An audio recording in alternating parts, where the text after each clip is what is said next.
So yeah, of course, the people that you vote for are going to determine the policies that are enacted by your country. That are going to determine how your country. There was no vote for Ukraine. We didn't get a vote for anybody who's had a different opinion on Ukraine. And ultimately, if we did, Putin still wants to go to war.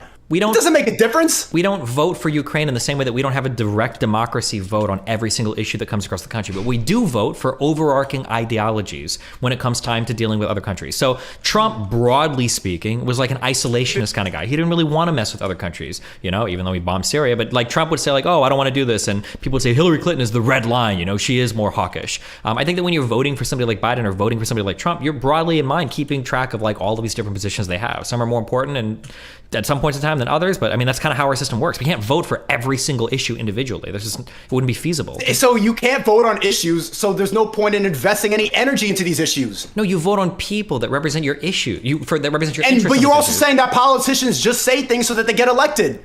So they're not even believing in the issues they're saying. They just say stuff. They do things. They say stuff and then do the thing that makes them the most money. They say things to get elected, and then they do things to stay elected. Because they should be, because they're representing what should be their constituent interest. I want my politician to do things to keep getting elected so that I keep voting for him. That's the whole point. Name one good politician.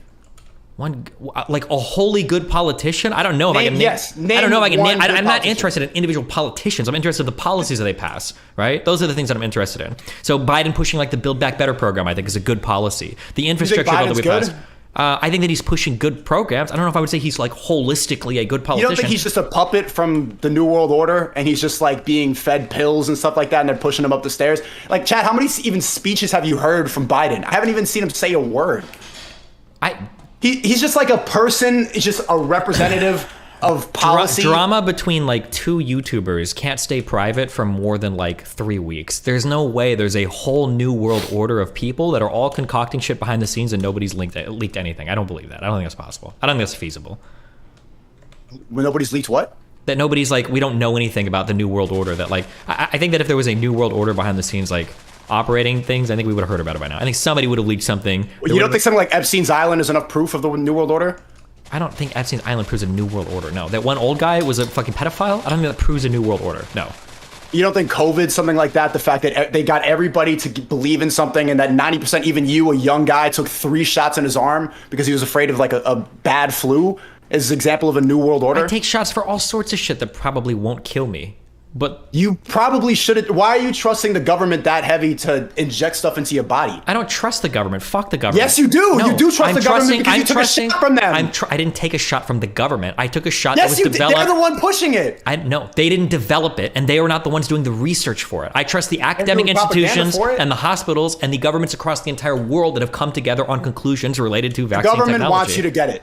Yes or no? Yeah, probably. But yes or no? Would the government want you to get it if it genuinely helped the population? No. Yes. What do you mean? Wait. What do you mean? No. So a government would want its whole population to die. No. The government wants to control us as much as possible. That's so we stay slaves. Hold on. If it was the case that there was a good government and they wanted its population to survive, would they want you to get a vaccine? They don't care. Like, they just want to keep us controlled as much as possible. If there was a government, with good people and they had our best interest in mind and they really thought a shot would help you, would that government want you to get vaccinated? Right, but the government is not good. The American government is not good. Why? How not? They don't have our best interest in mind. Why not? You trust people like Hillary Clinton? I don't trust people like Hillary Clinton. I trust the institutions that these people inhabit. What is okay? So who do you trust in the government? I don't trust individuals in the government. We have institutions and checks and balances to keep these individual players honest. What institutions do you trust? I trust the institution of the federal government. I trust the institution of the FDA. Like I trust all of the independent academics and all of the independent universities and all of the independent private companies. Okay, so you're saying wait, no, it's all part of it. All of it is part of it. Okay, if you're gonna try to ask me like, would you trust Fauci on this one thing? Fuck no, I don't trust any individual. That's the whole reason why the American government is set the way that it is. There's a huge checks and balances on every single part of our government where everybody's incentivized to catch everybody else fucking up. So no, I don't trust one person in the government. I trust the entire institution and the institutions that hold each other accountable. That's the whole point. Like you don't think? Here's a question. It's crazy to me that you said that you could trust the whole government, but you can't name me one politician that you think is good. That's how institutions work. What is the one part of your car that makes it drive? Name the one part that makes it drive. You can't name it because it doesn't make any sense. There's like a whole bunch of different things that come together to make it so that a vehicle can move across the road. The engine isn't telling me take a shot.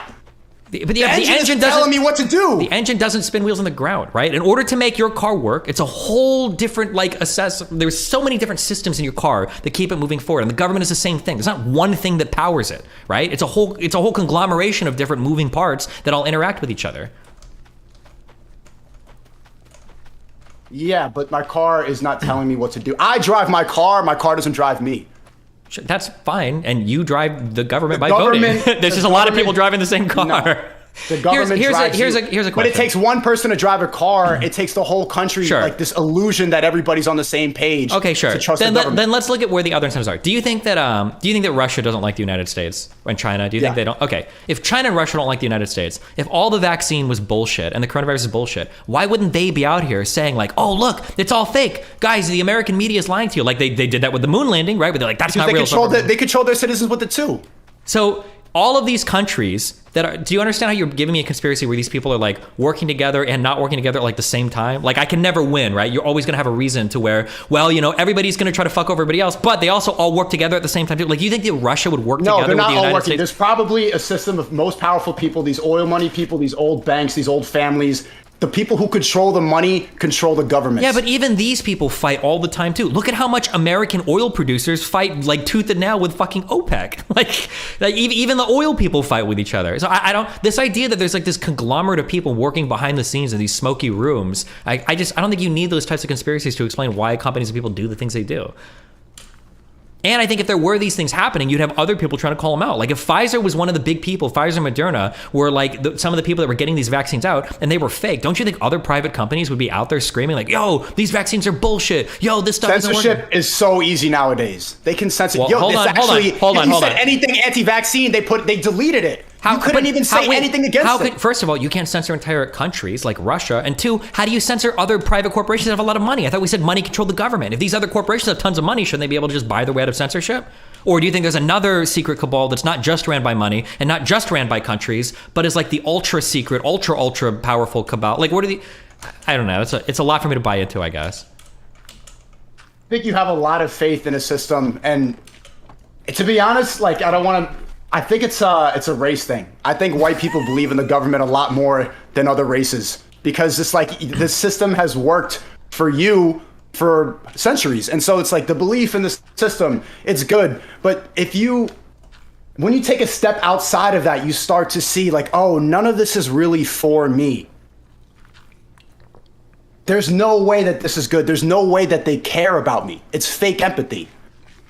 Sure, I can understand people having those feelings. Like, especially if you're in certain minority communities. But like, those problems are hard to fix, right? They're not going to be simple problems. What problems? Any like problems related to minority communities, things related to crime. Crime is a really tough problem to combat. Getting good jobs to people who don't have the best of education, fixing broken families. There isn't going to be like oh my God, we finally have like a president from the hood, and now he's going to give us in 4 years the key solution to all of these problems. That's not even true. A lot of things that ended up a lot of things that ended up hurting black communities came from black politicians. People talk about how Biden is evil for like the '93 crime bill, and he gets mad. People get mad about like look how they treat crack cocaine versus powder cocaine. The biggest drive for like 3-strike laws and punishing crack cocaine came from black communities that saw crack cocaine destroying their fucking neighborhoods. Like these are some of the people that pushed for the hardest. And it ended up that some of these like 3-strike laws and some of these criminal prosecution things didn't actually end up helping black people at all. It fucked them over more. These are really complicated problems to fix. I don't think it's that easy. Okay, if you grew up in project housing and the water doesn't work and the AC doesn't work, why would you think that voting on a specific bill matters at all or has any effect in your life when the place you grew up in doesn't even have proper AC? Because they put specific people in those buildings. How could you have bigger faith in something like Biden and this? Like all of this is just like noise. Unless you're white. If you're white, then you're like, I understand. The policy's good. Like I can understand, but like that, it's just meaningless. Let's look at the flip side. So then let's look at the reality. You've got project housing, okay? Fuck voting. Voting doesn't do anything. Who's the most likely person to say that? Minorities, young people, poor people. Well, who's left voting? We've got Rich people. old people, And rich people. white people, and rich people. If those are the only people voting in local elections, why the fuck do you think anybody's going to care about marijuana laws? Wait, why the fuck do you think anybody? Why the fuck do you think anybody's going to fix the hood? Right? If the only people voting are Joe Schmo, who's 75 years old and golfs every Saturday, Sunday, do you think that the hood is getting fixed? Of course not. You're creating a self-perpetuating system where the only problems that are going to be addressed are the problems of old rich white dudes because they're the only ones that bother to show up and vote. And you better believe these motherfuckers vote. They vote religiously. I think. Yeah, what do y'all think? What do y'all think? I think eventually. Who do you think did 9/11? Probably Osama bin Laden and his compatriots. Yeah. Yeah. You don't believe in any conspiracy? I mean, there are some conspiracies. MK Ultra happened. What conspiracies? The Iran-Contra deal happened. Like, I mean, there are like we've probably tried to coup or overthrow some governments. It happened in Iran with the whole oil shit. Like, I mean, like there are things that happen, of course. But I think that here's what I don't like. Okay, this is what I don't like. I think that I get frustrated because, I'm not saying you do this, but people will point to people like me and they'll go, oh my God, you're so dumb and lazy because you think the system fixes everything. I don't think my answer is dumb or lazy. My answer demands a lot of work. It requires you to be politically active. It requires you to continue to vote in people that are going to represent your interests, and it requires you to be informed on things. Oh, you think this is like a good hobby of yours? No. On the flip side, the other answer is, oh, nothing can be fixed because voting doesn't matter. Oh wow! So what do you? So then what do? You do nothing to fix any of the problems. You focus on yourself. Yeah, and then you blame. That's easy for us to say because we're multimillionaires and make money doing fucking YouTube videos, right? But focusing on yourself is hard if you've got a mom working 2 jobs and you've got to take care of your fucking siblings and you barely get out of high school because you don't even have time to sleep at night, right? It's really hard to work on yourself depending on where you're at in life. I don't like the idea that people on the other because it's hard doesn't mean people shouldn't do it. But not everybody can do it. That's not a realistic. That's not a realistic expectation. Not everybody can work on themselves. Not everybody can pull themselves up by their bootstraps, and it's bullshit for middle class and upper middle class people to do it. Work on yourself. Yeah, but who are you telling to work on yourself? The dude that's coming from a broken family who's never seen his dad before, or a guy that can listen to a YouTube stream? Of course, all of our audiences can work on themselves. I think that the reason that you have like all this knowledge about policies and everything is because like you get to talk about it all day on stream. For sure. And that's your stream thing, and then people watching it, they feel smart, they write down their policies and stuff like that. But that's in a way a privilege. Sure, yeah, I agree 100%. I agree, yeah, of course.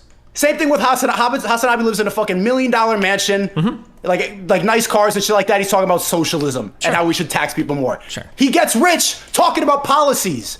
Sure. And ultimately, if he wasn't talking about it, he was just voting every time. Blah, blah, blah, he's doing nothing. The only reason it sounds cool and it sounds like it's important is because that's his job. Sure, you can have a separate conversation on like what is the responsibility of different content creators in terms of should they be doing more with their money, but that's a totally separate conversation from does voting do anything or should we advocate for people to vote? Yeah, specific policies and stuff like that. It's just, I don't know. I don't even see that as a good enough reason to go tell me to go out and vote. Because you also don't believe that, you also say you don't trust any politician. They're inconsistent, they follow the money, they're all power hungry. The policies they say now, it's all stuff they say to get elected. Hold on. If they're saying that to get elected, then how should I trust them? Do you trust people that knew you've got a big channel? You ever signed a contract before? Yeah. Why? You don't trust the guy that you're working with? Why? You don't trust any of the people you work with? Why would you just sign a contract? Yeah, I work with them. It's for my personal benefit. I don't get anything out of voting. Yeah, but I'm asking you, why the fuck would you sign a contract with somebody you're working with unless you don't trust them, right? That's the same type of thing where you're saying like you don't trust an individual politician. Of course, I don't trust an individual politician just like I don't trust an individual business. That's why you have a whole system of checks and balances set up to make sure that people. It's a bad comparison because when I sign a contract, I get paid off of it. Sure. The only difference is you seem to have trouble understanding that like voting requires a buy-in from all of society. You can't have one vote that like determines like this is the one guy that gets to vote on the next politician. That's just not how it works. But I mean, like my bigger point is that you having all this knowledge about everything, the most power you have is one vote in a country of over 300 million. That's how our project works. How else should it go? Like, how else could you possibly do it? So investing that much energy into like learning about all this stuff and everything is really meaningless because your vote is so fucking useless. I mean, you can influence the friends and family around you. You can work at a local level. If you work at a local level, you've got a lot more political power than just your one vote. You can go to your city council meetings. You can talk to people about like housing projects. Local level? Yeah. City council? You really think that's a good use of people's time? That is a better use of people's time than doing anything. Okay, I'm saying people should focus on themselves. And you're saying like, oh, you can't just tell people to pull themselves up by the bootstrap. You're saying that people should invest their time into local elections? First of all, local elections are more important than federal ones if you care about things like criminal justice, right? President can't do shit about your chief of police or anything related to that, right? That's all coming at the local level. If you've got problems with like affordable housing being built, if you've got problems with how your state runs, like Medicare or Medicaid, like these are things that are going to come down to your local, state level, or sometimes city level in terms of policing, like politicians. Yeah, of course that's important. But like, listen, I'm not going to say that you shouldn't work on yourself too. That's like even arguably working on yourself is even more important than your political engagement. But it doesn't have to be one or the other, I think. I just think ultimately it's a huge waste of time. And I this is coming from experience. Like I used to canvas and shit like that for Bernie Sanders. I used to knock on doors. I used to do those phone calls and shit like that. And I'm like, bro, I just wasted fucking days and hours going to campaigns and looking this shit up. And I don't really have an effect on it. Well, it's just making me feel good. You say that it's making me feel good. Like it's making me feel like I'm involved in something, but ultimately I have no power. They have all the fucking power. You only feel that way because Bernie Sanders lost, though, right? Imagine if you were, instead of advocating for Bernie Sanders, what if you were one of the guys advocating for Trump? You probably feel like you got a whole bunch done. You probably feel like your time was really well invested because your guy won. Like, I'm sorry, but like, you don't get to win. No, I felt that way because don't you think that the DNC rigged it for Hillary in 2016? Of course not. No, Hillary had like way more support than Bernie did at every part of that election cycle. So you don't think the election's rigged? No, I don't think the election was rigged. And you think the president really like has a big effect? And if you get off the internet, you're gonna know who the fucking comptroller of fucking Little River, Mississippi, like that's going to have an effect in your life? I think it's going to have a huge effect. These are the people that you see all day. You're never going to see fucking Biden when you're however you vote for a presidential election. But like the people that you vote to like do your local policy can like have impacts on the people that you see patrolling down the street. Yeah, it's a huge. I think it's a huge deal. Yes. Or like you can find tales of people that city council projects where entire housing projects will get held up by one old fucking lady that decides to show up every single day and she knows the name of. What about lobbyists? Some people with more money ultimately have the most power. Like you could bribe politics. Money is what sways. Money is the actual power. Money has way more power than voting. That's why that's the argument for focusing on yourself. If you have money, then like what? Stuff like Medicare, Medicaid, who you're voting for. If I have money, that doesn't matter. Sure. Who were the two richest people that ran in the Democratic primary last time? It was Steyer and Bloomberg. Those guys were fucking billionaires and they got crushed. They got shit on. So like, does money matter? Yeah, it can help for sure, but it's not everything. Hillary Clinton outspent Trump and he crushed her well, I wouldn't say crushed. He won in the electoral college against her in the election. So no, money isn't everything. It can help for sure. But like, of course, candidates that win are raising the most money. It's because they're the most popular fucking candidates. No shit, they're going to raise more money. How long did you wear the mask? Because you got 3 shots. You must have been like, when did you take it off? Whenever the government said we no longer needed to wear it. So whatever the restrictions or regulations are. But okay, I do a ton of traveling. Or you don't trust the government?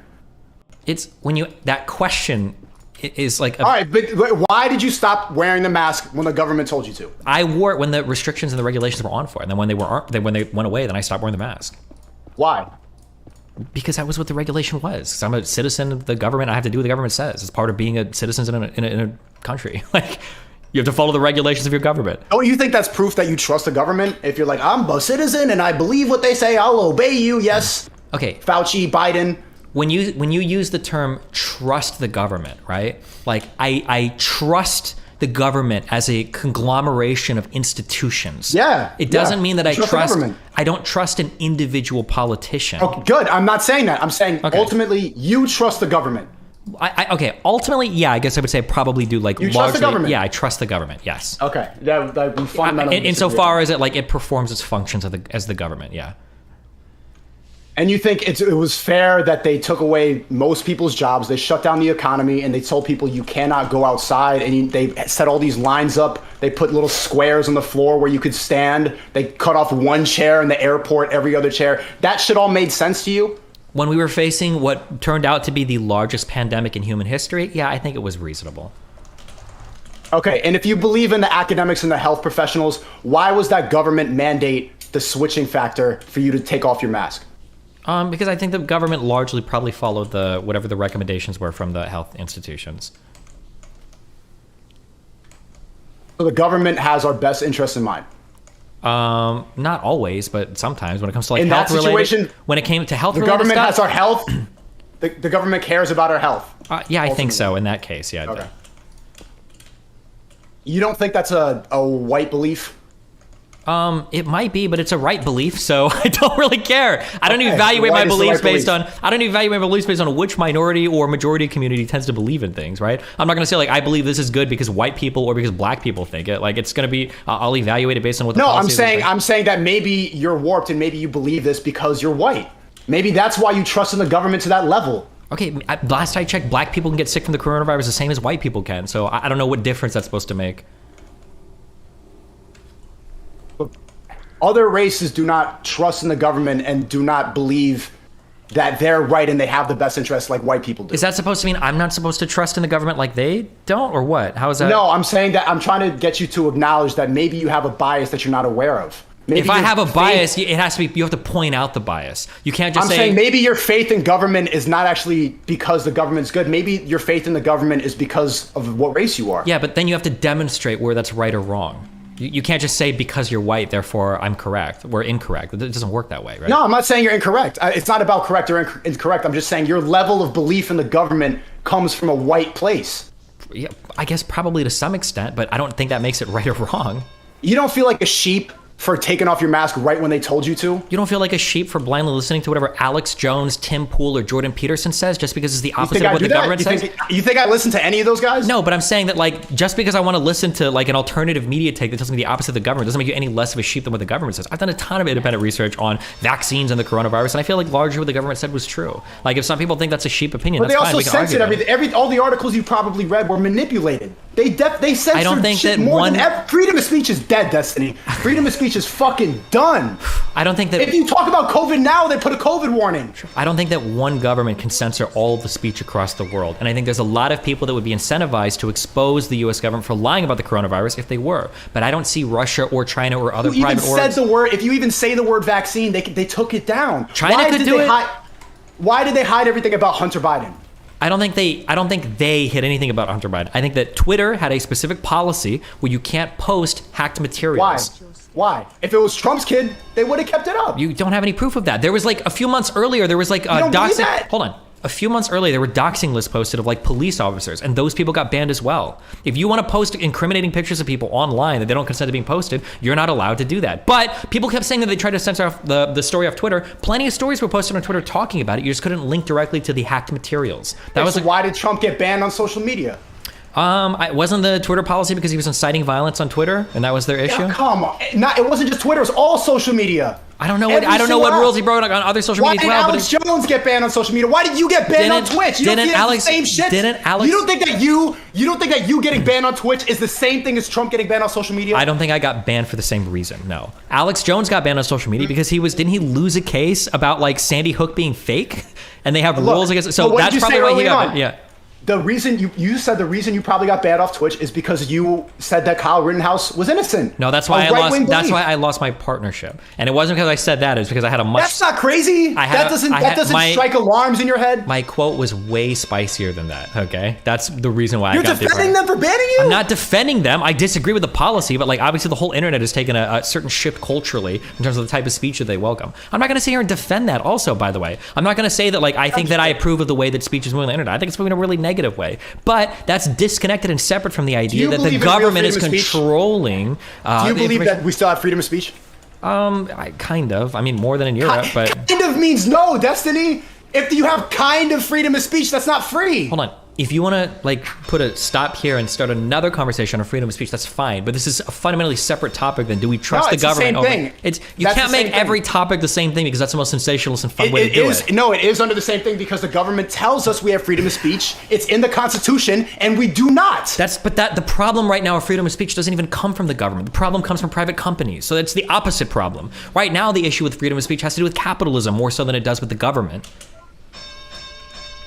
Ultimately, Facebook and Twitter and all these companies aren't government institutions. These things are institutions that are private companies. If anything, the government tried to stop that because members of government under Trump, when Trump You was don't the think it's all president, tied together? Why does the government Let me spy on finish. us? When Donald Trump and when Paul Ryan and when Jim Oh my God, Jim these Jordan, I fucking think, and others. politicians What? What are you about to say? You just listen more policies. No. I'm saying that these were guys that tried to push for like Section 230 reforms on some of these private companies and were able to do it. So in that sense, you can't say like, wow, look at what the government did to us. Well, hold on. The government was actually trying to fight against some of the censorship that was coming from corporate entities like Facebook and Twitter. Like these things aren't government entities; these are corporate entities, and the government's fighting against them when it was under Trump. So no. Why does the government get to spy on all your social media? Why does the government spy on your fucking phone if it's not connected? I don't know what you mean by spy on your phone if it's not connected. But they're listening to everything you say and everything you do every second of the day. I don't know if the government has the computing power or the storage for every single thing. Yes, they do. Chad, no, come on. You don't think they're spying on literally everybody at every second? That's a lot of computational power. I don't know if they got the ability to do that, Chief. If they want to, they can. They can look through your camera at any second. They're always listening. They have control over your phone. They can't look through your camera at any second. That's not true. When the police want to get you in trouble, they can look at your Instagram. They can look at your public. Hold on. What do you mean? When you say public posts like Instagram, yeah, of course they can. No, they can look through your private messages. The problem is that you're getting all of your. The police can see your Instagram DMs. You are getting all of your information secondhand. Okay, if you actually follow tech stories or network security stories, look at all of the fighting that the FBI did with fucking Apple, begging them to let them unlock phones, and Apple said no, fuck off, and the FBI was like, please give us a way to get into the phones, and they couldn't do it, right? Like, you can look at if you're sophisticated enough to do it, you can look at the telemetry of any device. You can see where all the incoming and outgoing signals are going. You can track your phone and see who's like monitoring or what. But like this idea that like the government has unlimited power or that they're somehow like 10 years ahead in technology doesn't make any sense. The government doesn't have the money to do that. Government is broke as fuck. They're not 10 years ahead of technology, but they 100% can spy on anybody at any time. If they can get the government can get a subpoena, and then they can ask or demand private companies to comply with that subpoena, and then depending on the levels of encryption they use, they might be able to read certain private messages. Sure, that's possible, but that's always been the case. You can get a subpoena to go through somebody's fucking mail. You can get a subpoena to go through somebody's house. You can get a subpoena to search somebody's car. Like, that's always been the case. Do you think that, like, private law enforcement shouldn't have the ability to subpoena a company to look at messages? Can you answer that question? What was the question? The subpoena what? Let's say that we get a report that a guy is seducing a fucking 10-year-olds on Facebook. Do you think that the FBI or the local police should be able to say, hey, Facebook, we've got a big case against this guy. We're going to issue you a subpoena and say, you have to let us look at this guy's private messages to see if he's trying to fuck 10-year-olds on Facebook. Do you think that the government should be able to do that? Or do you think that they shouldn't have the ability to do those types of investigations? It's not whether they should or should. I don't believe in should or shouldn't. Well, we got it all on. That's great for you. They will if they want to. No, they will if they want to. We need to answer that question, because if they shouldn't be able to, then fine, I agree with you. They shouldn't be able to ever subpoena or look at anything. Destiny, you thinking you like having like, oh, the government should do this or should do that. It doesn't matter because they will if they want to.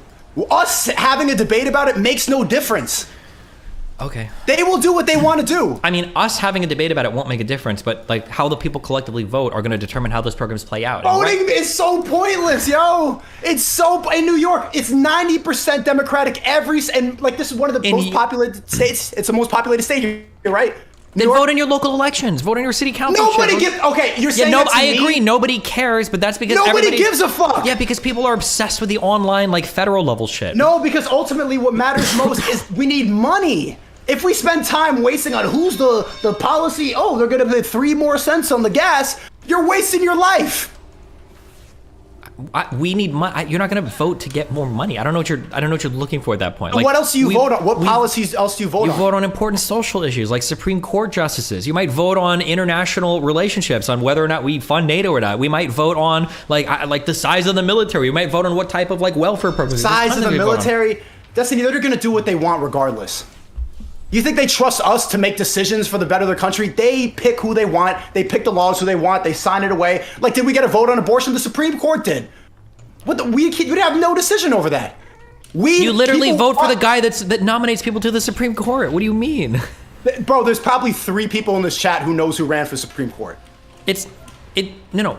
When you vote for the president is the one that picks Supreme Court people, right? If you vote for a liberal president, then you're probably going. You're also saying that when you get elected, you just say things to get elected, right? So they might say this stuff like that, but they're going to pick the people on Supreme Court who give them more money, who they have at the fucking lake house parties, who's flying out to the private island and touching kids, who's blackmailing who. That's who they pick to go to the Supreme Court, not any policy or any, I'm going to do this and help out this. The people that are nominated to the Supreme Court usually have huge histories working in the judicial system, and they're usually not rich people that are donating tons of money to get those Supreme Court nominations. And even if they were, there's a good thing. We don't have to trust the president about it. The Senate Senate has to confirm who the Supreme Court pick is. So there's a whole other branch of government. Yeah, that's so, involved okay, you're saying there's 10 people who pick someone who decides on a law. Doesn't that sound so fucking nonsensical to you? There's 10 different fucking people picking? It's not. Your vote doesn't do anything. It's not. I think you have a fundamental. No, what did you just say? You said, okay, the No, hold on. picks the You have Senate, a fundamental misunderstanding of how some Court. parts of government work. Okay, that's what I'm saying right now. Yeah, I know. You know more about government than me. So, like, yeah, you're smart. But, like, okay, how does the Supreme Court get picked? You vote for a guy, and then he picks guys, and then he picks some other guys. That's no power, Destiny. Voting is pointless. So you think that unless we have a direct democracy where we directly vote on every single policy, then representative That's a democracy, yes. Okay. That's just not true. But I don't know. Like, And why don't do you they think? let us do Do you that? think it's Why feasible? can't we all vote on when weed gets legal? Why do we let those fucking white people in charge pick when weed's legal? Because we don't have the time as citizens to go to the poll and vote on every single thing that Why don't government they just does. make a voting app? Why is there not A just voting an app? Yes, Because, no, because vote then yes. all the people that accuse our election system of being rigged are going to be 20 times more likely to accuse it of being rigged if we're all voting on a fucking app. These people don't even trust their iPhones not to be tapped by the You FBI. trust mail-in ballots? You think they're going to be? Yeah, I Mail-in trust. ballots I is trust a paper ballot more than I do a Paper? fucking phone app. Yeah, of More course. than technology in 2022, mailing in ballots is a better way to accurately get everybody to vote. If you want to change on your phone? if you want to change 1 million votes in a database, that might be a single MySQL command to do it. If you want to change If it a was really million paper democratic, ballots, no. if you want to change a million paper ballots, do you know how many different steps of government you got to fuck with? How many different people you got to rope in to change their vote? How many people You you have have to online disenfranchise? banking. Your whole identity is on your phone. You have online banking, your profile. It would be so easy to vote online.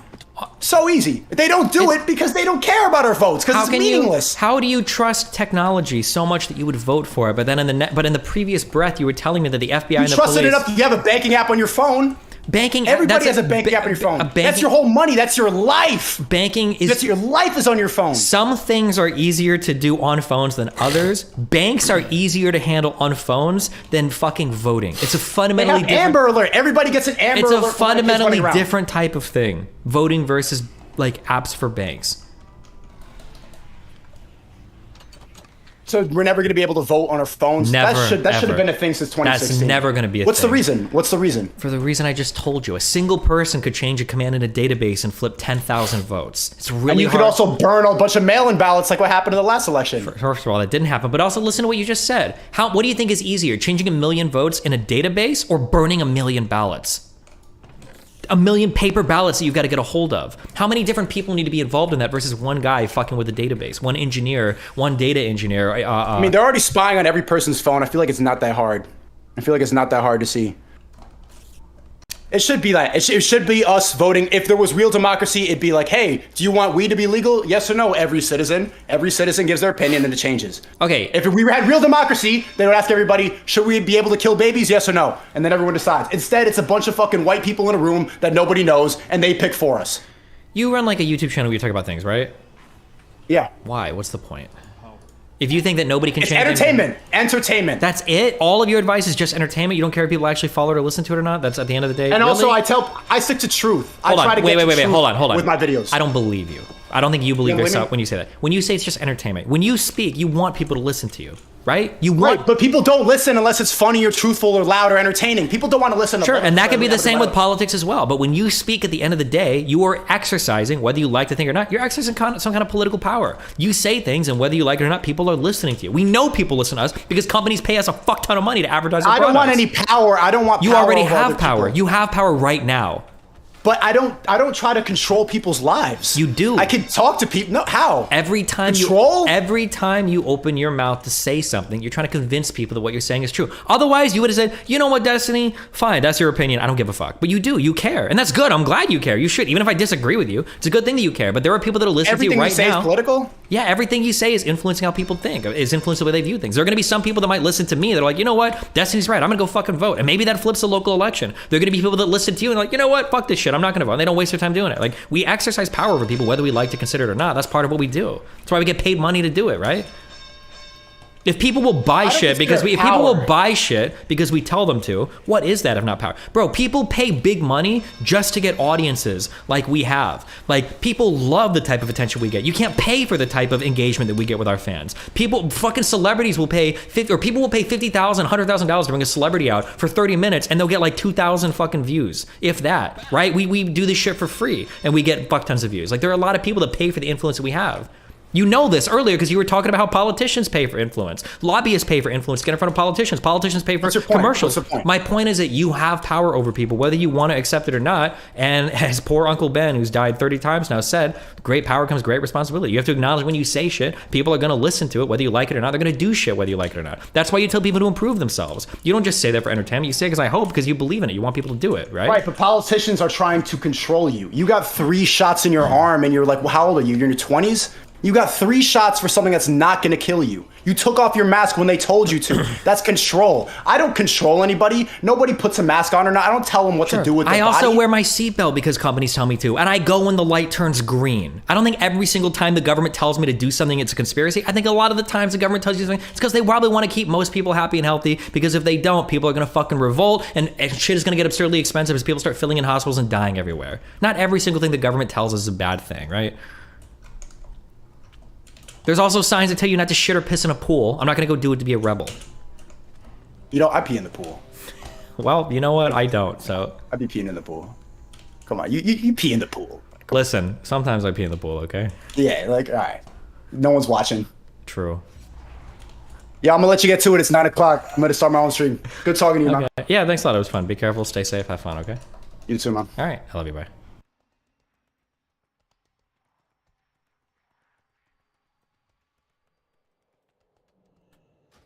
Ellen/Elliot has undoubtedly, with his, her, their so-called courage, and remember the White House itself has tweeted out every indication of believing in the courage of those who transition, enticed many a poor, confused adolescent, girl most likely, to blame her emergent pubescent self-consciousness, confusion, and discomfort on being born in the wrong body and believing that the courageous, self-affirming, and morally admirable route is hormonal treatment, sterilization, subjugation to a lifetime of expensive medical complication.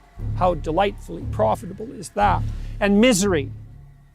And I believe firmly that Ellen/Elliot, or whatever the hell her name or his name is, bears moral culpability for that.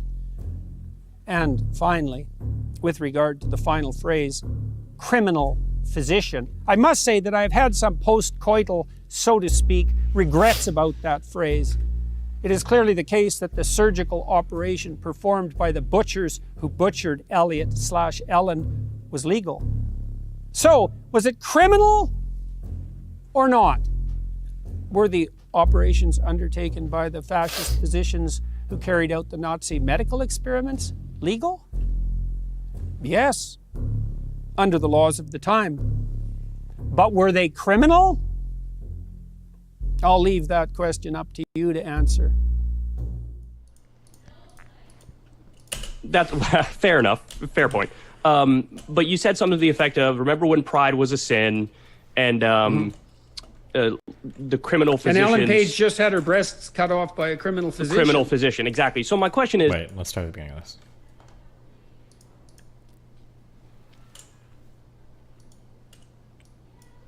Obama. I'm a truck driver who has seen the entire country, and a city's population doesn't mean as much as its density. Grand Island has a tight, close-knit feel because you need to travel an hour across like Keep hating your life then, working class. Yeah, lady. that's probably true. Because I remember where I drove in Grand Island to see that, to see the eclipse. It felt like I was in a population like 5,000 city. I didn't know Grand Island had 50,000 people, but I guess it's probably pretty spread out then, huh? Didn't say Simon Says.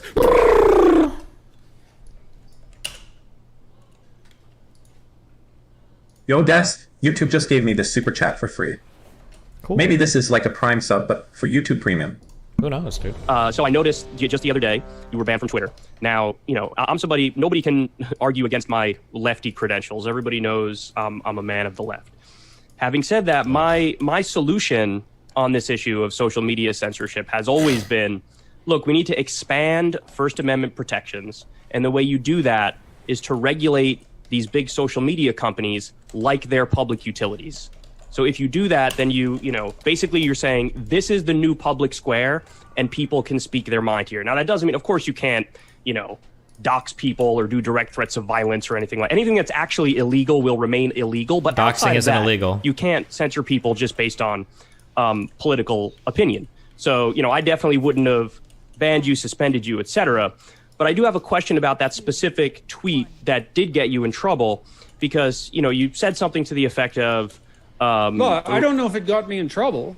I don't think I'm in trouble. Twitter banned me, but I don't consider that trouble. That's fair enough. Fair point. But you said something to the effect of, remember when pride was a sin?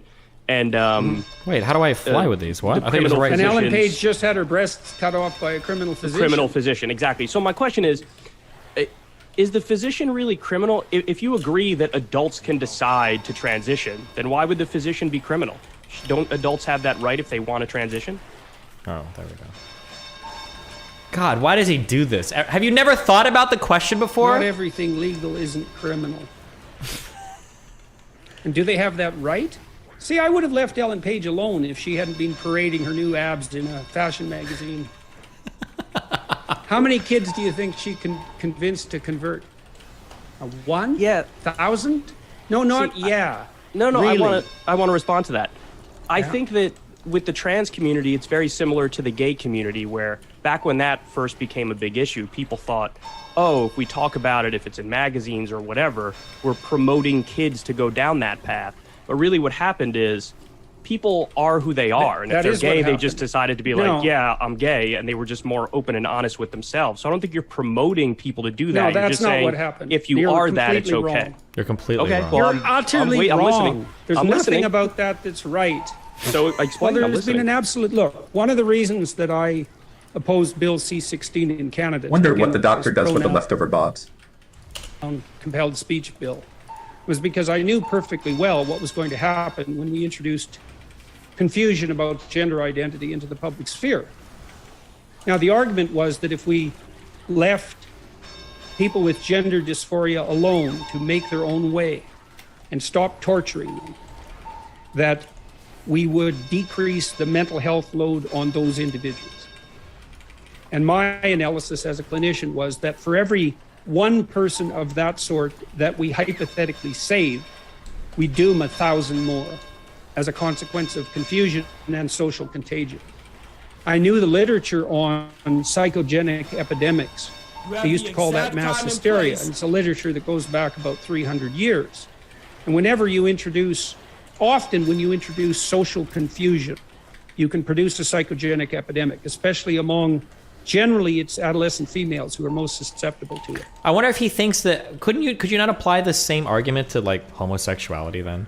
That like we shouldn't really talk about gay people because now everybody might think they're gay? Or I wonder if he classifies that differently or something. So I thought, oh, well, what's going to happen is we'll produce a psychogenic epidemic of gender dysphoria among adolescent females. And that is exactly what's happened. And it isn't the fact that we've freed up people who are, in doubt about their identity to be who they are.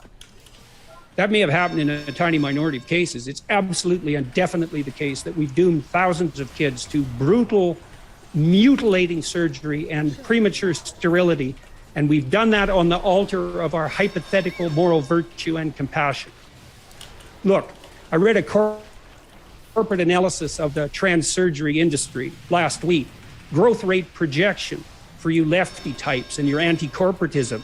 Growth rate projection, 15% per year. Invest now. A $350 million business as of 2022. Projected to expand to $750 million by 2027. No moral hazard there? There's plenty of moral hazard there. And that surgery is absolutely brutal. So what percentage of the population do you think, in your conception of how this is unfolding, what percentage of the population do you think is going to end up being trans at the end of this? Do you think like one day it's going to be like 70% of the country is trans? Well, we know already that about 1 in 5 adolescents. Now, identifies, to use that hated word, identifies as part of the hypothetical LGBTQ plus community. That's not trans. Okay, here's two big problems when it comes to people, when I'm looking for, like, do I feel like they're engaging with me honestly or not? So number one, I think that Jordan Peterson can have an issue with, like, people identifying as trans that aren't, and with people getting surgeries that shouldn't. I think that's fine. I think that's actually totally valid. It's one of the reasons why I'll talk to detransitions if they want to come on. I think that it's totally okay to have that conversation. And I think that people on the left stifle that conversation. That's not okay? That's one thing. That's totally fair. 1,000,000% fair. But it comes across a little differently when you sound so fucking vitriolic and hand-wavy to the other side.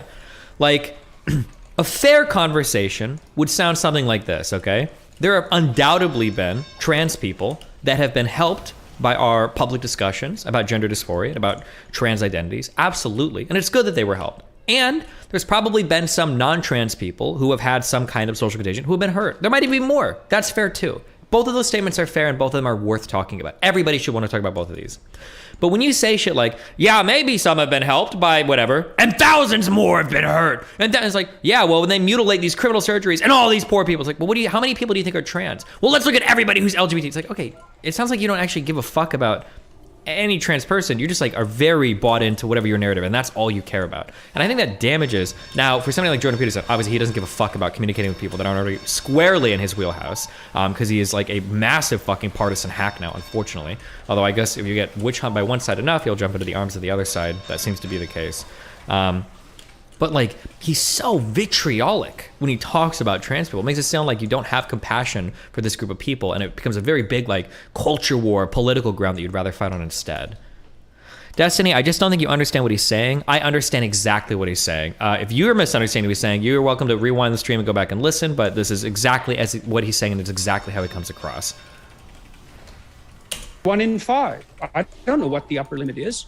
There's a like, why would you bring on like how many people identify as LGBT in response to a question about the number of trans people? Like that reeks of bad faith right there. Why would you even bring that up? It's a fundamentally different type of question. Group in the UK now that's claiming there's 150 different genders.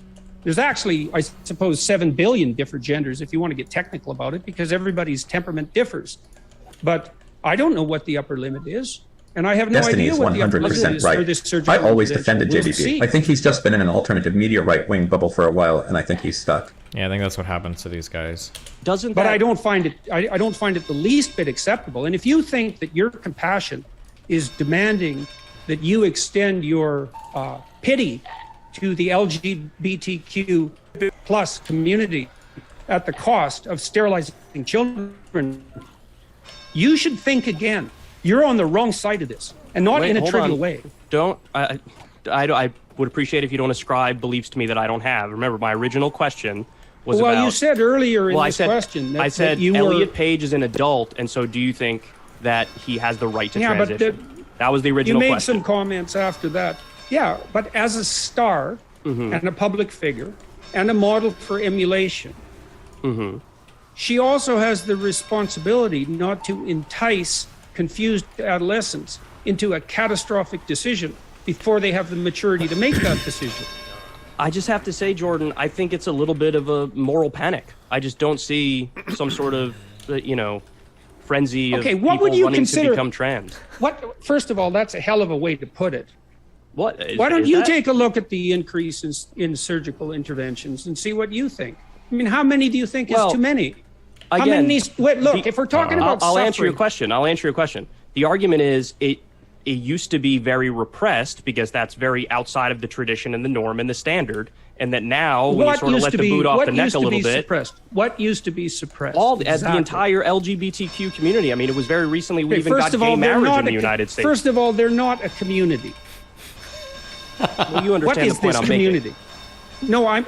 No, actually, neither I understand it nor you, and that's why we're delving into it. First of all, they're not a community. Oh, Kyle's pulling punches because he's got a famous guy that he's talking to. That's just a catchphrase. It's a buzzword. And I'll tell you something else, that almost all the kids who are undergoing surgical intervention, the clinical literature is absolutely clear on this. 80% of kids with gender dysphoria identify as homosexual when they mature. 80%. Is that true? Does anybody have a link to that study? Also, this is just something that I found to be true again and again and again. When it comes to trans stuff, anytime people say, like, this is absolutely clear based on the research, based on all the digging through of any trans question that I've looked at, there is no absolutely clear, because all of this research is still kind of in its infancy. There are going to be like a couple of studies about some particular question. Most of the research isn't of the highest quality. Yeah, I wonder if instead of gay, I wonder if he means like bisexual. I could believe that a lot of them are bisexual. That would make sense. But gay? That study is from the 1980s? Yeah. And that means the vast majority of people who are being converted surgically are gay. Now, how is that an advantage to the gay community, precisely? No. See, I'm not taking a position in any way, shape, or form on the kids, because I don't know the first thing about this to comment on the kids. Well, but see, that's why we're having this conversation, though, is because my original question was about the adults and what your take is on the adults. And it sounds to me like, let me ask you guys, would you ban transition surgery for adults?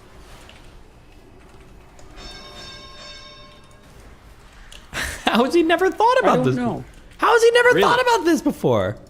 Yeah, really. We're paying a big price for it. And I think that it was an act of stunning hubris to conduct the first trans surgery procedure. And it's not obvious to me at all that it's been a net social good. And but aren't there some people that are obviously trans who were born in one body, they feel like they're in the other body, and when they're an adult, they can make the decision? And then even from just a freedom and liberty perspective, shouldn't they have that right? Even if they do it and then they regret it, shouldn't they have the right to try it? It's a good question. I mean, it's a tricky one, right? Because there's all sorts of surgical enhancement procedures that are it's not obviously appropriate to make them illegal. And I don't know exactly where the cutoff line is, so to speak, and that's partly why we're having a public discussion about it. But this entire argument, in many ways, is stated so idiotically that it almost defies description. I mean, what do you mean, feel like you're in the wrong body? What kind of measurement is that? No, hang on a sec. There are rules for these sorts of diagnostic decisions. Mm-hmm. Okay. The rule is that you have to make a valid and reliable diagnosis. That's if you're diagnosing depression or anxiety or obsessive compulsive disorder or cancer. How do you think Kyle's doing so far? I think that Kyle is really happy that he has Jordan Peterson on his show to talk to him. So I think he's not going to push back anywhere near as hard as he would on a normal person. But Kyle also might just not be much of a debater. Maybe he just doesn't do this much. So maybe this is what he would sound like with a normal person. But I mean, it sounds like he's, I don't want to say cucking out, but he's like pretty afraid to give like big pushback because he's obviously like really excited to get to have this interview. That's what it feels like. But who knows? Maybe not. Like that.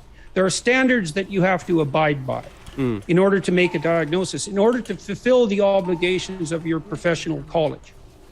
If someone comes to you and says, I feel like I have lung cancer, that is not sufficient grounds upon which to formulate a diagnosis, much less proceed to surgery.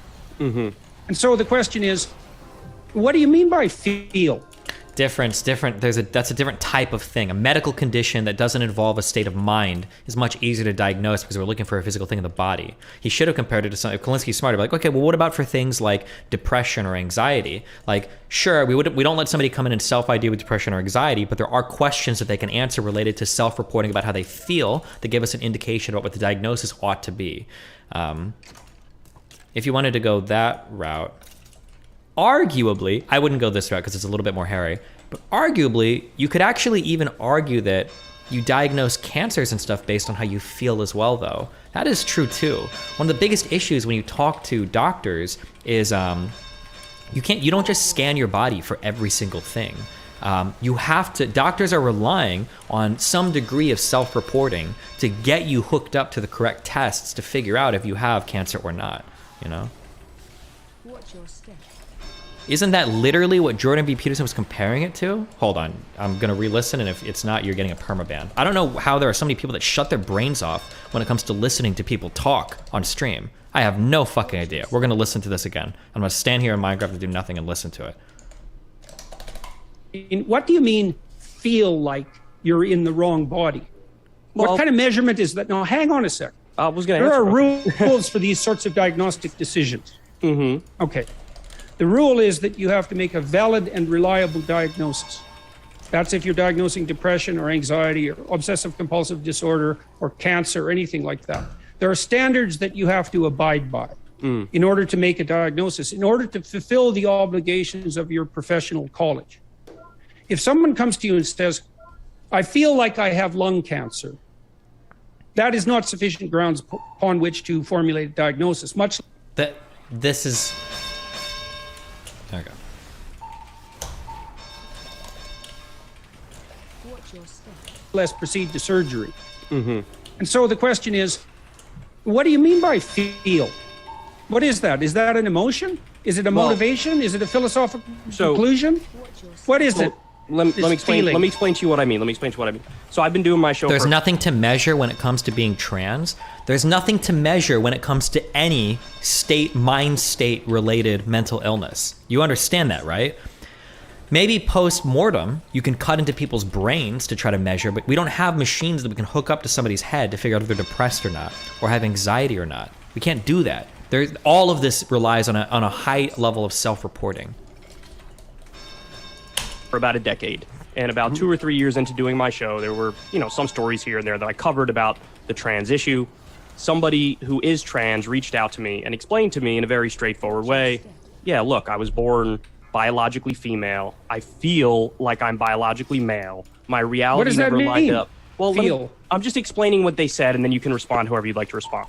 And they told me as soon as I got the surgery, changed the way I dressed, changed the way I appeared, I felt phenomenally better. And so that's why, at least for me, this was the answer. Now, I think it would be incredibly arrogant for me to say back to that person, no, you shouldn't do that, or I know better than you do for yourself. And that's not to say that every time somebody does this, it works out well, of course, because everybody's an individual. But in some instances, that's the answer. So, me as a simple outsider, I just look at it and say, hey, whatever floats your boat, and if it works, it works. Look, most of the time, my attitude is you can go to hell in handbasket. This gives some context to what JBP is saying. I'm good. Now, this problem is complicated and compounded by the fact of the necessity of medical involvement and the ethics on the medical front. So when you asked me about how that should be regulated, my answer was I'm not exactly sure about that. Yeah, although it isn't obvious to me that it's obvious to me that the trans surgery enterprise has gone way too far, thousands of people too far. And I'm certain that it's harmed exponentially more people. All right, guys, what you just saw. Oh my God, was that it? Okay, hold on. If you get ultra pedantic, okay, I usually just permaban you for being a fucking retard. Okay, just as a heads up, because I'm getting it's super irritating. Didn't say Simon says. Okay, Destiny, there are biological markers for depression. Okay, there are probably, if you take a whole population of depressed people, anxious people, et cetera, et cetera, et cetera, you can probably find biological markers for these things. Sure. However, and if anybody has any real life experience contradicting this, feel free to show me something different. That's fine. I don't believe that you ever do biological markers when it comes to diagnosing these conditions. Didn't happen for Nathan. I've never in my life heard of somebody getting a brain scan or some sort of neuroimaging done to see if they have ADHD or depression or anxiety, right? There are biological markers for a whole bunch of things, but I don't think that those are usually used when it comes to making a diagnosis of these mental state disorders, these mental illnesses. I've never heard of that before. It might be the case that some people do, but I think it's incredibly rare, and I don't think that it's part of what is required for the diagnosis of any of these things. I don't think you're doing blood work generally before you prescribe SSRIs. Never in my life have I heard that. Maybe some people have, or maybe it's a new field, but I've never heard it happen before. Was a teaser clip from my podcast with Dr. Jordan Peterson, so you have to see the whole thing. I feel like you can't just say you have depression and then get antidepressants. You and your doctor need to cooperate to figure out what's going on, Destiny, right? You don't say you have depression, but they rely on you to self-report certain things about your life, and then they make the determination for whether you have depression or not.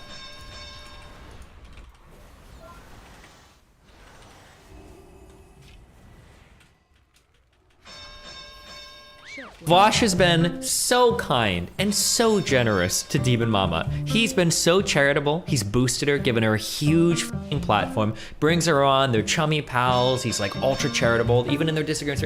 And even though he's done all of this, now he's getting pissed off. He's like, Because what he wants to say is like, dude, shut the fuck up. Like, I'm treating you with kid gloves. Why the fuck are you raging at me right now? What the fuck is wrong with you? Are you trying to gaslight me? Notice how she doesn't let him finish, even though she has to ramble for like 12 minutes to get her point out?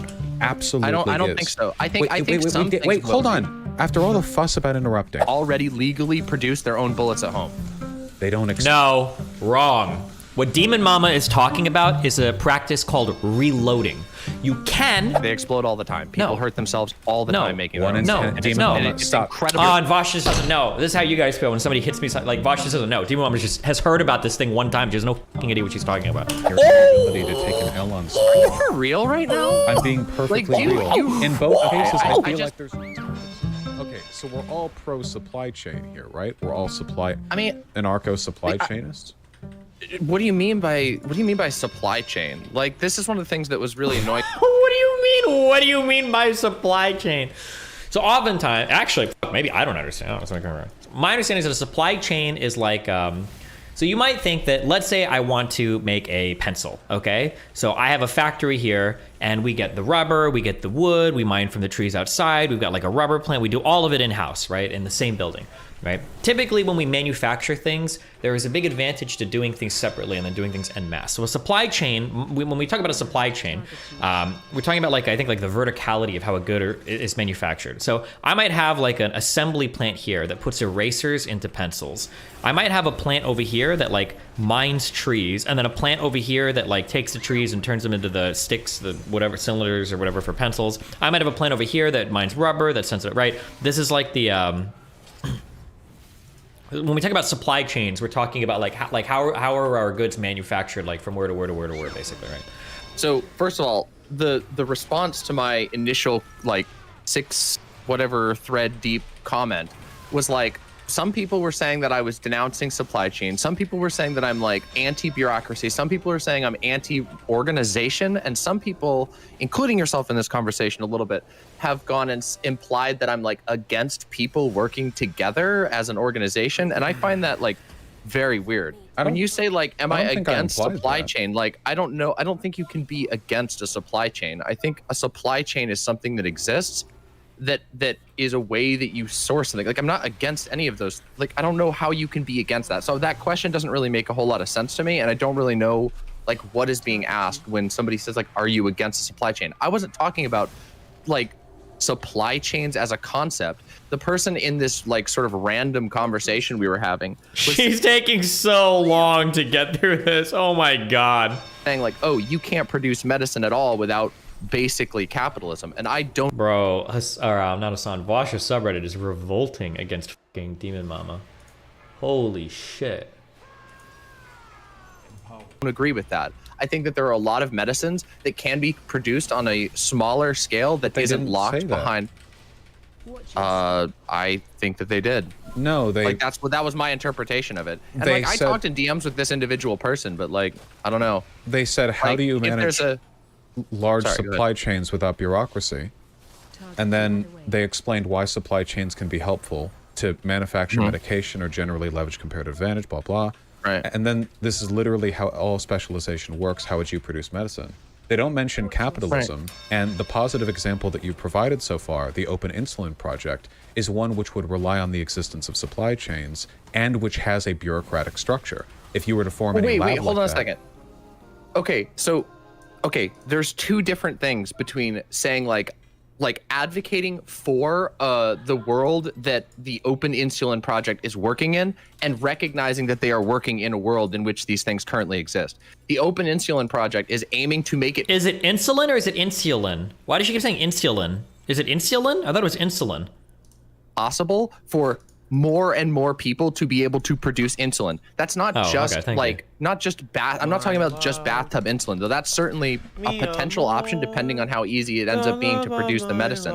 What they're doing is they're lowering the bar like massively. They're debureaucratizing. Yes, it's still a bureaucratic organization, but they are massively taking a step towards debureaucratizing it, making it possible for smaller firms and sometimes even like tiny firms to be able to produce medicine. That's like, I don't know how like play a video game, play Factorio or play or do anything in life. I don't know how to like.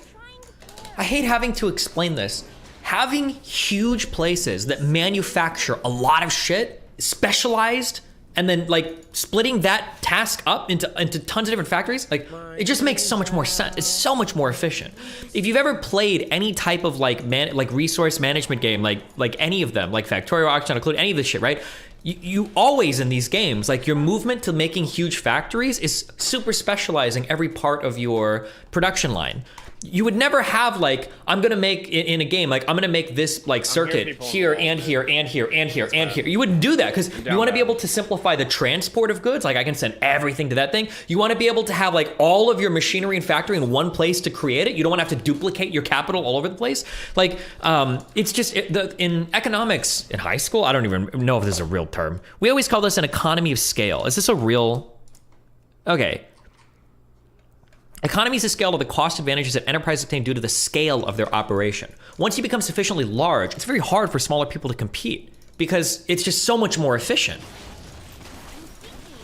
Okay, I'll check the rest after the game. So August can cut it all together and not get mad that I'm playing League. Connected, but they're not the same.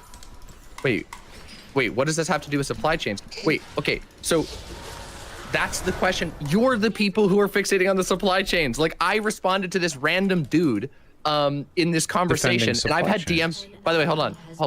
Let me finish. So, and I've had DMs with this person like since, which is like, okay, cool. But yeah, my response was, no, wait a second. There are ways to start alleviating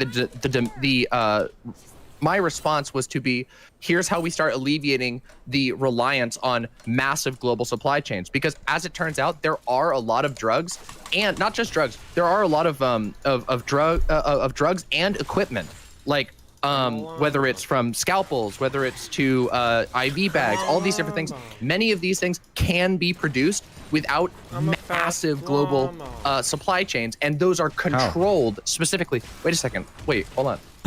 She's so fucking These mad. things can be produced without these enormously locked down, highly centralized supply chains. Like, I mean, for example, we saw this happen with issues with masks, right? Like during COVID, one of the huge issues that we saw with masks was that, well, actually masks aren't exactly like super hard to produce in large numbers, as long as you have the stuff prepared to do it. If you don't, or if it's an issue of copyright or all these other things, it can become incredibly difficult. So what I was saying here is like, wait a second, no, like, yes, people coming together, people with their friends who are specialized chemists, people with their allies who are specialized chemists, coming together to alleviate reliance on super monopolized, big pharma controlled supply chains is a good thing. This is a way that we can do that. But they're still a part of the supply chain. You're not less participatory in a supply chain just because you're not participating in the monopolization of an element of it. This is I never advocated against the existence of a supply chain. I'm talking about how we address the problem with hyper centralized, hyper bureaucratic, hyper gate supply chains. The tweet that you were responding to was specifically defending supply chains. Wait, no, stop. So you interrupted me a few times. Go ahead. The tweet thread was specifically about defending how supply chains are necessary in the production of medicine.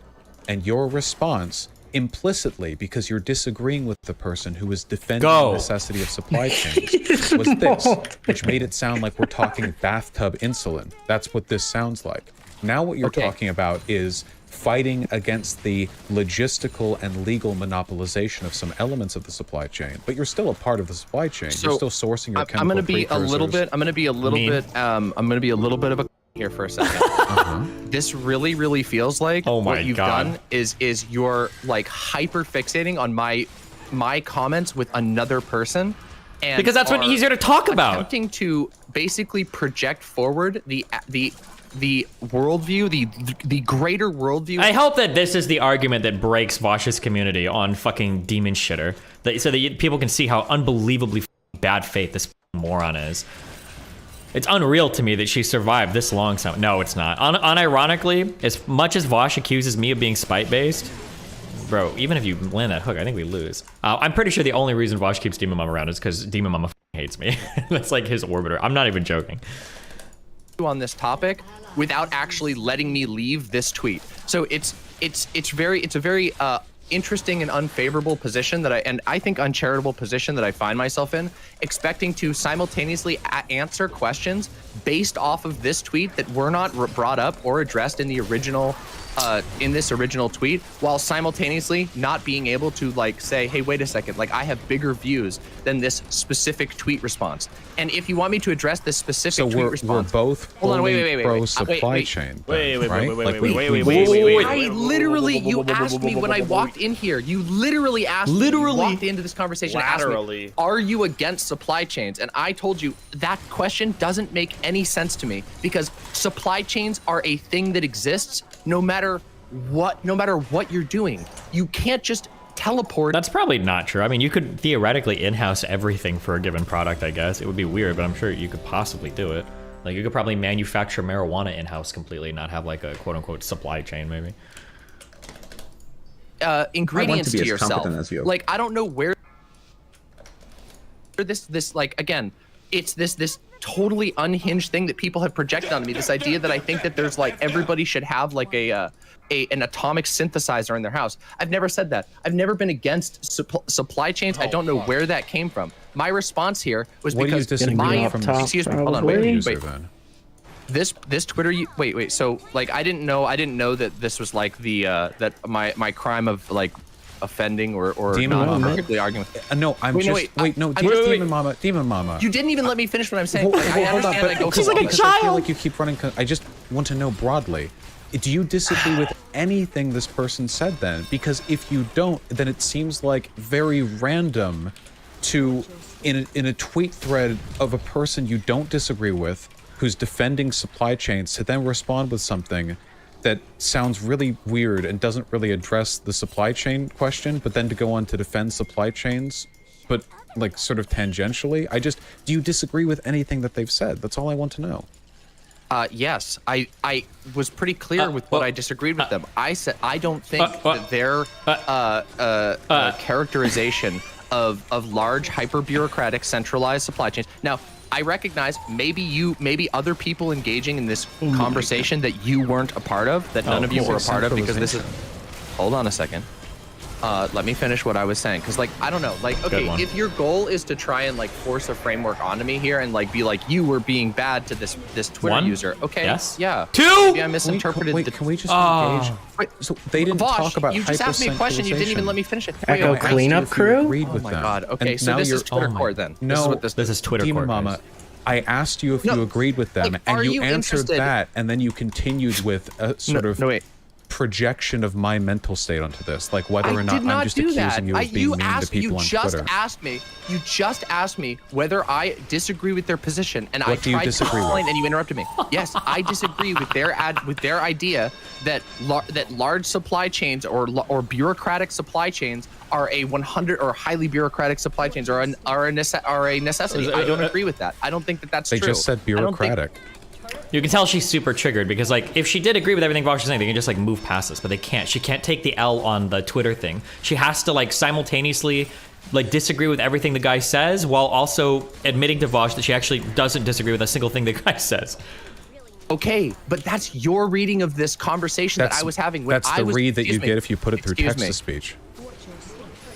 They said, what does this mean? How do you maintain large supply chains without bureaucracy? When I read that, I understood that to mean they think that bureaucracy, that like extensive bureaucracy. By the way, my understanding of bureaucracy is I think people use that word to mean a lot of different things. And when I engage with bureaucracy, my understanding is like the definition of bureaucracy, which is government, a form of extremely complicated government that's run by unelected I'm in there, officials. baby. No, I'm not. I don't know. Maybe this person meant something different, but that's not what I interpreted as. So when I read this thread and I interpreted this, I'm like, nobody thinks that there's no way to alleviate medicinal problems without like relying on basically capitalist existing supply chains. Now, I recognize that is my interpretation of the tweet because it's Twitter. But again, I did not expect to be put on like 600 quote retweet trial for my response to this dude in the comment. And she's actually really mad about the R word, the ratio. I think it actually triggers the fuck out of her because these people like super care about shit like that. can you please stop? Can you please stop with the victim thing? We both get attacked all the time. Wait, we both get attacked. Am I victimizing myself? We both get attacked all the time. You whine about it just as much as I do. Don't try to play like I'm a victim. You were just doing it earlier this thread. Come on, we're with friends here. Like, why are you keep doing this? Wait a second. Wait, DM. Why do you keep doing this? Like, and I got attacked for this tweet this far down. I didn't. All I've been doing is asking you what you believe and trying to contrast it against contents that I see in the thread. I've been very neutral and level-handed in how I approach this. I would appreciate it if you stopped projecting antagonism onto my behavior. I don't think that I've projected antagonism onto your behavior, but I apologize if that's the interpretation, and I recognize that my frustration with certain aspects of this conversation are more generalized. Some of us... listen, I'll leave that one out. I would want to be mean. By bureaucracy, I think they just mean an administrative structure. Like the bureaucracy that you'd get in a basic, like any kind of company formation. You have leaders who delegate responsibilities and tasks. You have to maintain the supply chain by having people who transportation, production, distribution, quality assurance, regulation, like that kind of thing. I don't think they meant you need like a hyper-monopolized capitalist industry. That's totally fine, and that's totally fine. That's totally fine if that's the way you interpret it. That's not the way I interpret it when I responded that way.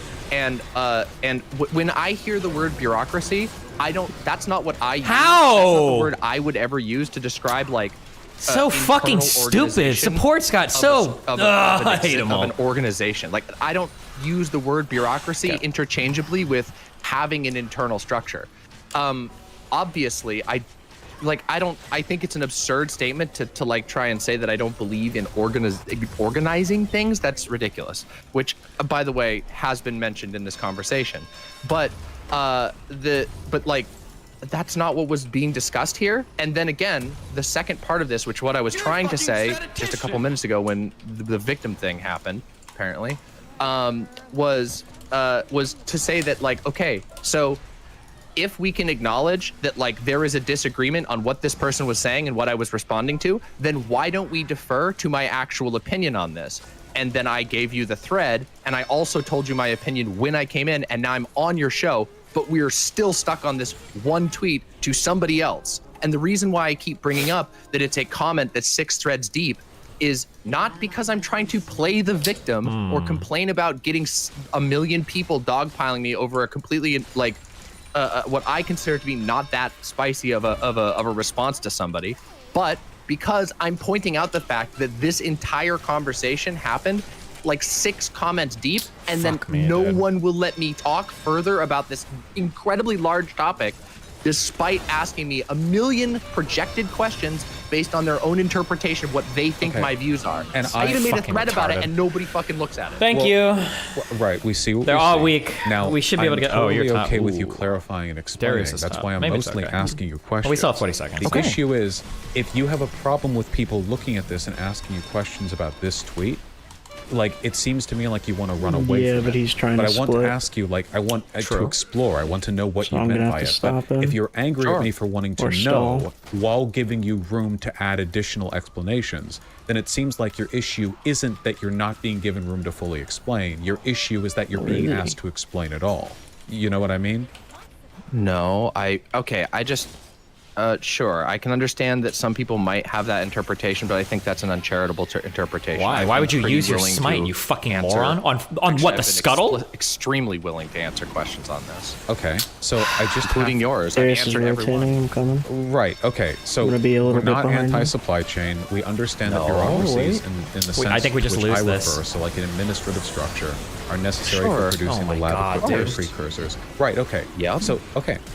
So, with all that being said then, what medical work are you interested in doing through the procedures recognized in this tweet? Wait. He's the immediate production of necessary medication to rural areas and areas that are underserved. What the fuck did you smite? Can be done. A great example of this is immediately HRT.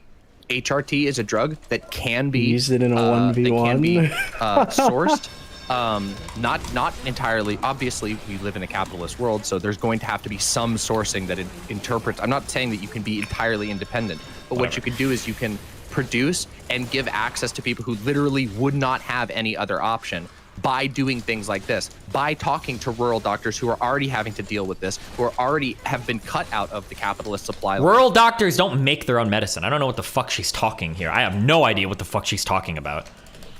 And have to find alternative ways to source and or create medicine, to learn chemistry, to become inspired and say, hey, hold on. A couple of things there were, okay, rural doctors don't make bathtub estrogen because they've been cut out of the global supply chain. I don't know what you mean by rural. Some of them do. Oh my God, Some dude. of them do, yes. Some of them actually do that. And in fact, wait, what do we mean by doctor? Particularly bad areas. What's that? What do we mean by doctor? I'm talking about doctor. I'm talking about licensed doctors that literally. No that shot, are, dude. Wait, I mean, like, I don't know. Like, I just feel like it's. I'm coming. How do I? Okay, well, listen to this. Finish your video. Okay, have fun. Be careful. Stay safe. I love All you. right, see ya. Which people literally don't have access to medication, or they Okay, can't afford wait, the medication instead of making rural- themselves.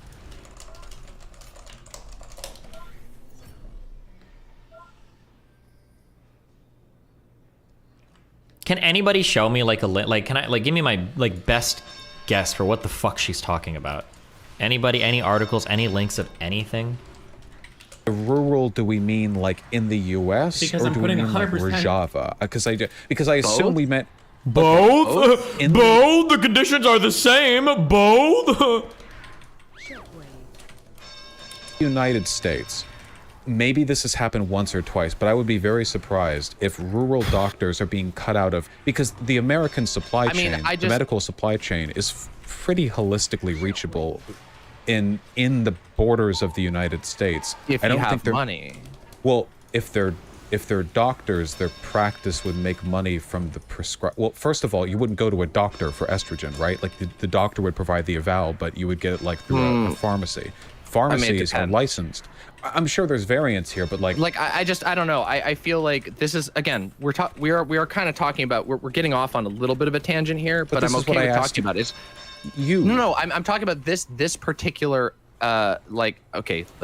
what I'm saying is that we're now getting into the nitty-gritty of whether or not there are areas of the United States in which it is incredibly difficult to source easily produced medicines. And I would argue that it is. I would recommend looking into the issues with attaining certain types of medication, specifically insulin, HRT. What is she issues with, like, what can I Google? Like, the stuff with HRT doesn't have to do with getting the medicine. I thought it has to do with getting the prescription. Like actually going to an endocrinologist or whatever, endocrinologist, and getting like the proper diagnosis to get the prescription. It's not getting the medication itself, right? Like painkillers.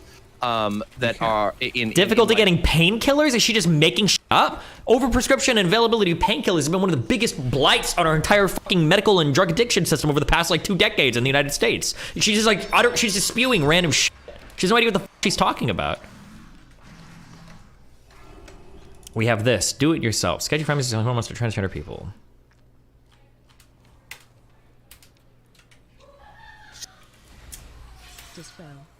This still isn't making your own medicine, though. This sounds like you're just buying it from clinics that are probably sourcing it from other places.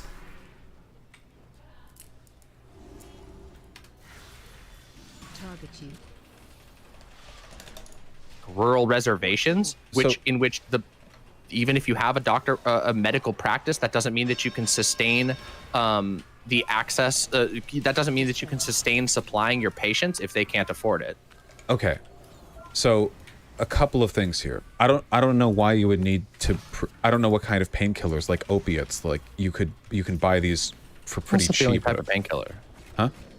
That's not the only type of painkiller. Well, I mean, if we're talking like opiates or like Tylenol or ibuprofen or something, like you can either get these on the street or at a pharmacy. I guess the issue that I have with this is that like what you're talking about right now are like people at the margins in the most extreme underserved conditions, desperately trying to work to overcome. But like this is very much a marginal case. In the vast majority of cases here, the means by which one could do this are infinitely more difficult to overcome than just using the medical system right now with all of its gatekeeping as it's currently available.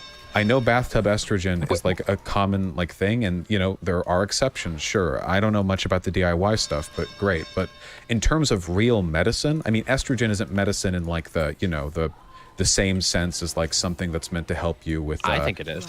Not with the same sense that something like meant to help you with a disease or an illness. That's fundamentally a different thing. Not really, but and like you can kill people by misproducing these. I agree. I've never said anything about that. Like I don't know where the disconnect is here. That's the thing that's frustrating me. Is like I don't know where the I feel like I've outpaced it intellectually. Like Demon Mama is listening. I don't know what learning in this debate. what word I'm supposed to use here, but like the response to what I'm saying, which is that I don't advocate that like if you're struggling to get your medication that like you becoming a chemist is going to fix your problem.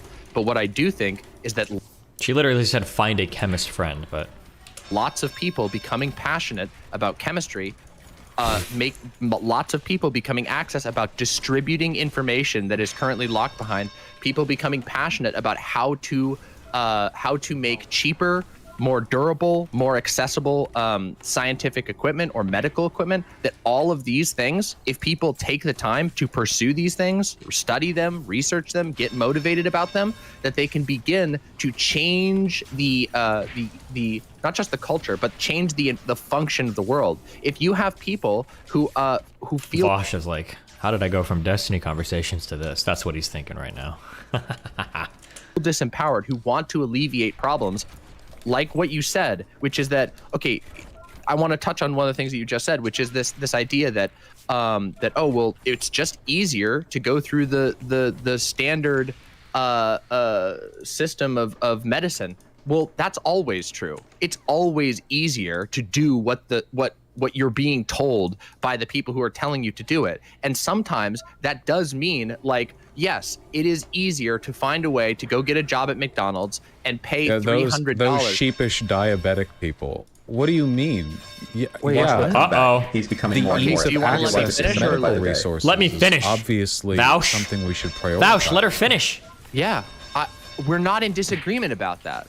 Well, then why What are you I'm saying is comparing that it to one like of you're saying what they want you to do? Like everyone, like you're not like falling for the system if you get medicine from within. I'm sorry, the was traditional... that the takeaway?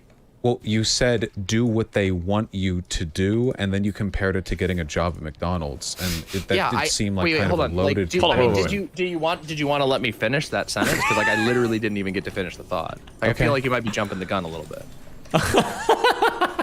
Okay. I don't even feel bad for Vosh. Fuck you. This is your own monster that you've created. When there is a system in place, empowered. Playing by the rules of that system is always going to be the case. And sometimes, and I'm not saying that you're a bad person for ever doing that. I fucking get my medicine at a pharmacy, of course. But what I can recognize is that, hey, hold on a second. A system that allows for insulin, for example, to be locked behind a $300 price tag is not a sustainable system, and that puts people who need insulin, people who need HRT, can apply any medicine here, in a disadvantaged position. So how do we alleviate that in a system that is this this locked down, when there are people who do find themselves in the position of being denied this stuff, who when they come to the end, they don't have an alternative. Mama should supply chain these nuts get them. In my opinion, or I wouldn't say the answer, I would say one of many answers, is to pursue the massive ungatekeeping of the production of and research of and understanding of diseases, medicine, medical technology. That is, I think, a huge part of it. That's a different thing, though, because what you're talking about, making this medicine easier to access, less legally gatekept, easier to produce, cheaper to produce, this is stuff that's going to be done by multi-billion-dollar industries, court battles fought by high-paid lawyers, and teams of experts who combined have enough education to build black holes. This isn't going to be done by... I don't think so. Wait. Notice how she doesn't let him finish, even though she has to ramble for like 12 minutes to get her point out? Absolutely I don't think so. I think wait, hold on. After all the fuss about interrupting, these advancements, especially stuff like cheaper production of insulin, I mean, historically, in almost all commodity productions, the way you make cheaper the production of something is by streamlining the economy of scale, which allows for good job, production. Dausch. Sometimes you have chemical Listen to his breakthroughs Destiny that allow lessons. for that, but generally those breakthroughs are going to be done by people who have the biggest and most well-funded teams, and that's almost always going to be people already in the pharmaceutical industry. So if you want to make the process more efficient, you're not going to do, it seems to me like there are two different things here and they're unrelated. And one of them is we need to reduce gatekeeping, reduce centralization. We need to make this more accessible, more cheap. And the other one is having friends with chemistry degrees and learning to make this stuff yourself. And that's the part of this tweet that I disagree with, because it seems like all the stuff you're adding onto the tweet, I agree with. I feel like yes, we should make this more accessible. We should make this more cheap. We should make this easier to produce. We should destroy the systems of gatekeeping that keep people from getting access to this. But we should not be encouraging like DIY painkiller meth labs where people with no regulation or oversight. Okay, right there. You just did it. Fix You just did it, Vosh. You did it again, Vosh. Right there. You just did it right Do you there, see? Vosh. Do you see what you just did? You just projected onto my actual tweet. If you're I feel like implying that right there, what you did right there, Bad saying faith. that like Say I'm bad faith. advocating for like Say meth bad faith. labs and shit is what I was trying to say at all. I feel like that's ridiculous. I feel like that's the sort of Say core bad of the faith. uncharitability I'm dealing with. Where in this tweet am I supposed to assume government regulation and standard and production control is involved? Nowhere. You're just talking about something else now. Wait, so if there is no quality standard for what you're producing, then I will compare it to a meth lab. Because the only difference between it and a meth lab is you're making something other than who's meth. talking about quality standards? Like I don't know what you're talking about. Well, this is hopefully the thing the people who need the medicine. So, yes, obviously. Wait, where did I say anything that you you should serious? just not care about the quality of the medicine? Demon That you Mama, should it's not not have about any not caring. It's that they don't have the what you're advocating for doesn't entail the regulations which would allow Yes, for good quality control. I recognize that it doesn't entail the regulation. But regulation isn't the only thing that protects the clarity or the purity of a Demon medication. Mama, is this a joke? Are we to go back to 1900s America? Are we to go Vosh, back to the rat shit dropped in the? No. Wait, Demon Mama, stop. Stop. unironically- Stop with the indignance, Demon Mama. You're not as fragile as you're pretending to be here. Are I'm not there being- or are okay, there you're just not being a fucking federal regulations on the production of this medicine that you're advocating for here with your chemistry knowing friends? Of course. How are federal regulators regulating the production of an unlicensed lab with people who have learned chemistry from medicine books and lab equipment they bought online? Huh? But they don't have to. Wait, That's you not the just only. said there That's not is the, federal wait, regulation. That's not the only. Wait. Okay. Wait, I'm sorry. I'm unironically confused as to what you're asking me here. I'm genuinely getting confused. I'm not trying to be like, I don't know. Maybe you think I'm trying to be performative or whatever. I just don't know what you're asking me. Is there Are you federal asking me- regulation on the medicine they're producing? Are they being regulated? No. Is there an FDA? No, definitively not. Then, Definitively not. If you're doing it yourself, then no. Then But that I doesn't don't mean that think- there's no quality control. That doesn't mean that there aren't systems of quality control that quality can be put in. control? Wait, what quality control? Okay, hold on. There's numbers. I hate this thing she did. She's done it like 2 or 3 times now. She'll repeat the question to make it sound like she's like so indignant and such, but she's really just trying to think of an answer. Like, wait, what quality control? My mom and dad can check. Like, she does this thing where she repeats the question, but you can tell it's because she's like reaching in her head to try to find an answer. Like, she doesn't have an answer for it. It's so fucking annoying that she does this. Ways that you can. Wait, what quality control? Okay, hold on. There's numbers of ways that you can do this. In fact, we already see this. One of the best examples is even in the cannabis industry. Even before federal regulation, long before federal regulation came in to overlook cannabis, these labs would publish the lab results. They take a test of their own stuff, they publish their lab results, and then people... What? Do weed shops do this? Publish their lab result? Maybe they do? I've never heard of it. Maybe they do. I bought weed at stores before. I don't see any fucking lab results. What? Does anybody have a link to these? What? Maybe I'm laughing, but maybe some do, and I've just never heard of that. But People bought from cartel-distributed weed that was often laced or low quality. That's not the only place that people. Yeah, but that was where a lot of them got it from. This is exhausting, Vosh, because I feel. Oh, and now I'm exhausted because she can't answer a single fucking question. She's getting slammed on this. She realizes she's a fucking moron when it comes to anything having to do with this conversation. Oh, I'm exhausted. Now she has to like comment. Oh, this is exhausting. You're bullying me so much.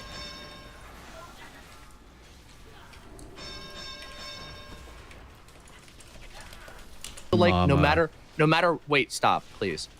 No matter what I say here, you have a very specific, it feels like you have a specific angle on this, and that no matter what I answer, you just immediately pivot to something else. And he's not pivoting at all. Are you because I'm trying to answer what you're advocating that the free market will self-regulate to produce high-quality products without federal regulation? No. Yes. And no, not even close. That's and exactly the what fact that you she's. come to that just shows to me that like Stop I feel there's no with attempt the to engage. addendums. When I ask a question that is yes or no, I can just addendum want whatever the fuck answer. I want. It's so painful because like you have to consider that in Vosh's mind, Vosh has been Demon Mama's. He's like a baby Destiny. He's having his little baby Destiny moment, right? So Vosh has been so kind and so generous to Demon Mama. He's been so charitable. He's boosted her, given her a huge fucking platform, brings her on. They're chummy pals. He's like ultra charitable, even in their disagreements.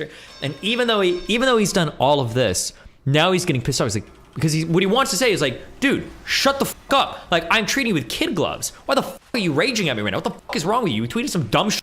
Own it, move on from it. And she's still like even mothering Vosh. But you don't impose. Wait, it doesn't detract anything. You ask me a detracts. question and I speak. If you want to have if you want it to be like an inquisition and you want me to just answer with single yes, no, But you're just one whining. word. I'm not whining. You are. Fine. Wait, All right. chat.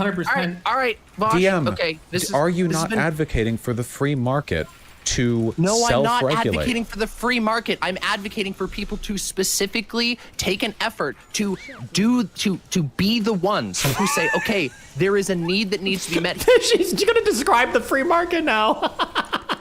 Here, how do I learn what is necessary to do this? How is that different from the free market self-regulating? Oh my God, I don't know. If you don't see how that's different from the free market, That's exactly what it self-regulating, is. then I just don't think that. Like, I don't know how you can Wait, look how at is that it and not? say, Just answer the Enterprising question. businessmen in the 20th century would create, snake oil without any federal regulation, and they would do it. Sometimes they didn't think it was snake oil, by the way. Sometimes they thought, oh, really, this foot juice will cure people's, That's very gallbladder. nice. I don't know how. Thanks, that's Hex. Demon Mama. It's not what I'm talking about I am at all. asking you directly how you could ever expect unregulated chemical laboratories to produce things with better standards of quality than the free market will regulate itself. This is the same. You have an unregulated industry. None of what you're saying here is anything that I was talking about there. I never advocated I literally never advocated that even people going and researching this stuff and learning how to do it on their own and being equipped in that way,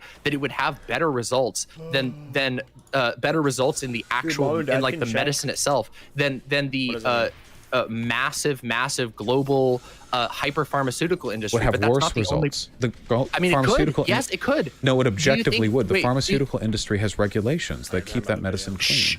Sure. Yes. Fine.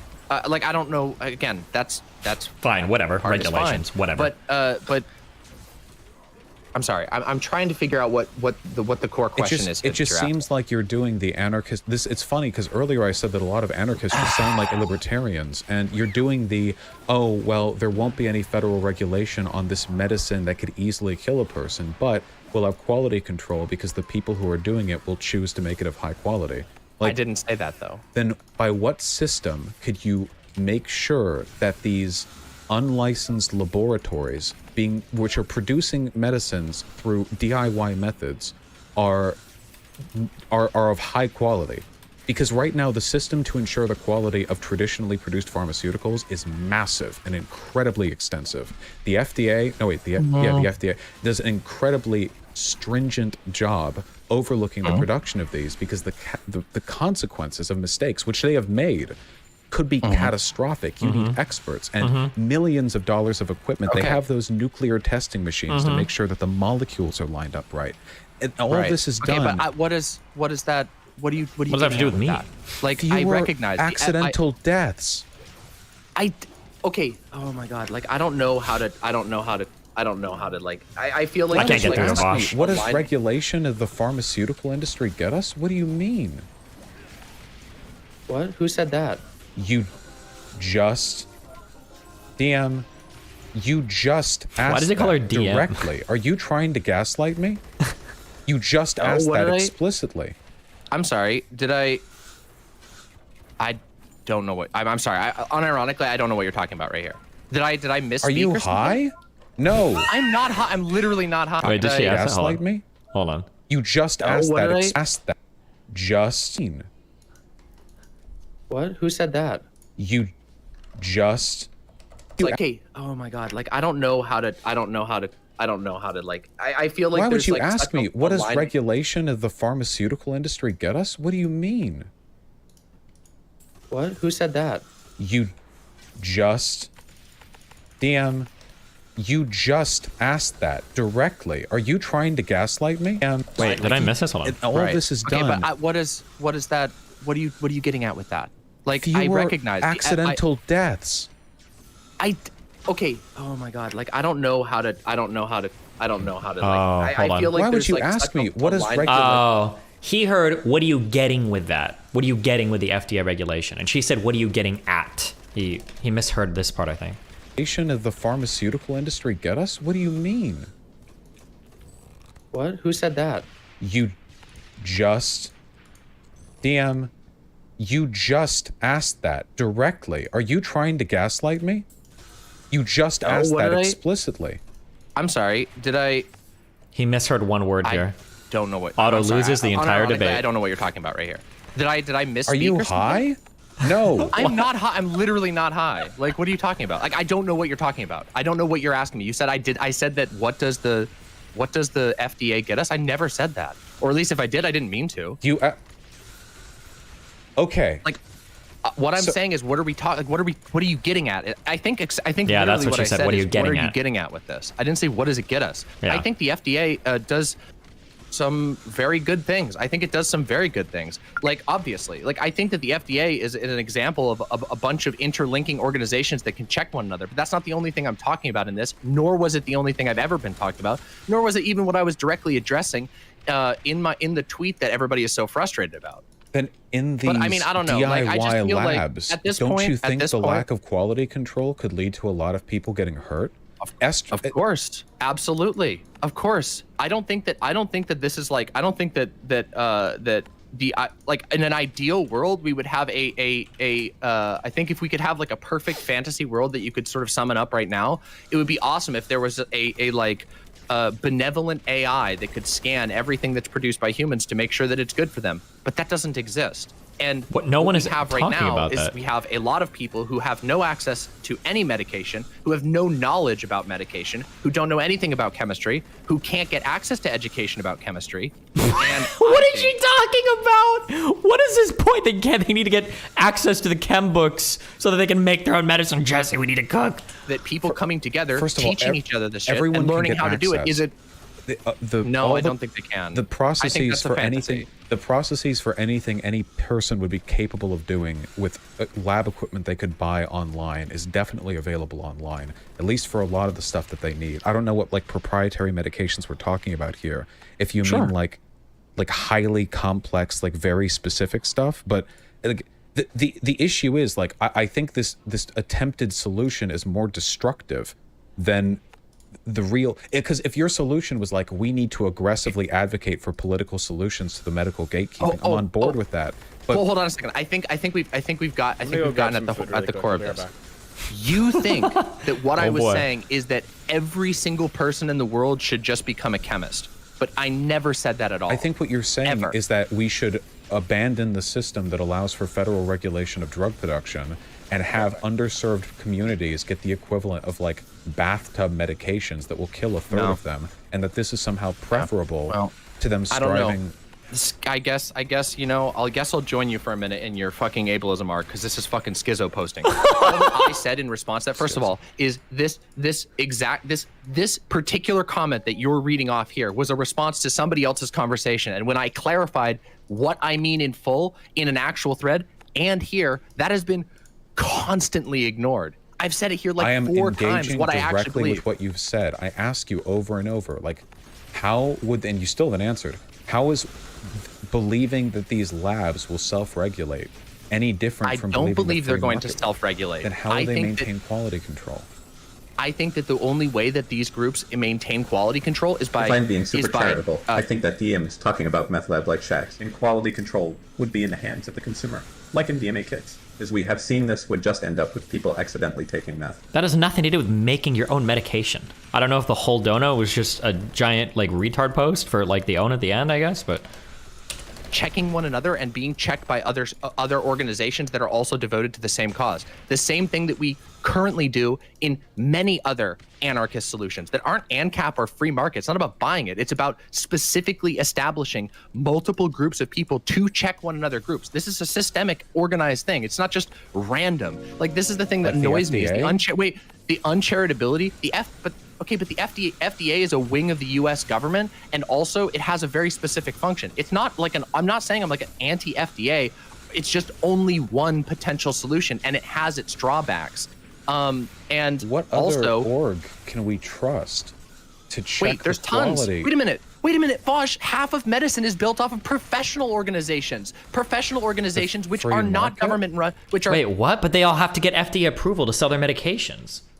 What? No, they're not free market. These are non-profit organizations of professionals who come together with the explicit purpose of making medicine better. You know what non-profits have thing. done to Africa? I don't trust non-profits. Oh my God. Okay, that's such a stupid argument. Wait, I don't trust. That's a stupid argument. The reason I trust. Come on. No, it's really not. I don't. You cite professional organizations all the time in your content. The APA is a professional organization. I don't cite professional. You're being anti-intellectual right now. I don't cite professional organizations. And the dope person are all industry plants planted by you. Chemical purity of manufactured drugs, because that's not what they do. And yet they do. They don't. The FDA. Yes, they do. Engineering organizations, they are the ones that make the decisions and standards, and they pass those to governments who pass the laws. And I recognize that I have problems. I have problems with. No, it isn't. It absolutely no, it isn't. is. The fundamental advocacy of the actual position. If you're not married to blowing me up about a tweet, which you can be if you want to be, that's fine. Engineering orgs don't enforce anything. They set guidelines. Also, that's not true. When engineers, you're not correct about that. Go look up engineering orgs and international engineering orgs. What would you even look up there? Go look up engineering orgs. What the fuck does that mean? What are you supposed to look up? Go look up engineering orgs. What does that mean? Like, which are non-profits, non-governmental profits, non-governmental, non-profit organizations, technical institutions. Also, how are these engineering orgs enforcing standards? It's not even their job. Like, ones that come together, they'll have a council and they'll say this is the standard, and then this standard will be picked up by other governments because all of the best engineers who enforces it? What system do you go through if there is a reprimand? What system do you go through if something has gone wrong? I mean, if you want me to make something up on the spot, I don't know. You like, don't have you want to invent everything right now? System. If there are expectations and goals and regulations held that are not met, you can absolutely. Well, that's one path. That's one path. Who do you sue? Yeah. What do you do if people die from unregulated medication that was looked over by a non-profit? Probably a whole lot of options. There's name a one lot of options for what you could do there. Like what? You realize that, like, right now in the United States, because we live in a civilized society, you know that mesothelioma, like, ad run that went for a long time? If pharmaceutical companies, or really anybody, does something that harms the public good, even if just a few people die from it, there's a mass then you get a TV ad and you can call about it. A mass recall, there are class action lawsuits that people chomp at the bit. What do you do if it's just like the Walter White meth van, except it produces painkillers? Nice. I don't know, but you that's for you to figure out in the fantasy that you've written up about my tweet. Like, I don't. That's Demon your problem. Mama, That's not a me you're problem. talking about unregulated chemical labs.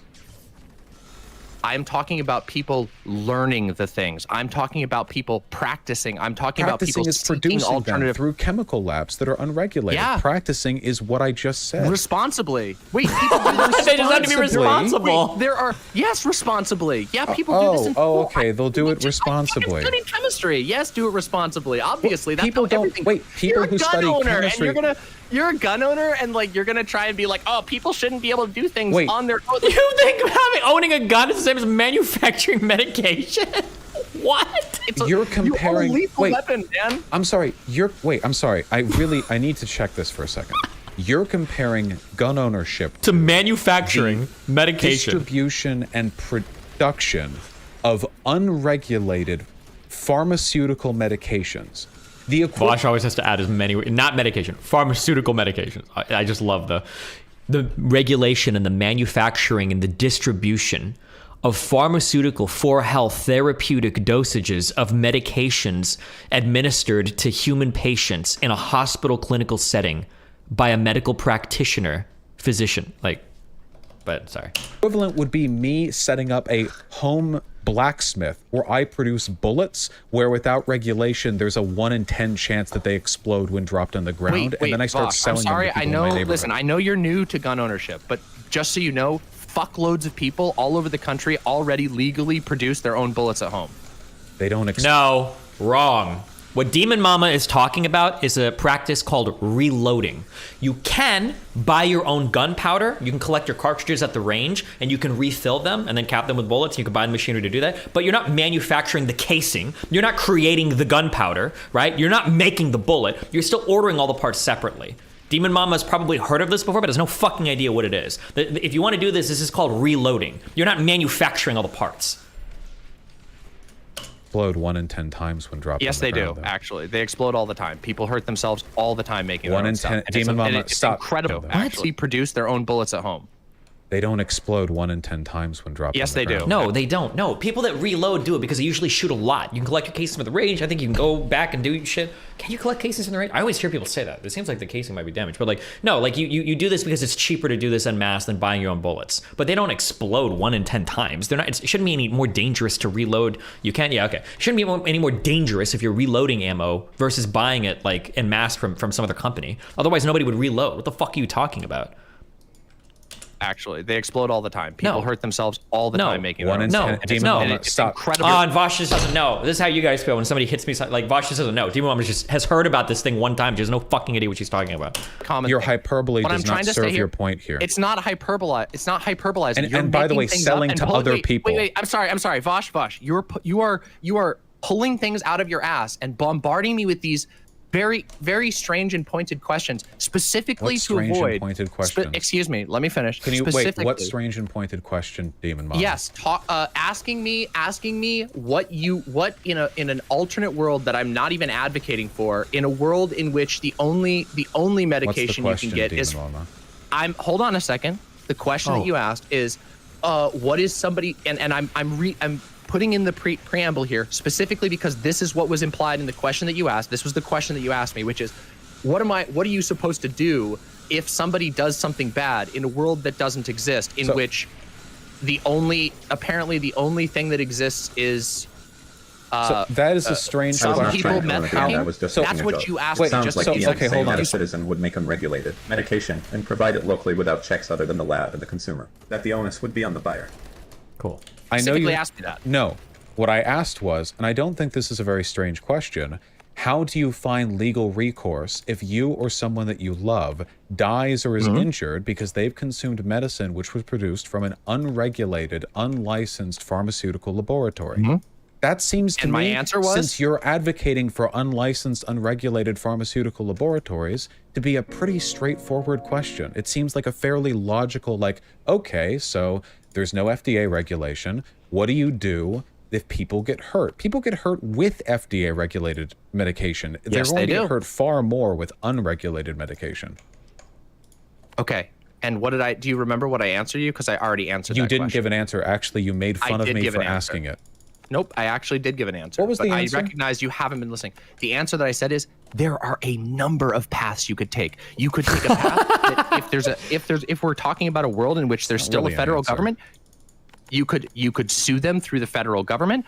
If we're talking about, hold on, wait. They're you want to unlicensed. answer? You got to let me answer if you want. The thing is, she knows that every single answer she's about to give is dog shit. So she's just gonna like diarrhea out like 10 different ones, and she doesn't want Vosh to like really think about any of the answers she's giving. Answer, Vosh. Wait, they're unlicensed. Want me to answer again for you when you didn't listen to my answer before? Then I can repeat it again, and I'll do it right now, which is, if we're talking about a world in which there's a federal government still, you could still sue. Are we talking about a world in which there's local governments? You could probably sue through the local government. Are we talking about a world in which there are worker councils? Well, then you probably bring it up to your worker council, and your worker council will bring it over to the worker council of the chemists league or whatever. And there's the thing. There's like literally so many possible paths. They're unregulated. They don't have a business license. What do you talk about? The RV that parks on 3rd and Chester Street? When do we talk about, like, what are we talking about?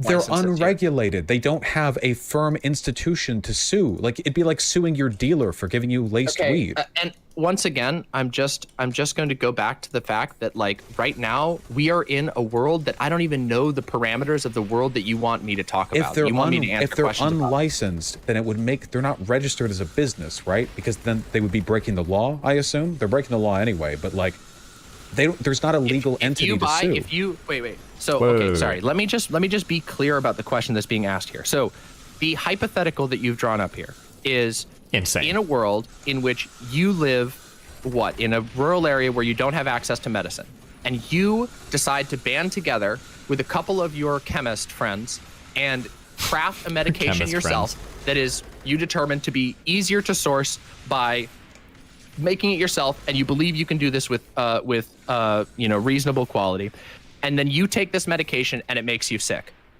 Is that what you're asking me? Is it what you would do in that situation? Or are you saying if there was a world in which the only way to get any medicine was from a band of 10 people, well, obviously, that's not a world I even advocated for, first of all. And secondly, I don't think that's, like, I don't know what you're asking me. What is the question that you're actually asking me? You need to actually establish the hypothetical. Okay, you want me to thank you respond for to taking 3 minutes to indicate that you haven't been listening to what I've been saying. Oh my God. Okay, so in an unrestricted area anymore. This is so fucking stupid. I agree, but not for like the reasons you feel. It seems to me like you're like almost Hassan-like in your ability to take an L on something. Are you for real right now? I'm being perfectly real. In both cases, I feel like there's no way to explain to you that your position is untenable. You just, it's the victim peddling and the double and triple and quadruple and pentuple and sextuple and septuple down.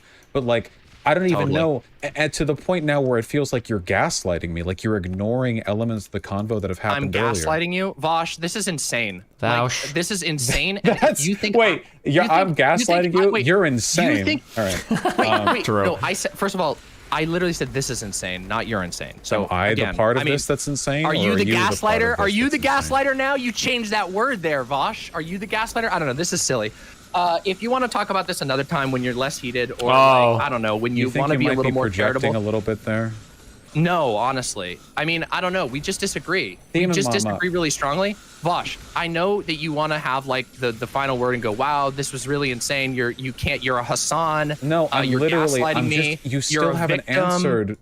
I answered all of your questions, your many, many, many questions, most of which had to do with things I wasn't even talking about. I'm just. Do you acknowledge that illicit drug production, not pharmaceutical drugs, but like, fun drugs, whatever, in the United States have generally had a great many problems pertaining to these drugs being laced or of low quality?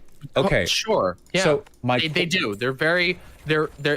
It's a huge conversation, but yes. Okay. Of course I agree with that. So as we all know, you can sue a dealer for selling you laced drugs, but it's not really a thing that happens. Because the dealers are pursued by the cops instead. Like they're pursued as for doing the dealing in the first place. Also, you normally don't know your dealer's name if they're like, depending on like what you're getting through or like how well you know this person. Usually there's, funnily, a supply chain involved where the source of the distribution of the bad drugs isn't really known to you and not really directly addressable, because that's how criminal enterprise tends to work. And the problem with this is that even if you're hurt by a laced drug, even if you sue, that doesn't stop production. Production continues. The only thing that stopped these generally are drug busts and people getting arrested. And hopefully the ones that get arrested are the ones who are peddling really bad shit and not the honest to God, hardworking, college students trying to finance their debt with weed sales, So with all that, every weed seller, guys, it's like, yeah, man. So this guy is a physics major to college. He sells weed. Like that's what drug dealers are. They're just trying to get through college. Okay.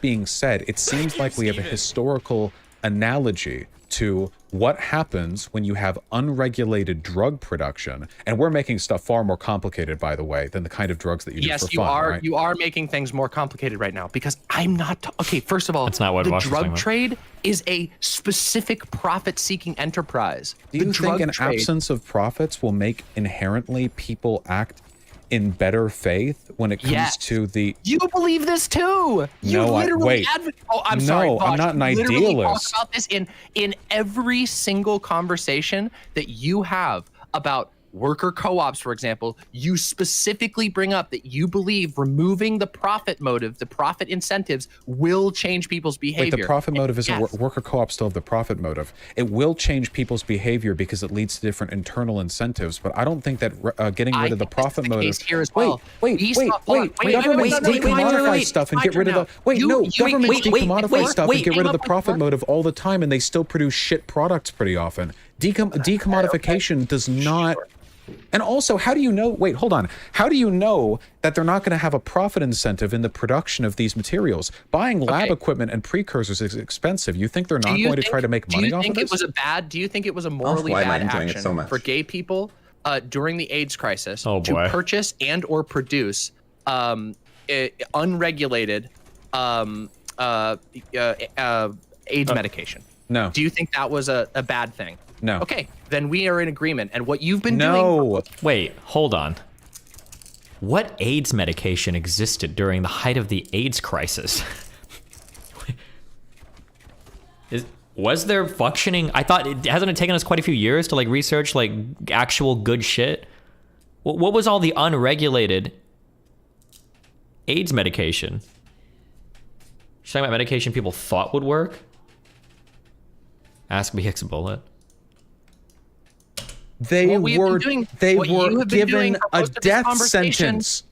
They were given a death sentence, and their many other people. No, they were given a death sentence, and their president. No, hold on. Stop. The original question. No. I don't want to stop. You've been projecting a fantasy understanding of what my arguments are this entire time, and you refuse. They were given experimental medication, knowing it could kill them because they knew they were going to die anyway. Demon Mama, please. Demon Mama.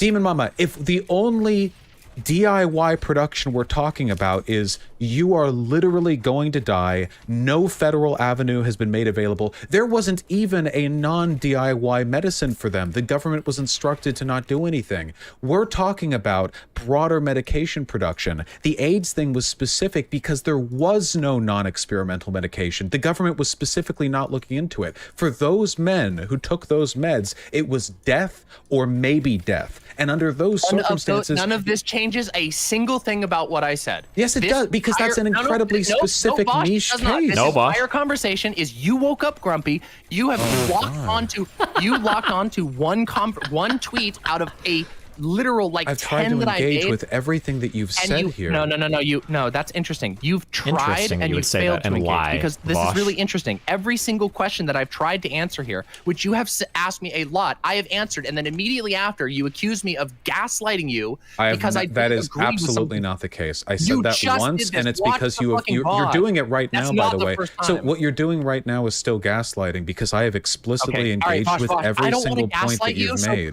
Please let I don't want to gaslight you. Dan, you're free to hang up if you want to run. Okay.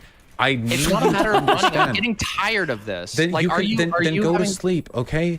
This is not comparable to the AIDS crisis. We've been talking this entire time about the production of medication that has a federally produced alternative. You never even tried to engage with what I was talking about. I asked you which specific medications, and you didn't give me an answer except for bathtub estrogen. Oh my fucking God. I literally gave you specific answers. The first thing I talked about, and this is why I'm getting so annoyed. You will be able to watch this. You are going to go and watch this VOD back, and you're going to see where I literally immediately answered your questions. You're not going to watch this VOD back. What? You're not going to watch this VOD back. It would not be in your interest to do so.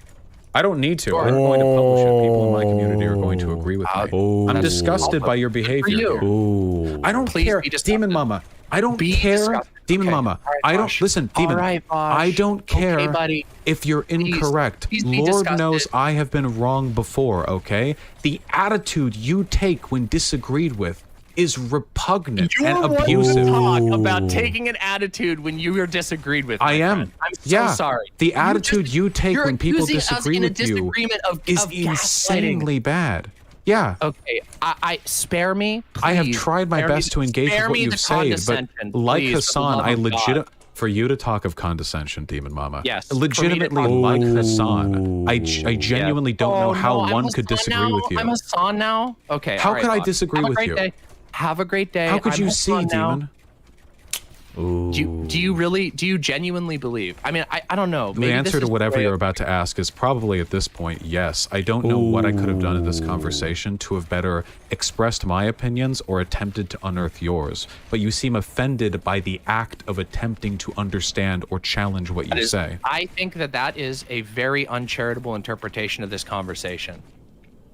I just genuinely think that that's a really uncharitable interpretation of this conversation. I think you've asked a lot of questions. I think you started this whole conversation like pretty pissed off about the topic, and you had already written a thread referring to my tweet about it in which you grossly mischaracterized my viewpoint on it. I stand by everything that I said. I think that's great for you. I'm glad you stand by that. But I feel like you getting up in arms about me being supposedly too condescending after you accused me of gaslighting you because of something I don't even remember what you were referring to. And if I said maybe it never happened at all.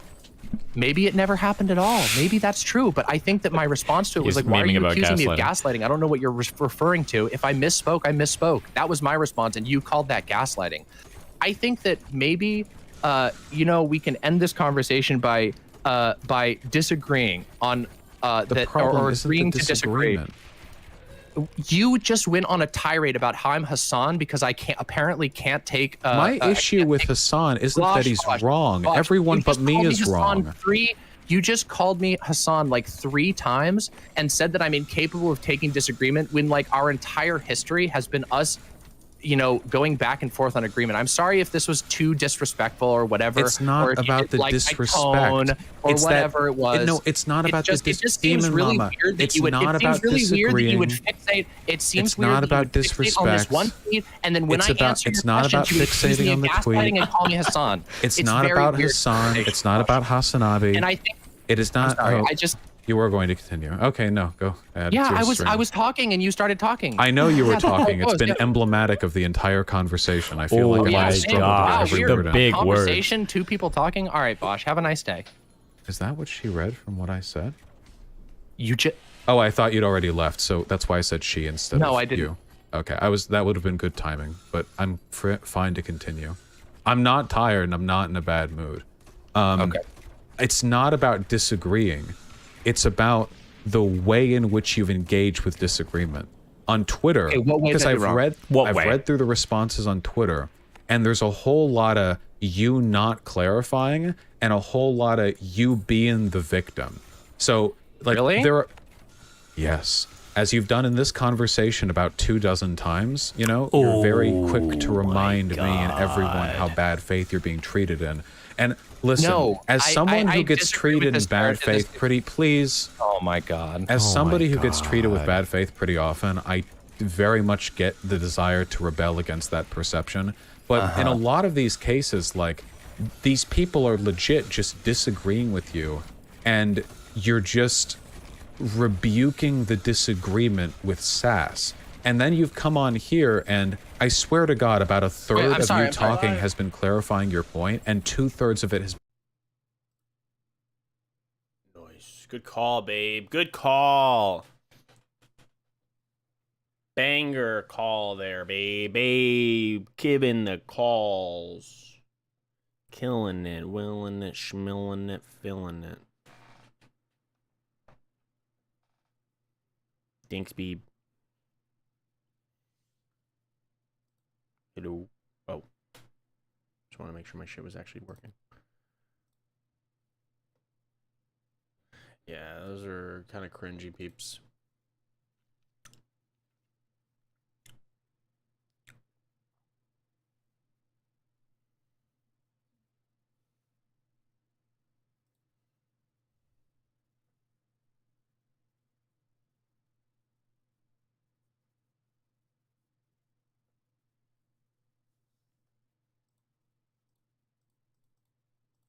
I'm already in.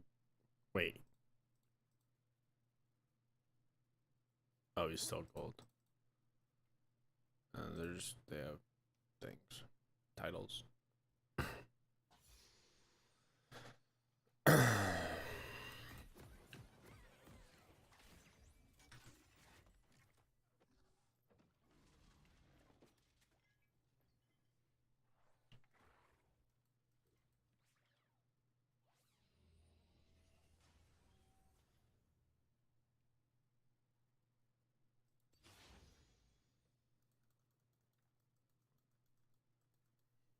Well, this is cool. That's a new Blitz thing. It tells you my route. Because I had no idea what the fuck.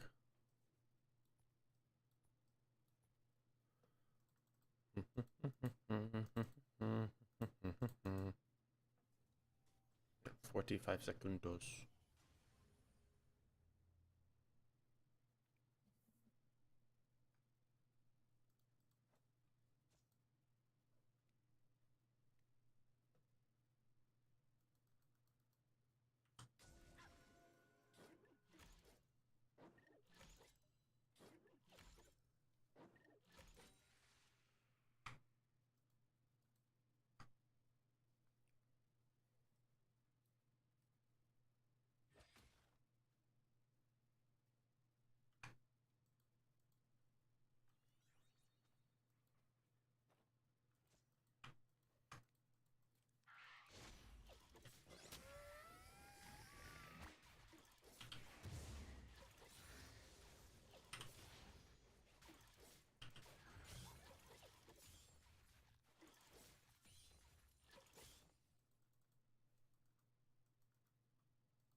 Hello. How are we doing today, guys? You have the exact time and place. Guys. Soda. What?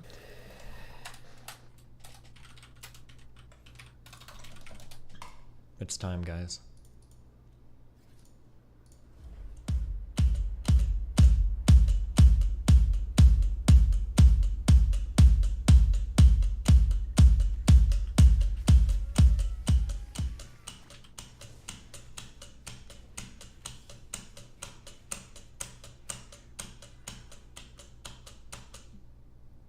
Fuck, man.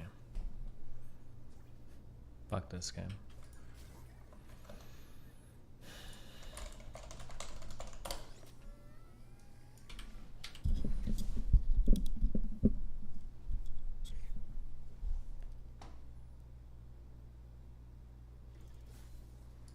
Hey there, this is just a quick video to show you how to make one of these home evap coolers.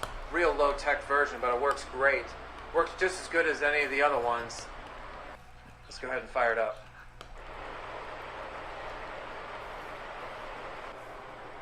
Air comes right through there. Super cool, it's sitting right here.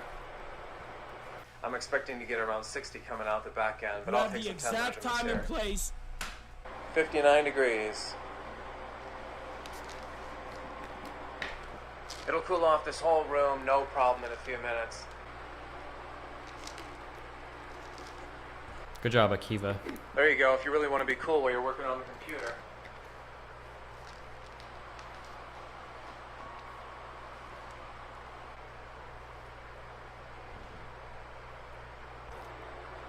Extremely cool air coming out of here. I mean 80 to 60, so you know what that feels like.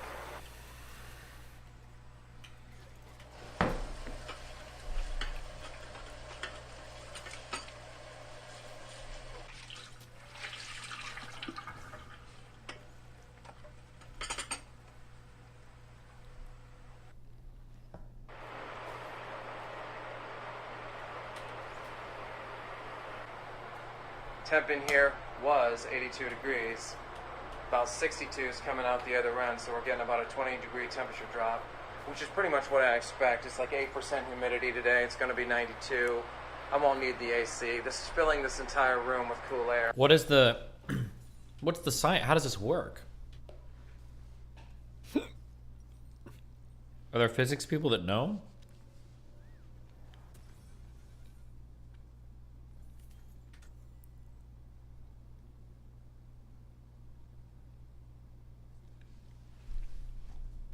He's got bedhead. One of the best. This is legit my job. Evaporative cooling. Evaporative cooling doesn't tell me anything. You brain dead fuck. Okay?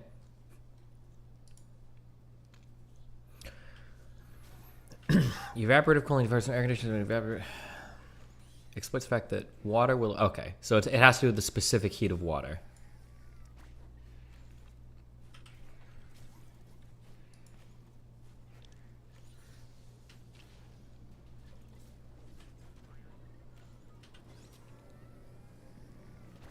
Fuck you, Huff Daddy. Piece of shit.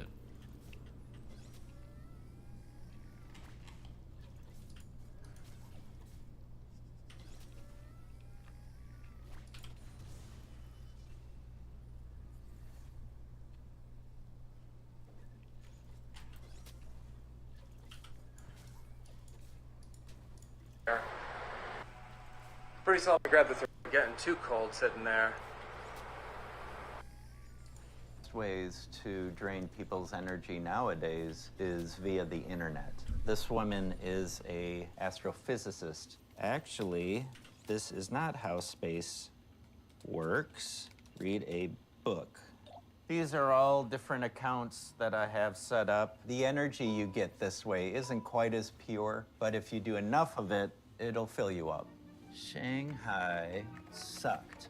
Where was the Chinatown? It's surprisingly simple to get total strangers completely furious with you. They should get a life. When they call you a dumbass, you know you've got them. They called me a dumbass. There's some kind of human nerd who is telling people to ignore me. I mean, he's getting my accounts suspended left and right. This will not stand. I mean, he's stealing my food.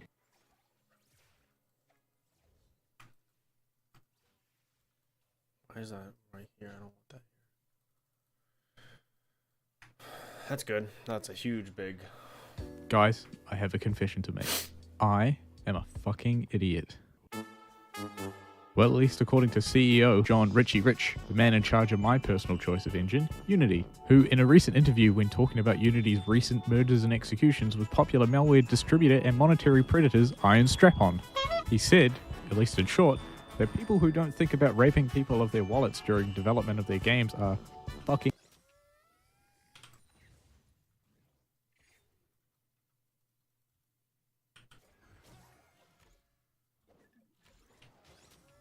idiots, although I do think I might be paraphrasing.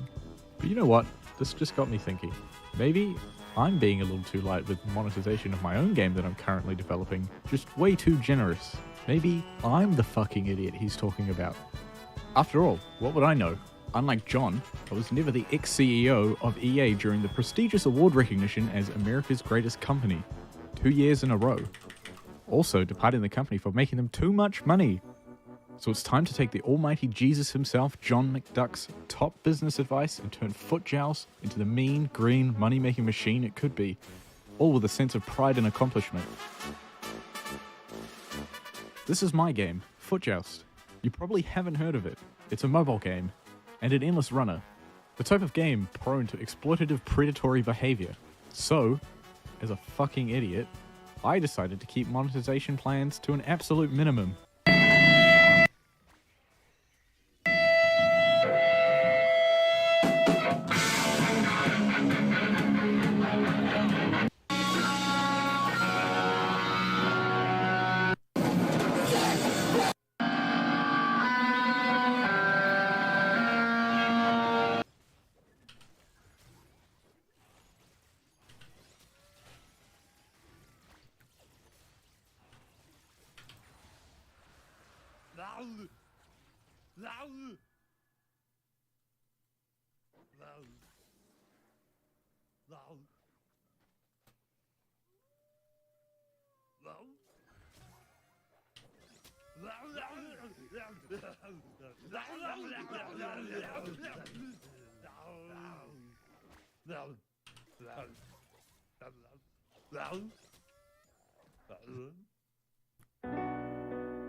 Okay, I'm about to be an asshole.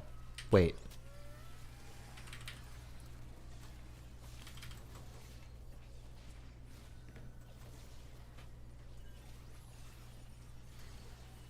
Worth. Why? I don't know. Well, never mind. Okay. No, not going to.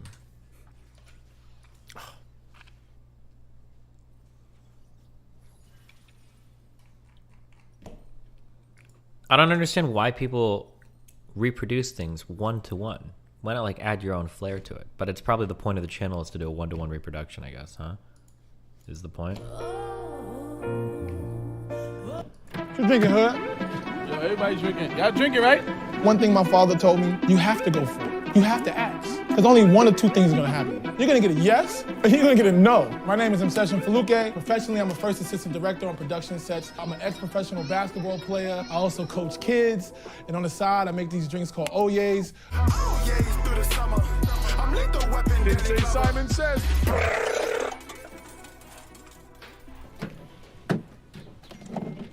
You used to be for life on principle at conception, but okay with abortions from societal perspective. What made you change to consciousness? It came to me in a dream. Making drinks since 2005. I started in college. Now, everybody knows me as Oye Mayo. I'm the guy with the drinks. I'm the guy with the Oyes. Everybody in New York City calls them nutcrackers. Nutcrackers in New York is a summertime staple. You can find nutcrackers on the beach, festivals, in the street. It's really just a concoction of different liquors with a nice sweet juice taste. We got blueberries. We got all the flavors. Why are you linking this? Bro, this thread is like 2 weeks old. 19 days ago. Why? I don't understand. Yeah, it's 2 X chromosomes hates men. Thank you.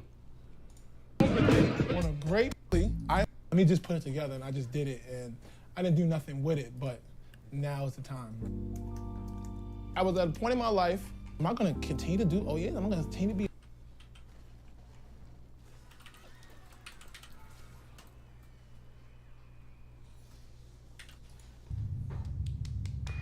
Never gets old, huh? Nope. It kind of makes you want to break into song. Yep. I love the mountains. I love the clear.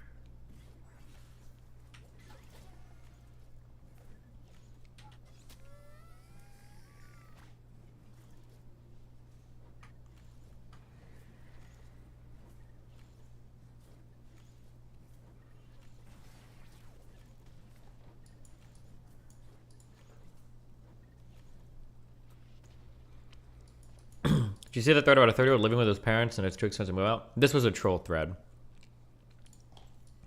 Like, you guys got trolled somehow. The guy is apparently spending, like, he says he can't move out and he's spending like over $1,000 a month on OnlyFans. This was absolutely a troll thread.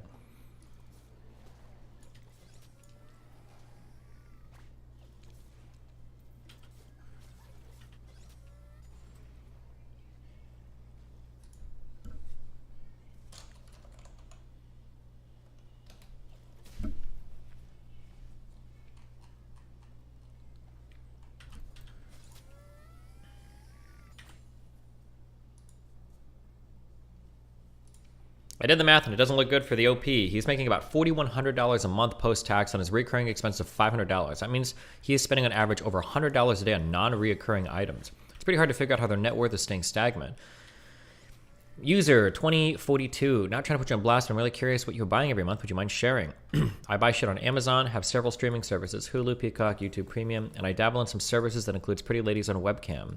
I don't claim to be the most financially responsible guy, but I feel like the money does go pretty quickly. I suppose I could cut back on some things, but a $1,200 a month nut in addition to household accoutrements and furniture seems like an undue burden.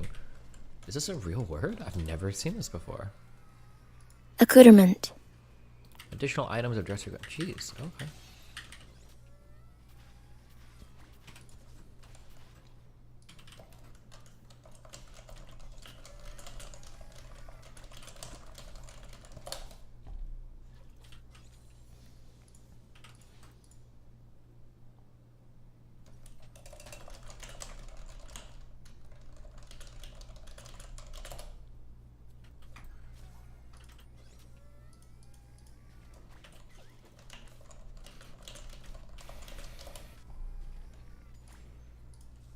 Check his post history. He's actually obsessed with OnlyFans, not a troll.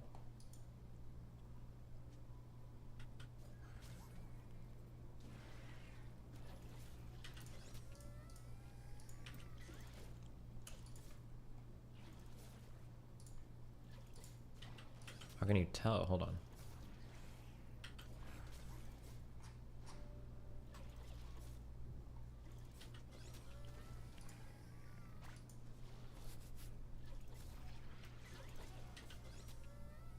Jesus.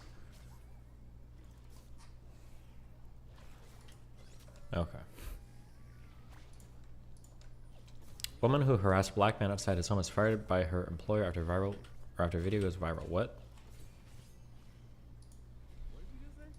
What are you right now sitting out here doing? I'm minding my own business. What are you doing? I don't think you are minding your own business. Okay, what do you think I'm doing? I'm not really sure, but I'll figure it out. Okay, you figure it out. I'm probably where I live. Yeah, I live here too. Okay, so I'm probably at my house where I live.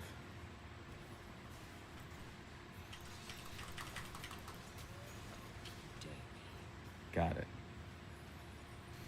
You feel good? Did you do what you needed to do? What the fuck are you doing right now?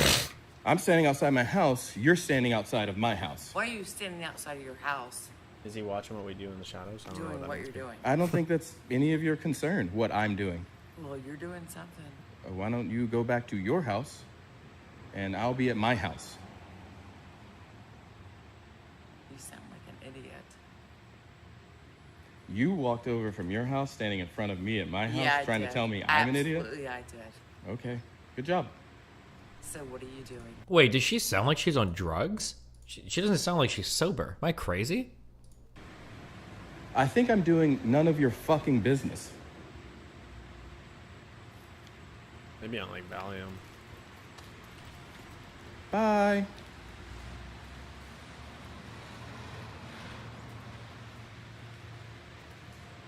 And that's where she came from.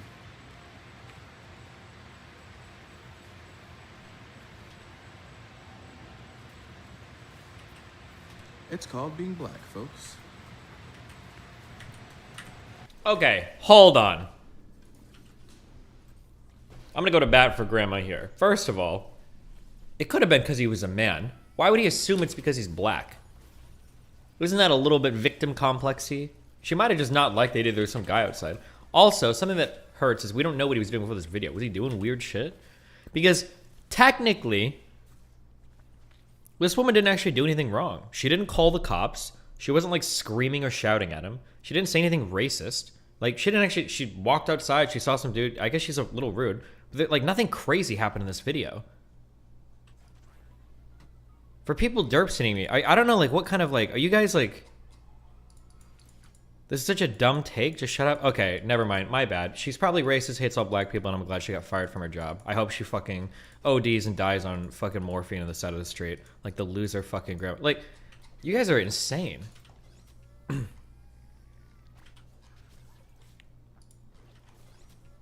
It says he was with his kids, but they aren't in the video. They went inside when they got to his house like normal. You have the exact time and place.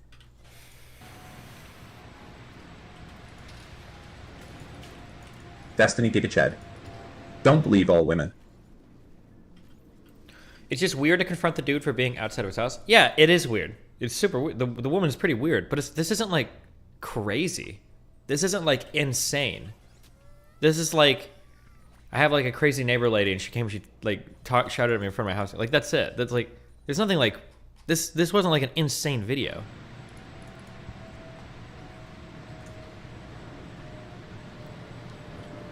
She can't get out of the gate.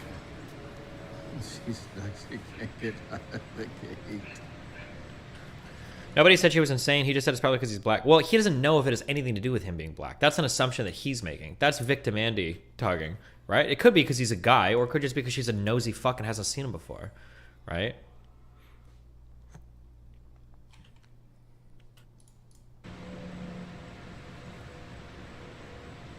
Oh God, you can't get out of the gate.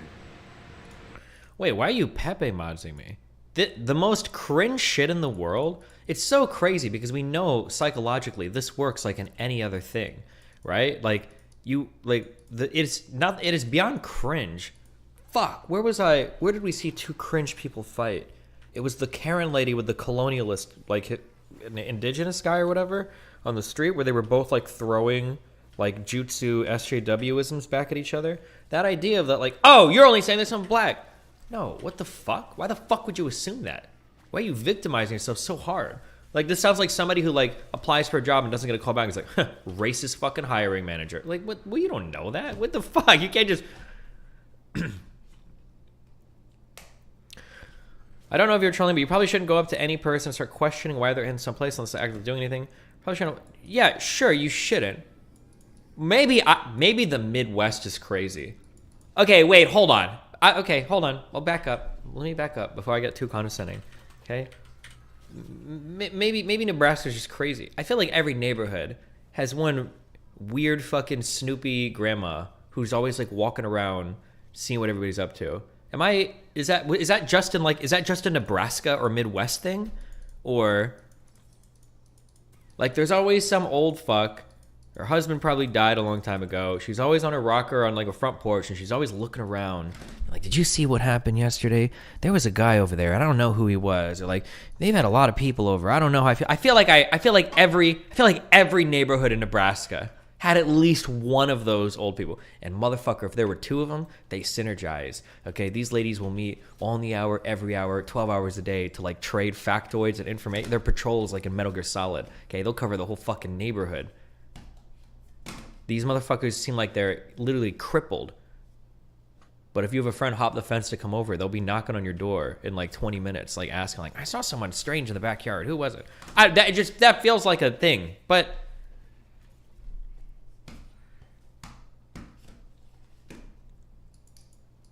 these are the people who run your HOA in every neighborhood. True. It's literally the Balkan grandma meme. USA ball. Oh yeah, true. Yes, true. This lady.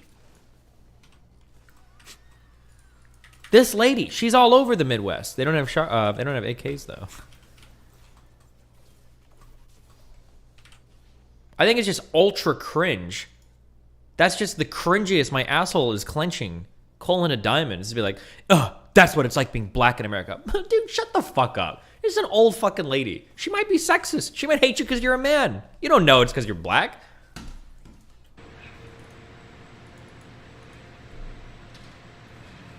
It's absolutely possible she would have done this to anyone she didn't know, but I feel like you're losing it if you don't think him being black had anything to do with it. You don't know that. So hold on, I'm curious.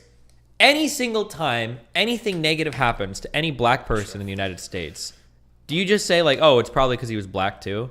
Like, is that an assumption you have?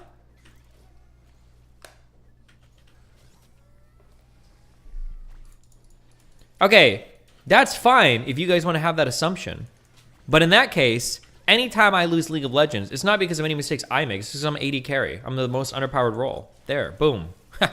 Listen, if you want it your way, I get to have it my way. We're getting back on the rift.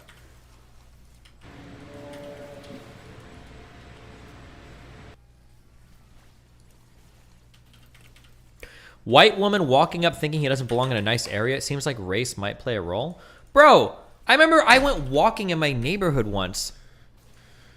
And I'm the whitest motherfucker in the world. Wait, is Eris here? Fuck, she was walking with me. I'm the whitest motherfucker in the world.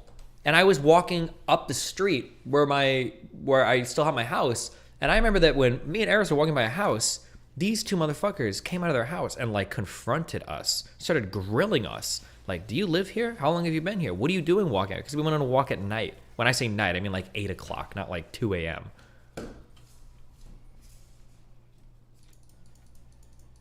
Like, you guys are like, yeah, maybe I was just looking extra Cuban that day. My stash was coming out.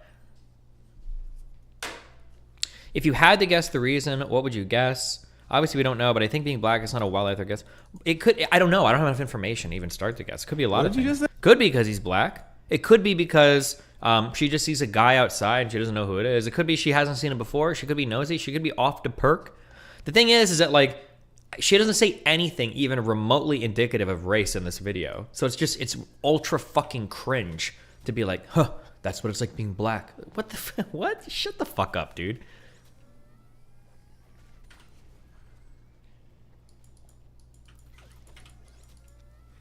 It's definitely possible it's not a racial thing in this instance, but the person assuming it's racial makes sense to me. Sure, you know what? If you believe that, I'll leave this hanging here. If you believe that, then what I said a few days ago is triply true. That some of the like intersectionality, like oppression Olympics victiming shit is rotting your fucking minds. I feel bad if you're a minority in America. You're fucked. You might as well just give up now because every time you fail, you're not going to be able to own any responsibility for anything you do because it's always going to be because you're black, because you're a woman, because you're Hispanic, because you're trans, whatever. It's not you. It's never you. The problem is never you. It's never you. It's always because of some intrinsic thing that you can't change. So why fucking bother, right? If you're poor, you're too retarded to move. If you're black, you're too dark to get hired at any job. If you're trans, you're going to kill you. Like everything is just, you have an excuse for everything. There's no reason to do anything. And if anybody's mean to you ever for any reason, it's because of any of these things. All right, there you go.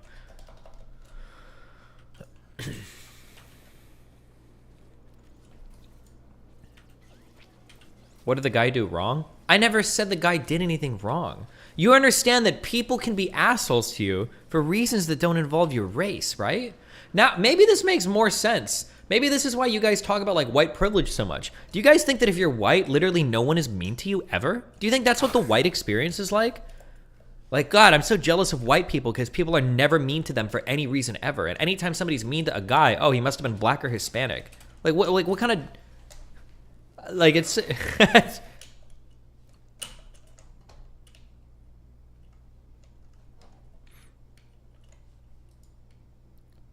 Hola.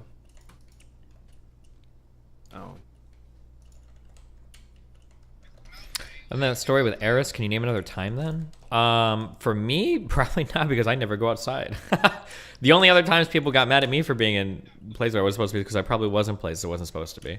When you are, people probably figure this out. When you have like neighborhoods and shit that you run around in, there's always like yards that you can cut through and yards that you can't cut through. But they're the ones you can cut through as long as the guy's like not outside or whatever. But if people catch you, they'll scream at you and shit. But you just keep running because fucking old man geriatrics isn't about to hop a fence to chase you and your fellow 9-year-old friends.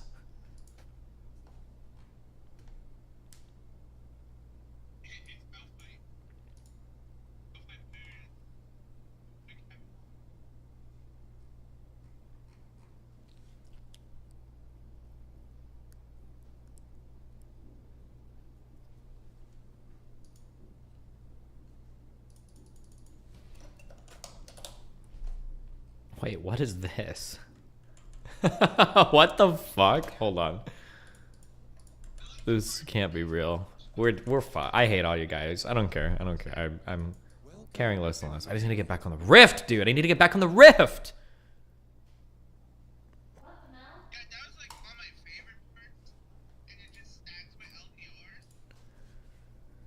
Can we help this mom and her 2 kids who were victimized by Andrew Teckle Sundberg? Minnesota safety will match up to $500 a retweet with proof of a donation.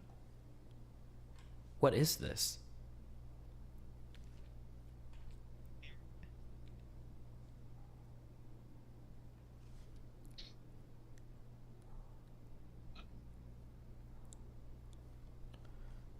Wait, am I reading? This can't be correct. I'm not reading this right. Did this guy do a shooting where he got killed by the cops, and this shooting shot a mom next to her 2 kids, and the shooter's GoFundMe has more money raised for it than the than the family? I must be reading this wrong.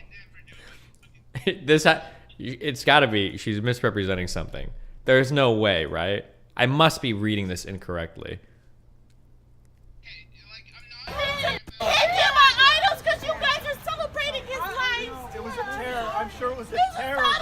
It's a fucking white guy always. No, this can't be real. This is a psyop. You're alive. Shut up. You're alive. Shut up. Let it go. Grief in silence. This is not okay. This is not a George Floyd situation. George Floyd was unarmed. He was unarmed. You're alive. Sorry. This is not okay. My kids have to deal with this and probably have a mental illness now because they almost lost their life.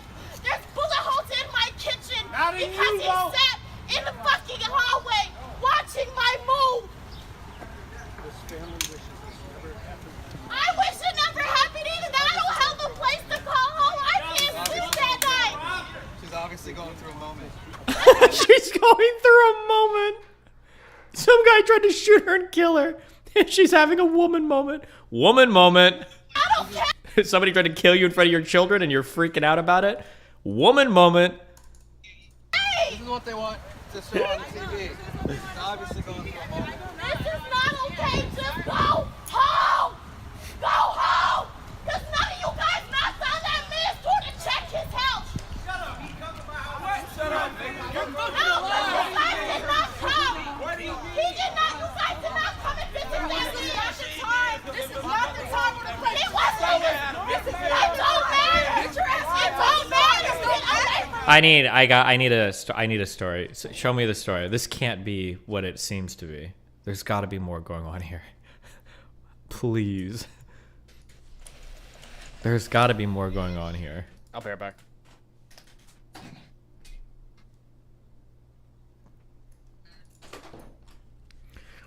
What started as a rally for a man shot and killed by Minneapolis police quickly took a turn after the mother of 2, nearly hit by bullets while inside her apartment, showed up to share her story on Saturday afternoon.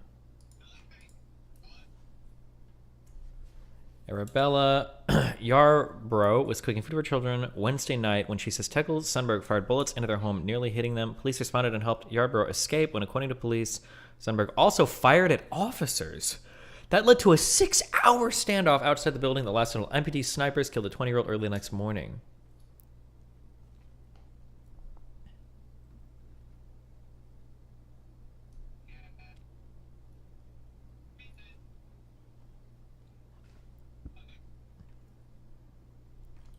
Wait, why are people... Hi. Oh, wait, where's my chat at, guys? The cops were racist here too, right? I'm sorry. You guys are actually turning me into a fucking alt-righter.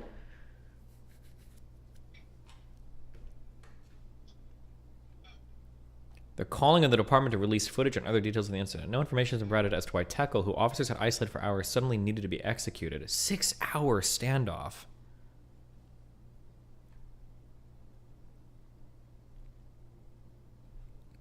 And in Minneapolis, whew, they gotta be real careful. They gotta be real careful up there too. Oh man. I feel like every officer in Minneapolis, when they're looking to Like down, it's got to be like super stressful.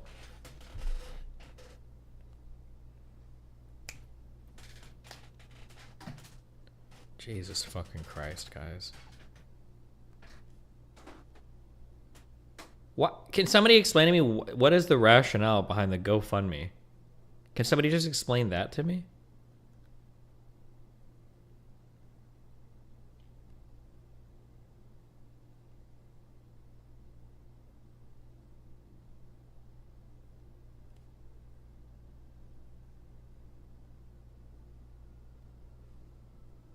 Let's read the page and see what it says. True. Okay, we'll do that. Hold on.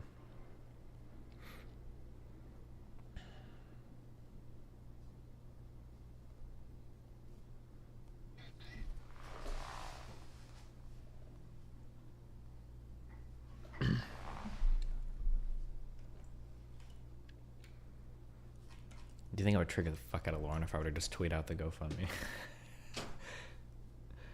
20-year-old, a brother, uncle, son, friend, talented artist, hilarious, energetic human. His life was taken too soon by the Minneapolis Police Department. Tenko was killed on the morning of his mother's birthday. He leaves behind many loving family members and friends. Funds will go towards funeral expenses. It feels like an episode of The Boys, or it feels like it's like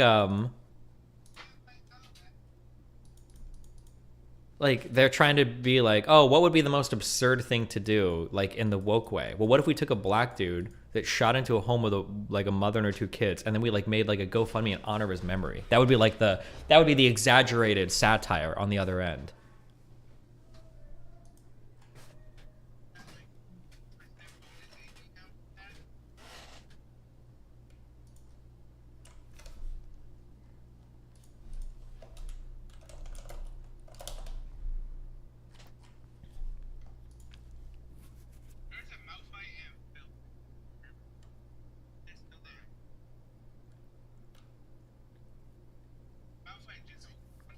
I wonder, is there a chance it's a scam, GoFundMe?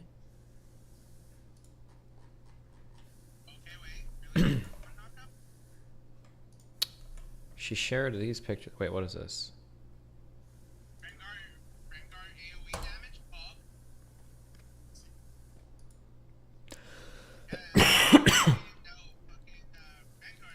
What is he shooting? If he had like a pistol.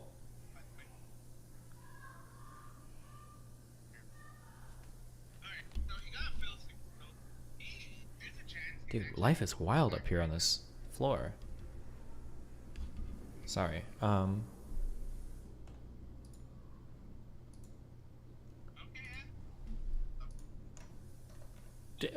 a 9mm handgun normally pierce external walls, or if it's just like a normal pistol? I have no idea. I truly don't know.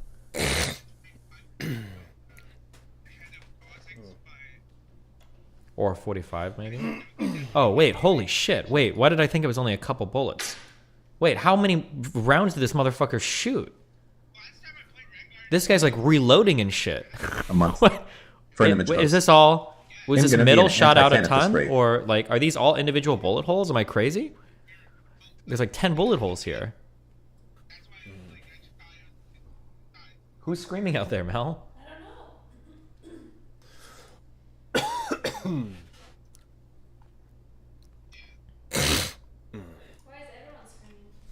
Good meals, Jen.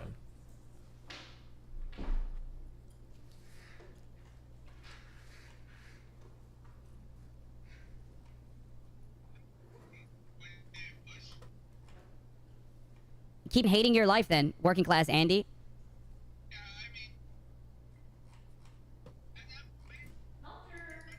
Milker.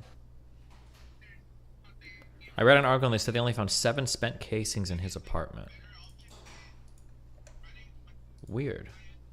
Did the door have other bullet holes? Or other holes?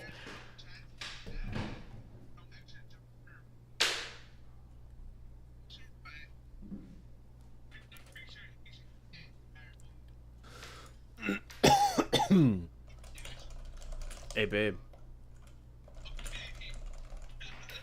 I think I have Sunday, Monday off as a weekend. Oh, that white guy was the father. Holy cringe. What is happening?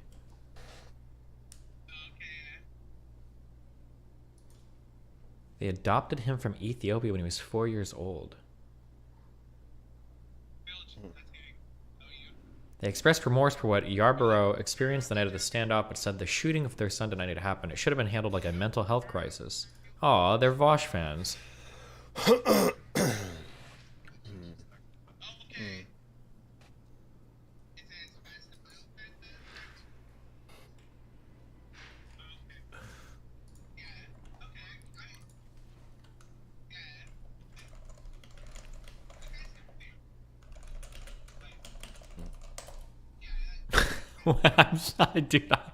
I'm so confused.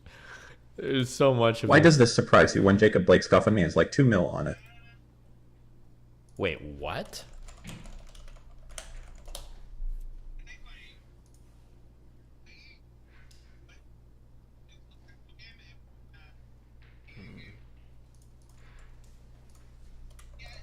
Hold on. Say Simon Says. Okay. Heads up. You know my email. If you are a black fan of mine with a high tolerance for pain, shoot me an email. Have I got a business proposition for you, okay? You know where to reach me. We're going big, guys.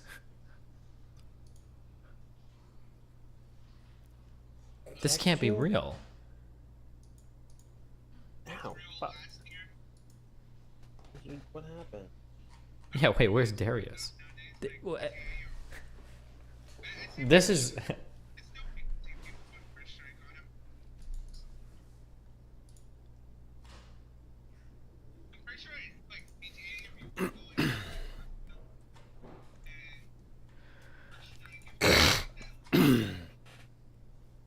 I don't know. Okay.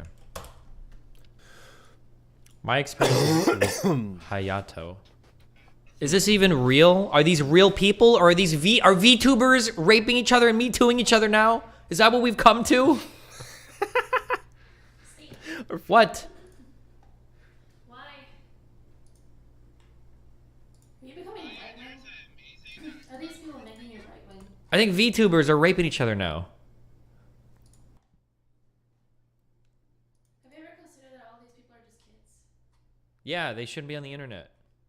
Who are these people? Remy, your cute puppy girl. VTuber.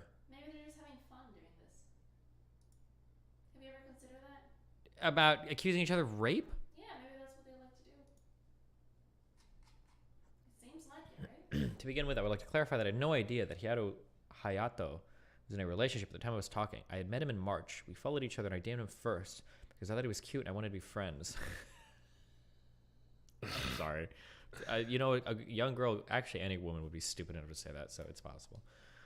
So we ended up exchanging numbers. On the third day of talking, Babe, misogyny arc's coming back. And he wanted to go on a boba date with me. It was spring break at the time, and he was telling me that he really wanted to fly me out. He kept begging, and said that he was in love with me. After being told this, I thought that it wouldn't do any harm to give him a chance, and we began talking more romantically at this point. The first time we called, he immediately sexualized the conversation. He began jerking off on the phone with me, and in a moment of panic, I started fake... How old are these people? Wait, does it say? How old was Hayato? How old is she? He jerked on the phone with me, and in a moment of panic, I started fake moaning to get whatever he was doing over with at the time. Oh, I was 16 and he was 18. I was extremely uncomfortable. I can't. Dude, I have to. Why are you guys turning me into an incel and racist?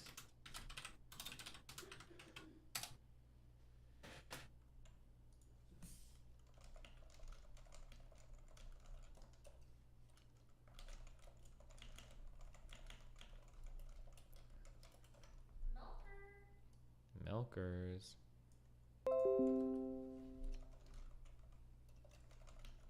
Steve? What? Don't ever talk to a 10-year-old again. Never? Never. Okay? I'll think about it. Don't ever do this. I'll think about it. Yeah, if I talk to too many 10-year-olds. 10-year-olds.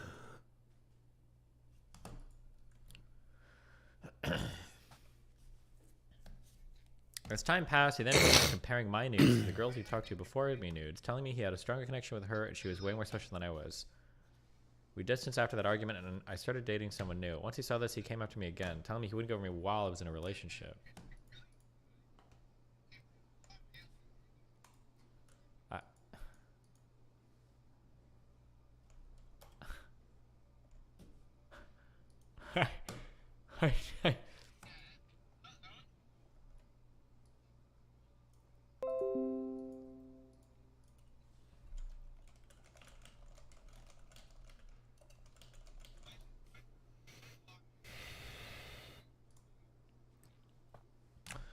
TLDR, I was completely unaware that Hayato had a girlfriend. He told me and multiple other people that he was single. He still continued initiating a relationship with me, would pressure me to do sexual things by constantly begging and claiming he's a compulsive liar, manipulator, does not deserve a platform.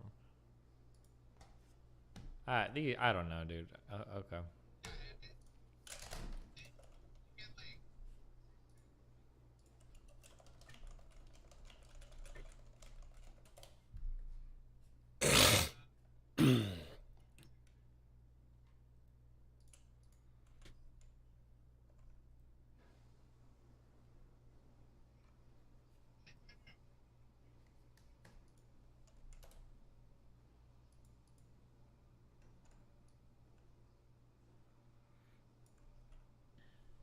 Oh, Urk. Yeah, you can go give it to Rose Wrist. There you go. I'll send him the message. Wait, what is this? X listens to the legend himself, Destiny. And I'm going to talk about how Poppy told me about how You when done, she was Nick? 13-year-old, she coerced her 11-year-old brother into having sex with her. No. This what I'm about to say to you is completely true. It isn't shown in the logs because it was discussed over voice, but when Poppy was 13 years old, she actually coerced her 11-year-old brother into sexual activities while he was crying, and sometimes she would physically abuse him to keep him from doing it. I mean, I feel really wronged by what Poppy did, so I feel like the rhetoric I'm engaging right now is valid. Apparently Poppy doesn't even have a brother. Damn, Sideview Vosh was a monster. Didn't you just say that we don't? And I'm going to talk about how Poppy told me about how when she was 13-year-old, she coerced her 11-year-old brother into having sex with her. No. This physically abuse him to. Oh my god! Alright, fuck Fall Guys. Bro, That shit. guys, That shit. guys, who put this in my fucking playlist? What is wrong with you, man? No! Yes!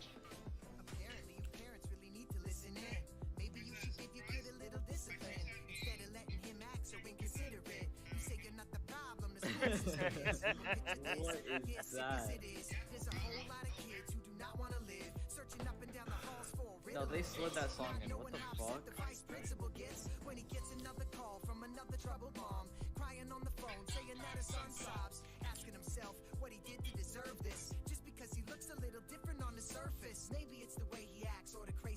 If you put this on the aux, bro, you're getting out the car. I'm not kidding. Yeah. Bro, how do you guys actually hit people with bows as they're moving? What the fuck? I am stronger. Oh, he even knows the words. Stronger. I am stronger. I won't be like this. No. Close enough.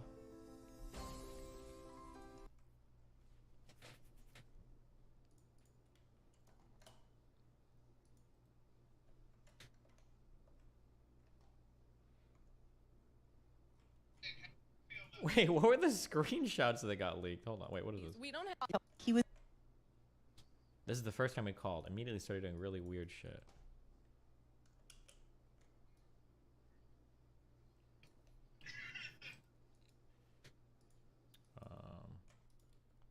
Hold on one second.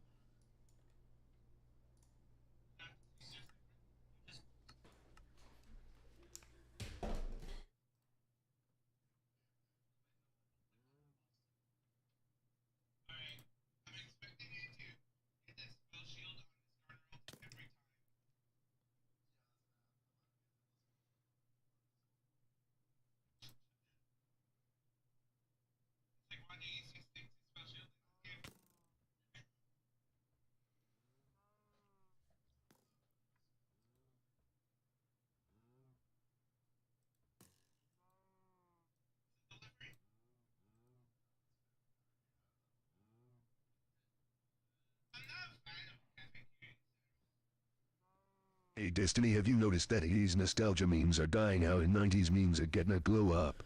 Maybe. Didn't say Simon Says.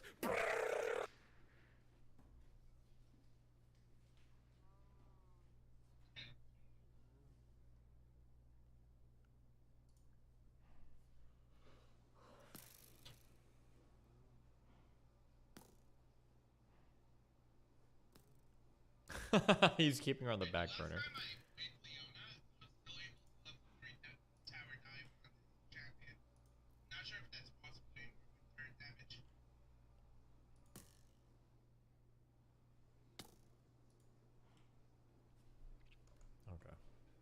He was in a mental health crisis. He needed help. Cindy Sundberg's son, Tekle, was fatally shot by Minneapolis police on her birthday. Tekle died Thursday morning around 4:30 following a 6-hour standoff at his South Minneapolis apartment. The police are portraying it, and the mayor is portraying it like we collaborated, and the police were all kind and loving to our family as they tried. Is quite relative. Why don't you ever talk about issues or policies relating to ecology? I think Destiny is quite Love the relative. stream, buddy. Oh, quiet relative to me. ecology is Got it. I can fix that. That is a lie.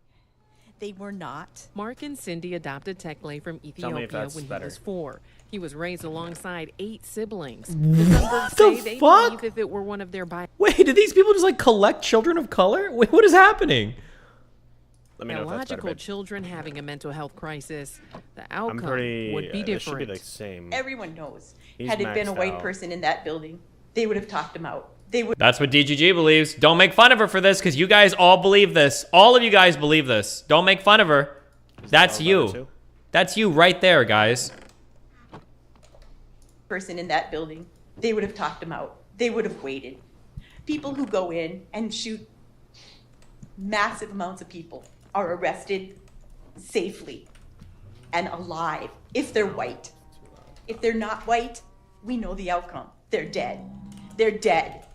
It's all about color. It's all about the lack of value of the humanity of a black body. And it's wrong. Is that better? And it has to stop. We have to name it. It has to stop. I asked every police officer.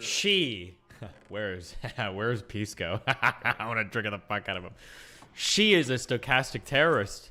She's saying some bullshit. It's gonna get people all riled up in Minneapolis again. That's what she's doing, guys. She's a terrorist. That approached me if I could go talk to him. No, absolutely not. And every one of them also said, there's not going to be any shooting. Nobody's going to get shot. We promise he won't get shot. The only thing we're going to use is rubber bullets, they said. And I was starting to believe them. I thought maybe they've changed, but no.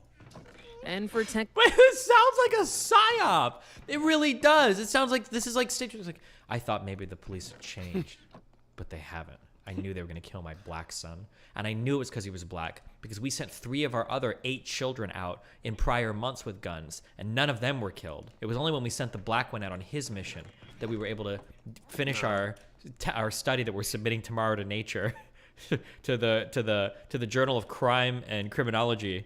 Like what is this? Tekle's brothers and sisters, they're beyond heartbroken. We keep on having to do the same things. We keep on having to see the same things happen. And our black bodies are really... This feels like it's always going to take it on us. He was my little brother. He was 20 years old. He needed help not to be shot. How much Destiny hates I would. when white families adopt black kids. Serious Yukibian energy on YT people. I would lose it if I was the mom. I think I would lose it. I think I would actually lose it. Tekle was the closest person to me because we share a lot of interest. What happened was wrong. I'm a social worker. I know about mental health crises. We don't have the funding that the police have. We de-escalate situations all of the time. We don't show up in war gear. You are a social worker who shows up to active shooter situations to talk them down? Shut the fuck up. You're such a liar. Vosh fans actually watching this and believing it right now in real time. They're out there watching this like, oh, based, true, queen, absolutely. Like, your social workers are like fucking army commando. Get out of here. We show up on people's level. We show up gently. We would let them use their relationships, his father, to connect and feel safe. The Minneapolis Police Department released a 28-page document with 25 pages redacted. They kept us back in this little caged area across from the Taco Bell, and would only let us answer or say things that they told us to say. And when Mark wanted to talk to him directly, they wouldn't let us do that. There was 50, 60, 100 cops around there. I wanted to go to the door. And if I could have gone to that door within the first 10 minutes that we got there, this wouldn't have happened. We'd be at home right now. We'd be having a barbecue from my wife's birthday. This has to be a troll. It can't be real. We'd be having the barbecue. We'd have some Tupac playing in the background. This can't be, it can't be real. It can't be real. Stay. I gotta stop. The case is currently being investigated by the BCA. Attorney Storms is representing the family, and at the time of this interview, police had not released any footage related to the incident. In Minneapolis, I'm Georgia Fort. He deserved to live. He deserved a chance to heal.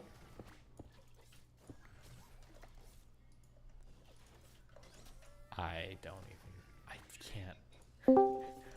Help me, Dan. I'm becoming racist, sexist, and something all at the same time. You know what? Don't let your hatred of people on the very, very far left push you in the other direction. Just, you know what? You know what your mission should be? What? Okay? Your mission should be being a liberal cool. Okay? That's what you gotta do. Okay? Nice. Yeah, I am cool, and I am a liberal, but it's a lot. I'm working against a lot of stuff out there, Dan. Let me tell you something. We care about optics in this house. Skyner, yes? stop. Careful. Yeah. Why do I think he's top lane? And don't worry about me. No, Dan, you can't take Twitter from me. I was about to say, like, wait a minute. I'm sorry, Dan. Why is? No, I'm just saying we care Why am I about saying optics things? in this house, and you make it very hard to be in your vicinity. You know that, right? You must I'm know a cool that. dude. I disagree.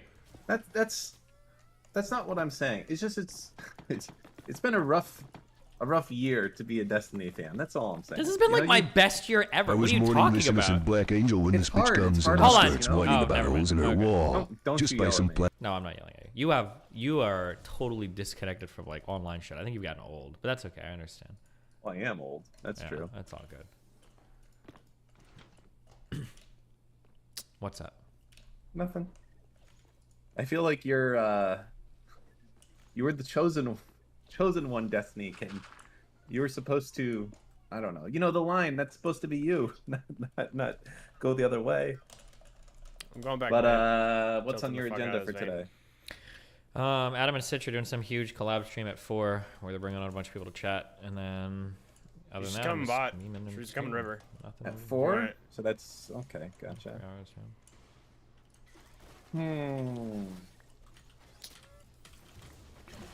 Yeah, it is. Why? What about you? Nothing really much at all. I'm afraid to say. It's a pretty calm, chill day. Right now I'm AFKing on the roof in my base, waiting for an offline raid that may or may not happen. You know what? But Nice. if so, I'm here and I'm ready. Bronze here. What else? I've been trying my new sleep meds, Trazodone. I'm at 50 milligrams, and I've been taking it for, this will be the 5th night, I believe, and it's not working. And I Got the red on there. Yeah, boy. it's kind of Yeah, like boy. an SSRI, so I think it might have to build up in your bloodstream over It's the kind of course like of an the week. SSRI. Wait, what's the name of the drug you're on? Trazodone. So it's a SSRA. It's not a SSRI, but it's like it. It has a lot of the same letters in that part, you know?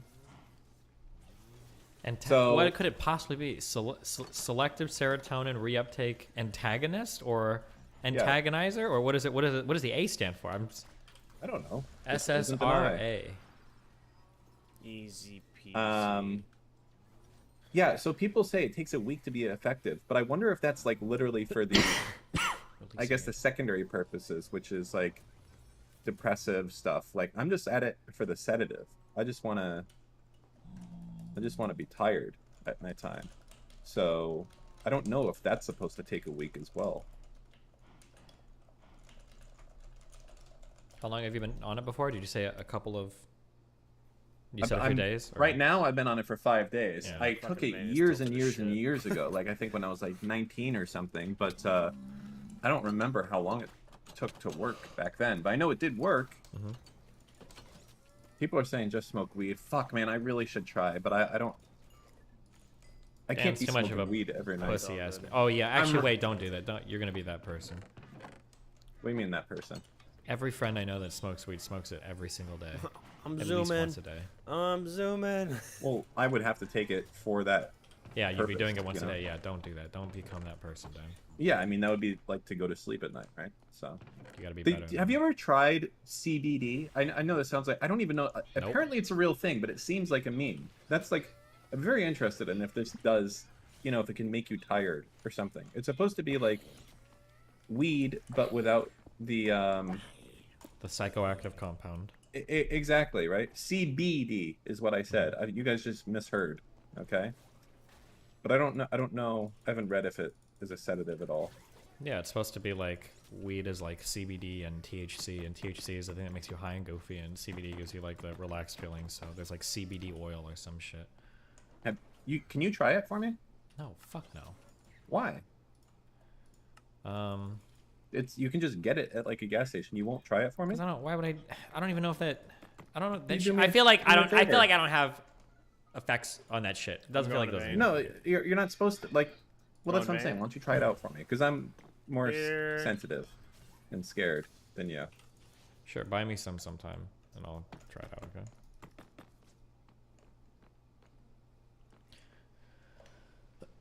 Can I not have any? I can't have any lights down here, right? How do I keep these dumb fucks from spawning? Do I need to put buttons all over the floor?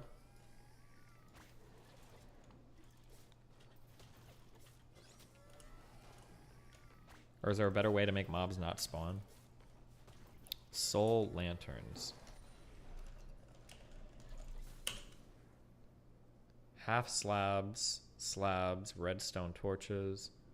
When you smoke reefer, do you still feel paranoid? Please stop calling it reefer. I can call it what I want to, okay? I'm not like over here trying to correct your like food takes, Just let me. Anyways, so when you smoke the ganja, Thank you.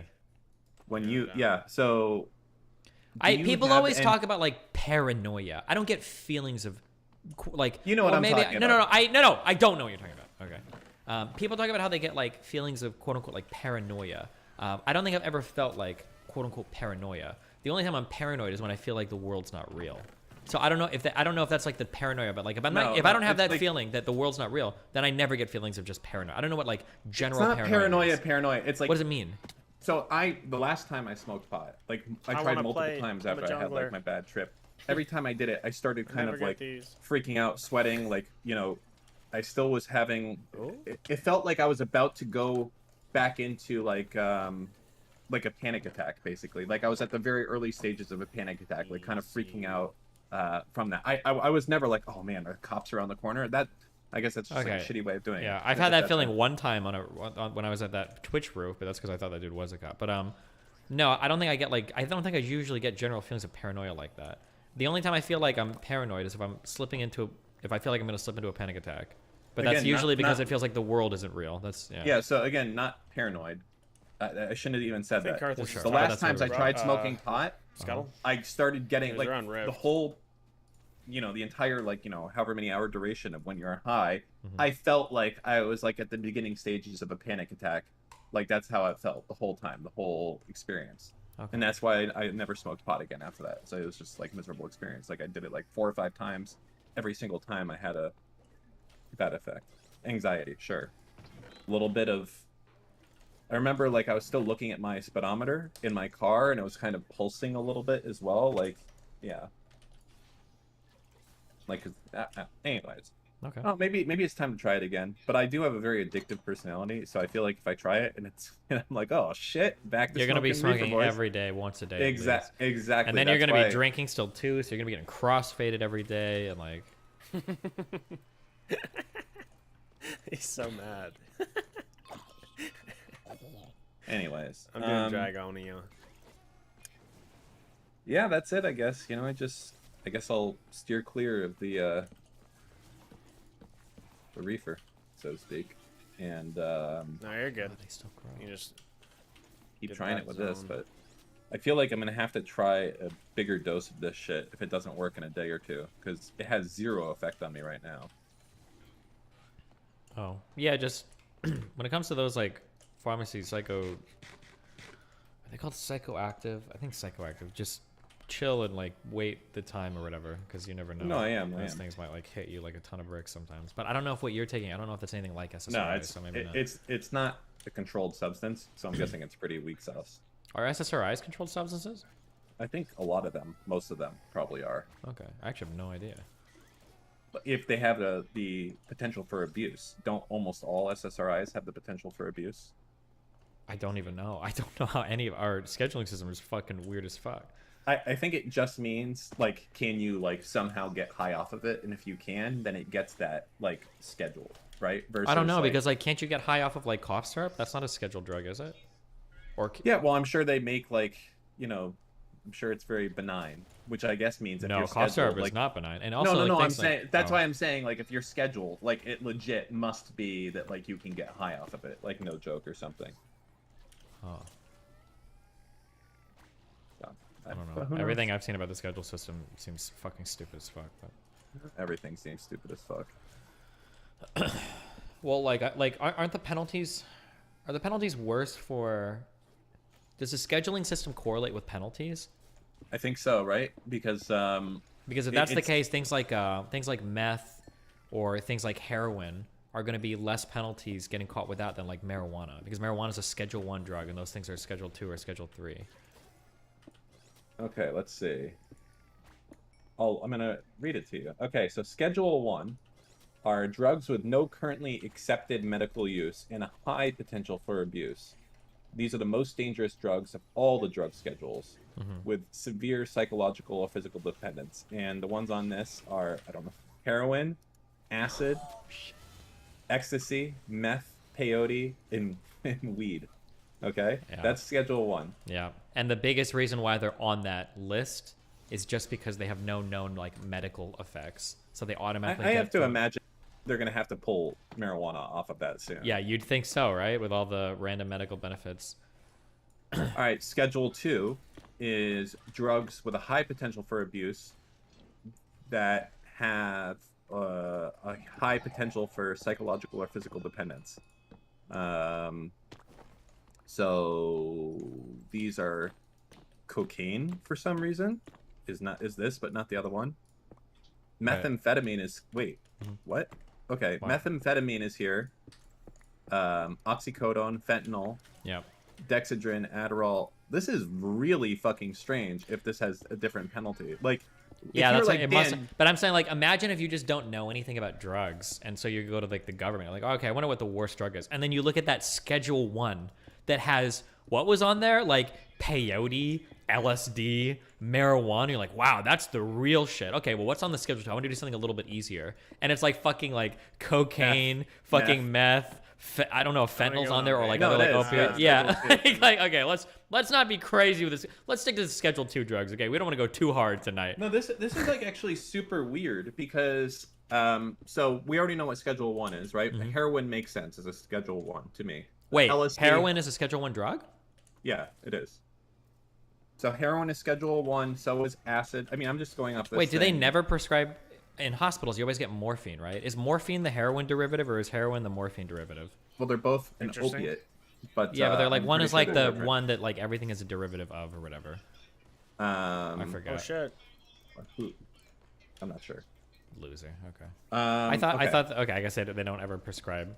I think isn't morphine like the same thing as heroin? They can give you heroin at hospital. Because if you can get prescribed it, then it can't be a Schedule 1. But maybe they don't anymore. So okay, sorry, go ahead.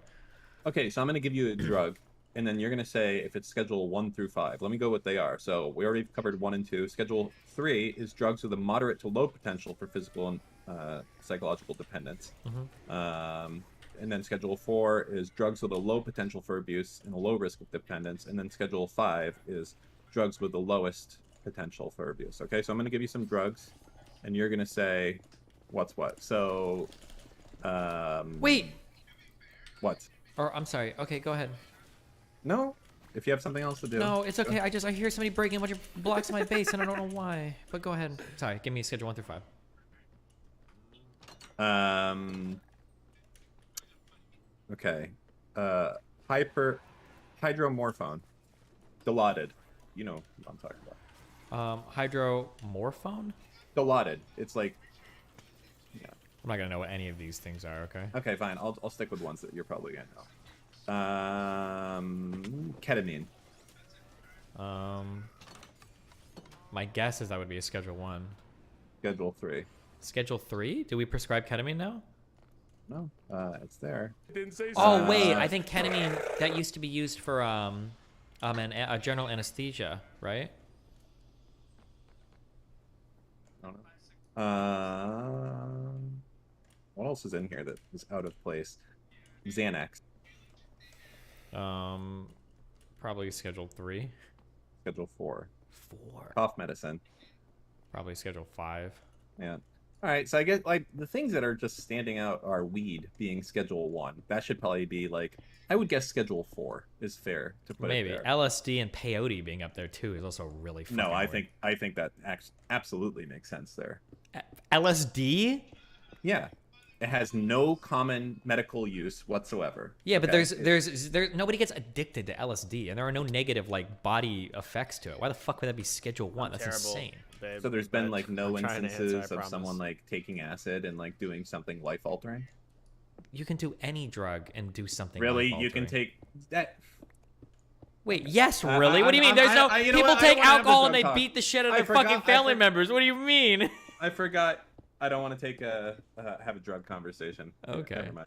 Oh, never mind. I understand now. Okay. No, yeah, you should. No, You no, should. I understand. No, You're no, one I of the people. No, no, understand. I just talked to a guy who believes this. understand. You're one of those people that think that understand. like, oh, when people do LSD, they jump out the fucking window. I talked to a guy like that recently. Okay, No, I understand. That's all good. I understand. No, I understand. I understand. You're No, one of no. those people who thinks that they understand. I So understand. No, no, where I know where you're at. coming from, Yeah. Dan. I understand. No, I get it. I get you. I get you. I get You- no. I yeah, know no. you might get me, but I really get you. No, I no. super get what you're I get- saying. It's okay, I Dan. understand that you think that you understand. It's okay. People 'cause you- jump out of the I'm just buildings. not gonna- They I'm do not gonna LSD even and they fight jump this. out the I'm window, not gonna Dan. even That's fight the this. I normal got it. LSD response. Yeah. I'm just not even having this conversation. Okay, that's I'm good. not. I'm glad. I'm glad. I know. I'm glad. I'm the that you- gladder one here, Dan. I am very glad right Stop. now. I'm so glad for you. All right, it's fine. We just don't have to go down this conversation. I think Okay, that's the best- okay. that's the best. It is okay. Uh-huh. Let's leave it there. All right, we're both equally Glad. And equally glad. And we both know. We both understand too. The Okay. understanders have logged in. Here we are. All right. Let me go. Let's see what's going on in some news. In some. Did he DC? What we got? Oh, there he is. Okay, Reddit news. Reddit news. What do we got? So. Wait, hold on, real anything- quick. Don't get What? triggered with this. Are long-term flashbacks common due to LSD use? No, that's a fake thing. That doesn't happen. People used to think that LSD, when you do some, it'll get like stored in your spine and then come back to haunt you in the future. That doesn't happen. That's not true. Okay, sorry, go ahead. So, I have a thought. I read an article Mm-hmm. maybe 2 days ago, maybe 3 days ago, maybe yesterday. Actually, I don't know. But anyways, the point of the article was saying how in the future, in the next like 50 years, there's a strong belief that AI and some better sensors are going to give people the ability to kind of make submarines no longer useful. That everyone will be able to kind of know where every submarine is as a result of that. And I was Oh. thinking that I don't believe that is possible, is my thought. And my thinking beyond why that isn't the case is I think that there's probably so much debris on the bottom of the ocean floor, the density of the stuff that's in the water. I just don't think that we're ever going to have the ability for something that's not moving specifically. So now if a submarine is moving around in the water, I think that's maybe somewhat more likely. But if you just park a fucking sub near the ocean floor, I don't buy that we're ever going to be at a point where we're going to be able to detect that. Okay. You have no comments on that? I would need to know why they're saying we can use AI to figure where subs are. I would think it's impossible, but if they might have like some really clever implementation or some clever way of solving for where subs are, and then I'd be like, oh, that makes sense. Okay, sure. Well, you really are no fucking fun whatsoever. Well, I need to see the fucking methodology. Answer, you know what? I'm sorry that I tried to bring something to fucking talk about. And you're It like, was. Well, That was a good talk. I'm glad you brought it. If there's a bunch of sensors every 150 yards on the ocean floor able to detect if there's a pulse width modulation there from a sonar ping, then, well, technically it would be possible after they mapped out for any exclusion zones of previous ship. You know, fine. I'm sorry. Forget it. Okay? Why is Dan so mad all the time? Dan, I think the the drugs are affecting you. I'm not mad. Okay, I'll tell you what it is. Talking with you is like fucking pulling teeth sometimes. Yeah, because I have to qualify everything. Dan, did you see the hate thread that we got because we didn't remember every fucking detail of the boys on my subreddit? Do you know that every one of those person has never had their fucking cock inside of a vagina once in their life? Doesn't matter, okay? Dan. They're still it mad. It does matter. People are mad. You need to rise above. They were losing it. They were like, they don't remember the names of every superhero. And then one dude wrote a fucking 2-page thing about how we're gonna have fucking Alzheimer's. Did you see that? Yeah, I did. He's like, well, actually, this is a complicated confluence of things that is causing dementia in people because they watch the computer too much. Jesus Christ. Because we didn't remember the names of all the superheroes and the boys. You know, also, I did read in that thread, and they're like, what the fuck is Dan talking about? What a fucking loser. Did he not see that, like, this guy is going to die? And I was like, I literally said that he's not going to die because he's going to take permanent V, and it's like fucking 30 comments in this thing. And like, do people just not listen to us? People are just so fucking dumb sometimes. I feel like we were pretty easy to follow in that conversation. It kind of makes me want to talk about it a little bit more. Oh, yeah, it does. Well, yeah, because like, so for instance, like in the beginning, people are like, it's obvious our superheroes, blah, blah, blah. If you watch The Boys for season 1, there was like the 7. They were like the big dick dudes, and it seemed like most of the show was going to revolve around that. And then that was a big deal. It felt like, yeah, every single one was a big deal. It felt like, I don't even know if in season 2, I think we start to learn that there are like other heroes kind of, right? Or maybe we learn a little bit in season 1, but in season 2 it becomes a big deal because like the Komiko girl and finding out about like Compound V and all that shit. And then in season 3, and I could go back, maybe we should go back and count them up. It feels like in season 3, the number of heroes exploded. In season 1, it was like, there's the 7, and maybe a few more. In season 2, it's like, oh, wow, okay, they are making heroes, like in lots of places. Bad guys have heroes. And then in season 3, it's like, oh, like every other motherfucker on the street might be a superhero. Who the fuck knows? It's so commonplace that some superheroes are literally in poverty. There is a thing, and I fucking can't remember what it was. I think it's like people say it's like lazy screenwriting or something like that. When you have a thing, and it's like anything can just be taken away by like a little bit of magic, and like someone says, I hate that. I think it's referred to as Deus Ex Machina. Basically, like there's always like a new plot device you can introduce to like up the stakes or to get rid of like past mistakes or shit. Yeah, like there's no like real like substance here. So like one of the things I was saying that I don't like about The Boys is it feels like there's a never-ending amount of heroes, and people are like, oh well, they corporatized it. Like that wasn't the feeling I got when I watched the first season. The feeling that I got is that there was a very small subset of heroes that were out there that were very powerful, and now like I mean they corporatize it though, right? We believe yeah, I understand that, but like these people, I don't know, it just seems very, I don't know, it takes away a lot of the emphasis of what's happening, in my opinion. What other issues? Like people were trying to say like, oh dude, Dan, the reason that Mesmerizer is so down bad is he got caught doing insider trading. Oh yeah, I guess that's it for his life. The guy that can fucking read minds. Yep. I guess the only option for the fucking mind reader is to do Comic-Con events and get paid $2,000. Yeah, you're right. I didn't think about that, but thanks, man. I forgot that he got that insider trading chart. Well, that's it for him. No other job opportunities, no other possible things that he can do to be like literally one of the most powerful people on the fucking planet. Yep, you're right. Base, bro. No, it's just stupid. A lot of shit like that. Like that guy, that would be a more likely person to have on the 7. Right? And also, I don't understand, like, some superheroes are, like, invincible. Like, you can, like, it seems like, at the start, can you shoot, do you know if you can shoot A-Train? Is he bulletproof? I don't know. I can't. See, I don't know either, right? And it's weird that you don't know. Now, Maeve, you can shoot, I think, right? You can shoot Maeve. I don't know. She blocks the bullets with her hands, but then again, so does like Superman sometimes. So what about the Deep? Is he bulletproof? I don't know. I don't know either. It's like, this is the shit that's fucked. Like, people are like, no, yeah, dude, you're so dumb. No, he's not. It's like, it does not make sense. And then there's superheroes. It's like, you wouldn't expect, like, this hero to be bulletproof because his power is, like, having a fucking big dick or something. And then he is. And it just... You know what I think? I think this show is just for fucking unbelievably stupid people. And that's why you guys fucking love this show fucking much. That's what it is. It's just you guys...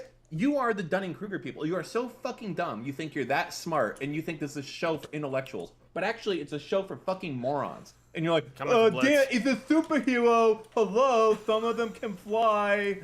Duh. You know, just fuck it. Fuck it, forget it. Stupid show. Stupid, you know what, I'll say this. A shitty ending for the 3rd season as well. It's so shit, I just don't even care. All right?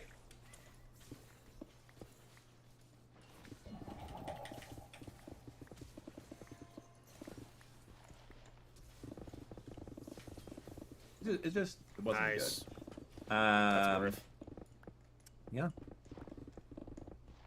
I wish there was more shows that we could argue about that you've seen. What else have you seen? Give me a list of shows. Oh. Let's piss some more people off. There.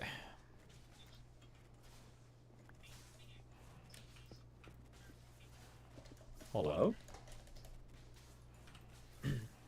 Oh no. What other shows are there? No shot, bro. He actually just has a... That you're watching, or that you have watched. I don't have time to watch any shows, Dan. That's the reality of it.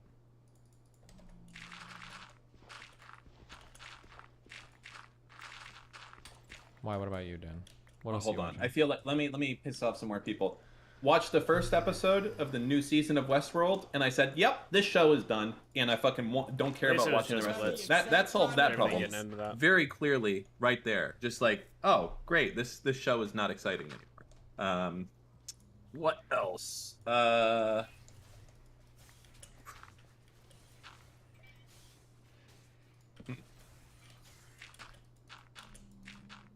have to see Severance. People say it's good, but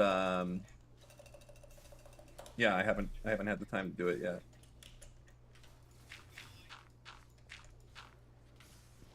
Which show? Severance. Oh, you keep mentioning that. You mentioned that one yesterday. Yeah.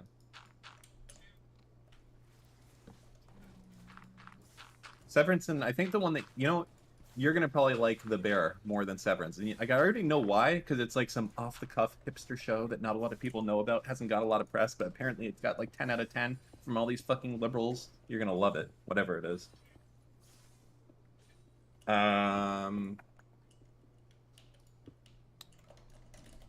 Bring up the best moment of Oz to hype up Destiny. The best moment, well, certainly the most memorable moment, is that there's this guy, and he shits on a guy's face. Not Your Tempo guy's face. He gets a shit on his face. That's what you're missing out on. Nah, you should just next time just go in on them and then like let them commit, and I'll come in. Just the crazy kids. What are you gonna say? They're in a prison.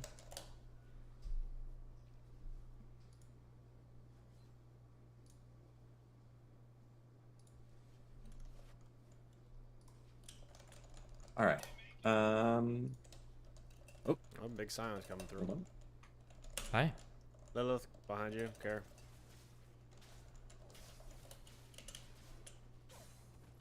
How are you doing? Keep hating your life then, working class Andy. I'm doing all right. How are you?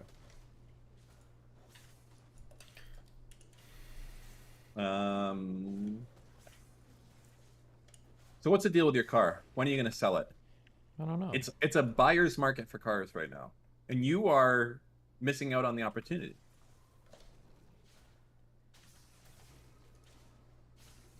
Nice. Wait, is it a buyer's market? Isn't it a seller's market? It's a seller's market for cars right now, and you are missing out on the opportunity as a seller of a car. You know that car is not cool anymore. It's like fucking 20 years old now. It's time. Why don't you get a new car? You ever thought about that? No. Should I? What year is yours? Warwick, can somebody come help? This guy's gonna be a 2017. fucking cunt, bro. Ooh, 17. People born So then fucking can vote sick, by now. man. That's old. It's like every time I'm just like, hey, I'll get the opposite side. And nope.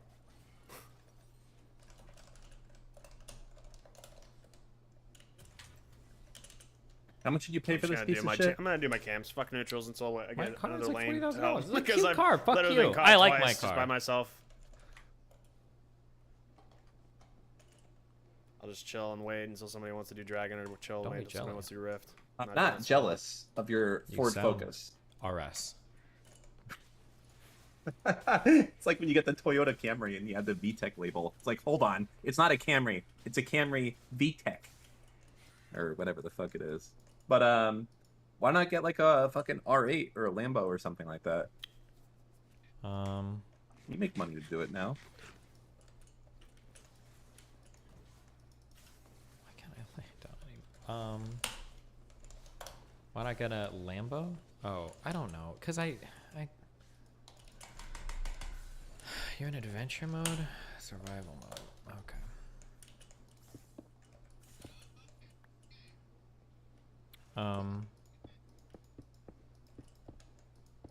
That's a good question. I need to do track day. I need to learn how to drive a rear wheel drive car. That's the first thing I need to do before I get any of that shit. I could probably load on my RS. You just set it to track mode or whatever, but then I'm getting the Corvette, baby. Corvette. Yeah.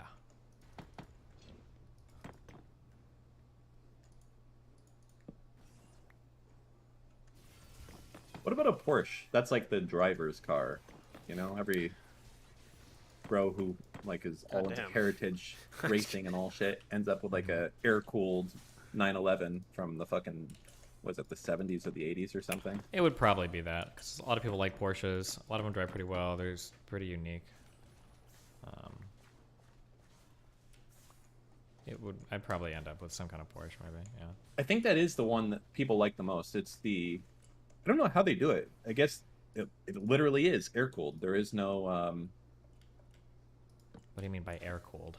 I mean, it's literally air-cooled. There is no... Every car has air going through it. I don't know what you mean by that. What do you mean air-cooled? Let me see if I can find a better definition of it.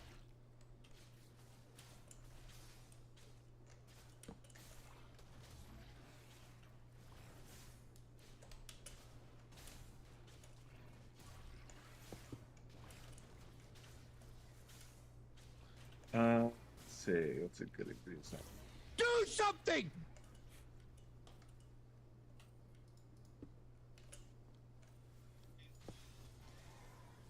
So it means no radiator, no water pump. Fuck, what the fuck does the water pump even do in a car? I just realized I have no fucking idea. It circulates the water through the top of the block to cool it down. It really And cools itself with water? An engine does? Yeah.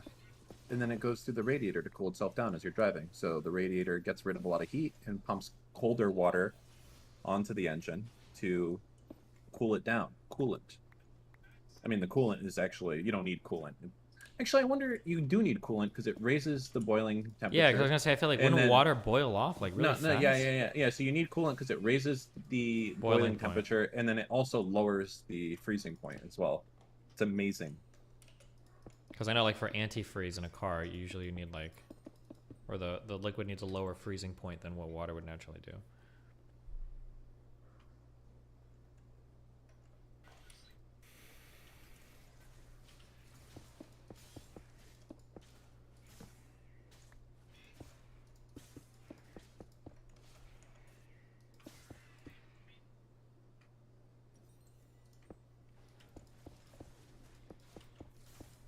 Have you thought about any new cars lately?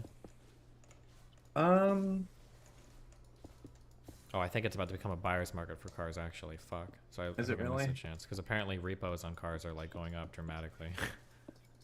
Yeah, I saw that as well. Well, that's what they say, but it's always like, we think repos will go up or something. Oh, I thought it was that repos were actually going up. I gotta, I've been looking at precious metals. It's just interesting. Yeah. Without looking at it right now, I want you to make a guess. Mm-hmm.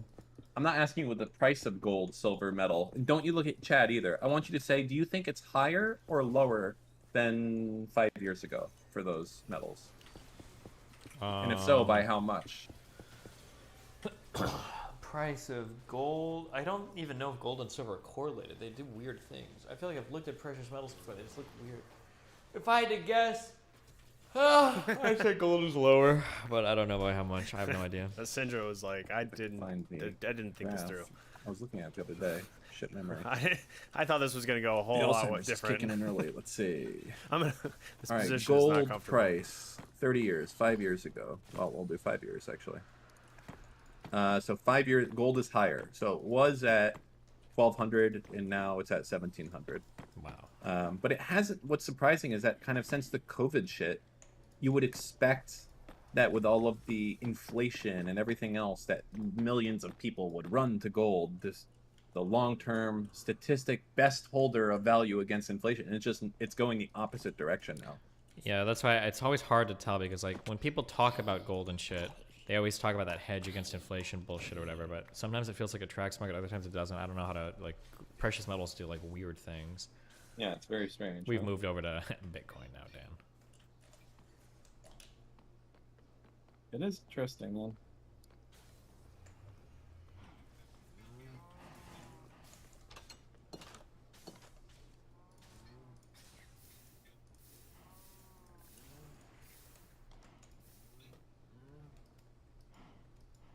Would you ever invest in Bitcoin again? I bought like 13K in it, I think, a while ago. Kind of. I cashed out my casino winnings. Oh, you bought Bitcoin? Yeah, I guess I tried because I cashed it out in Bitcoin. So. She's coming out of here. How much Bitcoin do you have right now, though? What's the name of the website again? Which one? Coinbase? Is that where it is? That one, Coinbase. Yeah. Adam Preach made a video. I don't know why you keep playing this. Do you want me to watch a video covering the same combo that I already covered? Why would I do that?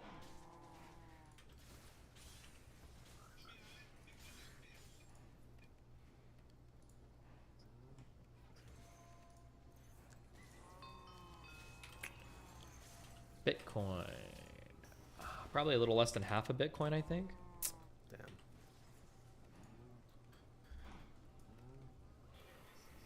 Damn. The fuck do I see? Assets. I have 0.3976, so 0.4 Bitcoin. At what point, let's say you woke up today and Bitcoin was X price. At what point would that be like, you know what, fuck it, I'm going to drop 100K into this? The problem is if it ever got so low that I was confident enough that I'd drop 100K into it, it's probably so low that I actually don't know if it'd be coming back. Okay, might so be the end. is there no answer of? So you're saying that you would never invest into Bitcoin if you woke up one day and looked at the price? I don't think so. So you're not a believer, basically. No, there might be some long-term crypto thing, but I don't think it'll be Bitcoin. I'm not a believer in it either, to be honest. I think the days of it, the wild west of it, are coming to an end. And once that's the case, like people have this belief that like cryptocurrency can't be stopped. And it can be stopped legislatively. All you have to do is make it so they can't turn it into dollars legally, and that's the end of Coinbase and all these other exchanges. And if you can't get it into dollars, the value of it is going to plummet. Right? It's not nearly as interesting to all these people if they can't pay their rent with it or they can't become a millionaire with it. That's just, that's the truth. How much longer do you think we have to put up with NFT bullshit? I have no fucking idea. It seems like it's still exploding upwards, right? With that crypto.com site and everything. Aren't people still like jerking off over it constantly? I don't know. I just still see people talk about it. You have GameStop launching their NFT platform That marketplace. 2 days ago. You know how much they made off of that in profit yesterday? Fuck. Was it like $20,000 or something? No, or it was like $5,000. Oh, okay. Oh, you mean yesterday? Yeah. Oh, okay. Because I heard like on their launch they made like around or less than 6 figures or something. So it's like probably basically dead in the water now. Because like that's gonna be your biggest hype weekend, right? Mm-hmm. Yeah, it's just. I think it's good if they get rid of crypto. I know it sounds like people are like gonna fucking lose their shit. There's just so many rug pulls. There's so many like I feel like people we losing everything. Missed an era, Dan. Like what? Us being able to like have our own DGG coin or Yeah, something? just like make an easy like $5 million. That's Yeah. probably like the easiest money a lot of those people have ever made in their lives. Oh, they're all mid. It just I more so I don't feel bad for like the DGGer who's like lives, breathes, and dies this shit, and he's investing and selling and has bots set up. I don't care. That person knows what they're doing. What I care about is when they're like they get their grandma buying a fucking NFT or getting their fucking uncle to put his life savings into fucking Dogecoin or Shiba Inu coin. It seems like there has to be someone at the fucking government that is like stopping this shit from happening. This is like a massive, complete like pilfering of wealth from like the poorest people in the country to benefit, unironically, just the people who happen to be first at crypto stuff. Mm-hmm. I mean, I don't know how many old people were actually sinking their money into it, just because like entering those markets was like prohibitively complicated. But I'm sure there are at least a few. It would be interesting to know of like a daily sales. Now I'm expecting that the vast majority. So like if you look at yesterday's total sales of, I guess, people buying crypto with dollars, I have to imagine that like of that amount, I would say like 90% of that are people that with a net worth under 100K. That would be my thought. Now, I'm not saying of total trades. I'm saying of people that actually had dollars at the start of the day, and then they bought crypto. Okay, I'm not talking about people who have like a Coinbase account or a Bitfinex account, and then they're like trading back and forth constantly with bots. Does anybody and shit know like what that. the 7 That's not Cs what are I mean. actually? I mean 'Cause people I'm who kinda took curious money now. from their bank account and deposited it into an exchange. Well, to no, buy that's a crypto. saying. That's a saying. You think that I'm wrong with that type of take there? No, it's probably a majority like poor people trying to get rich, right? Yeah. I'm just curious what. That's the thing. That's like to Do me. you That's think like there the are real only 7 indication Cs? of how fucked things are. Like not like it's easy to say like, oh, dude, no, it's just all bots and algorithmic traders and like whales that are doing it. Like, sure, that might be the case in volume, but I as wanna far know as the like 7 real OGCs. actual That's what I dollars wanna in know. bank accounts going to exchanges to buy coins, I have to feel like that's majority going to be just people that aren't, professional investors. Yeah, that'll be one for the history books. And then it's also spawned a whole generation of like leeches like looking for the next big thing. Like Did what's we the have next that- like digital scam or whatever. Did we have this before crypto? This level of, trying to invest in random shit before it's big? I mean, I guess you kind of did with like what, penny stocks and things like that? And Forex penny- as well? Maybe. Forex is probably the best thing I can think of, where people talk about like trading currencies, and these guys are like on the cutting edge of like making millions of dollars doing foreign exchange trades. The one thing that I like about cryptocurrency, and I think why there needs to be a kind of a centralized version around it, the best feature of it is that it becomes a no refund coin, and I think there's a lot of value to that. I think anywhere online this doesn't exist. If someone buys a product, like you can do a chargeback, that person's credit card was stolen, and then you'll claw back the money from the seller. I think one of the most valuable things of crypto is that you as a seller, if you sell something, at the end of the day that you are getting paid. Okay, now I'm not saying you can't have a middleman for the end user, where if they get hacked, the middleman is like an insurance and sends the money back to them. But I do feel like that is a huge benefit if you're a seller of items that could be like a high chargeback, like maybe like virtual goods or things along those lines where you have a lot of fraud. Gambling would be a great example of that. Like people who like want to go and buy gambling shit, but it's like high risk, you lose your money, you do a chargeback. I think the fact that it exists, that there's a mechanism where that seller. Well, that's knows true. I 100%. bet you could just do this mechanism with normal credit cards. How?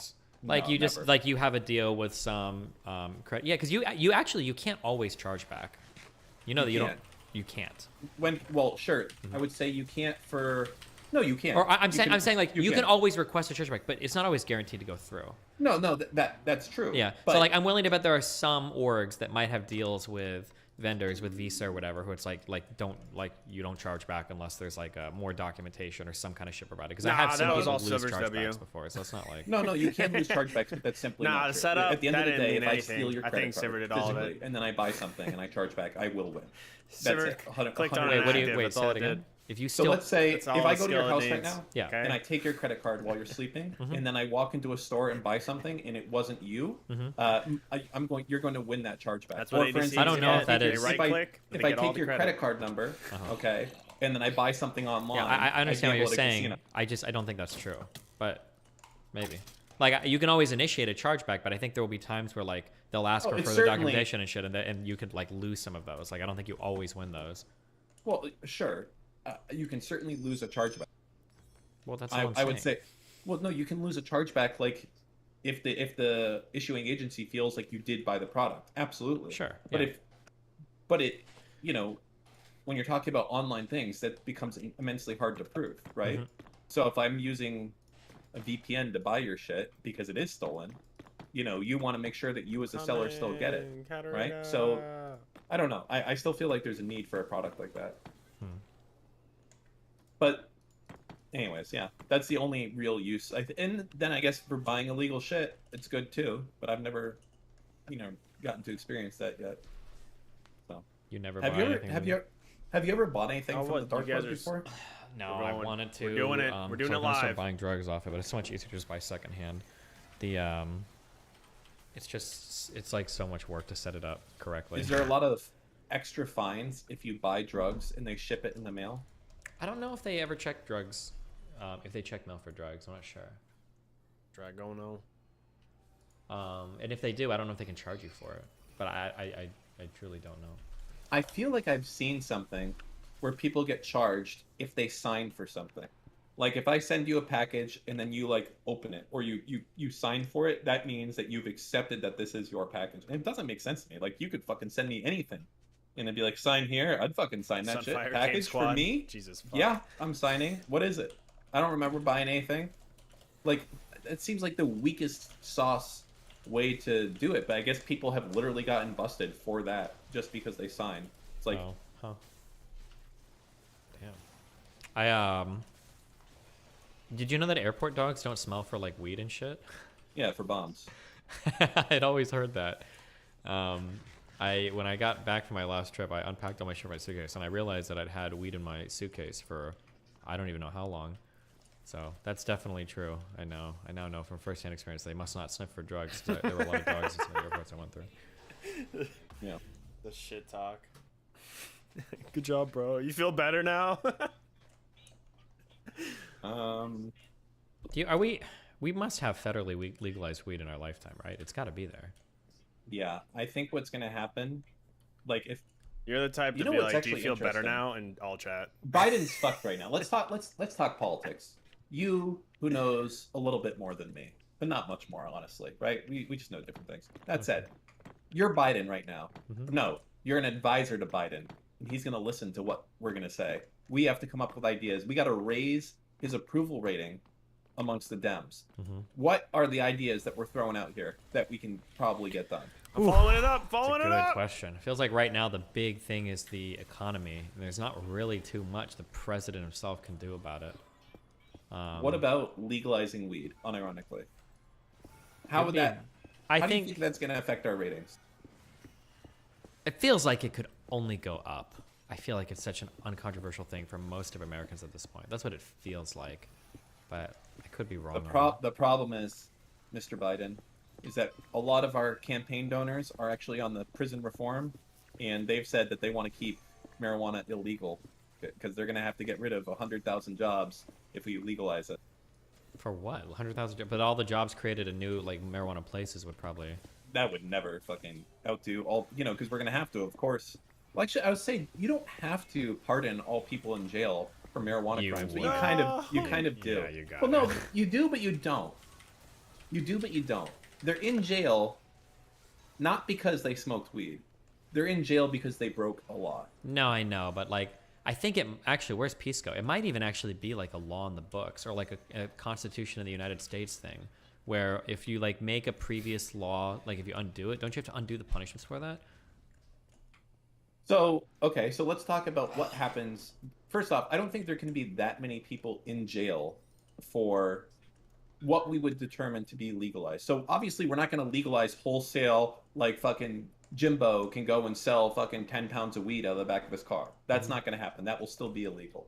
What will be legal is the possession of a certain amount of marijuana to have, right? So let's say under a half pound or something like that. So there can't be that many people that are actually in jail for a marijuana charge. Maybe. Like that. Also, hold on. If we legalize marijuana, it's got to be for everything. You can have 30 pounds of marijuana on you. No, you're wrong. Why? I'm What do you so mean? tired of like you can have this much on you, but if you're selling it, it's illegal. You're saying that you want to support industry and support jobs, and then also want to do it. It's not that it's illegal. It's only illegal in the way that like you can't have Xanax, but a pharmacist can. Do you understand what I'm saying? Like there's going to be dispensaries, there's going to be cultivists of marijuana, but that's not you. Wait, do hold not on. enter- If you're talking Okay. about that, then you're not talking about weed legalization. You're just talking I about am. you're talking about like medical weed. No, I'm not. Yes, you are. Because the only No, I'm issue not. with Xanax, a normal person can have Xanax because it's a medical thing. There's like it's like a schedule whatever drug. I don't want that. I don't want that weed legalization. I want it just to be fully legal. Well, no, that you don't want that. Why not?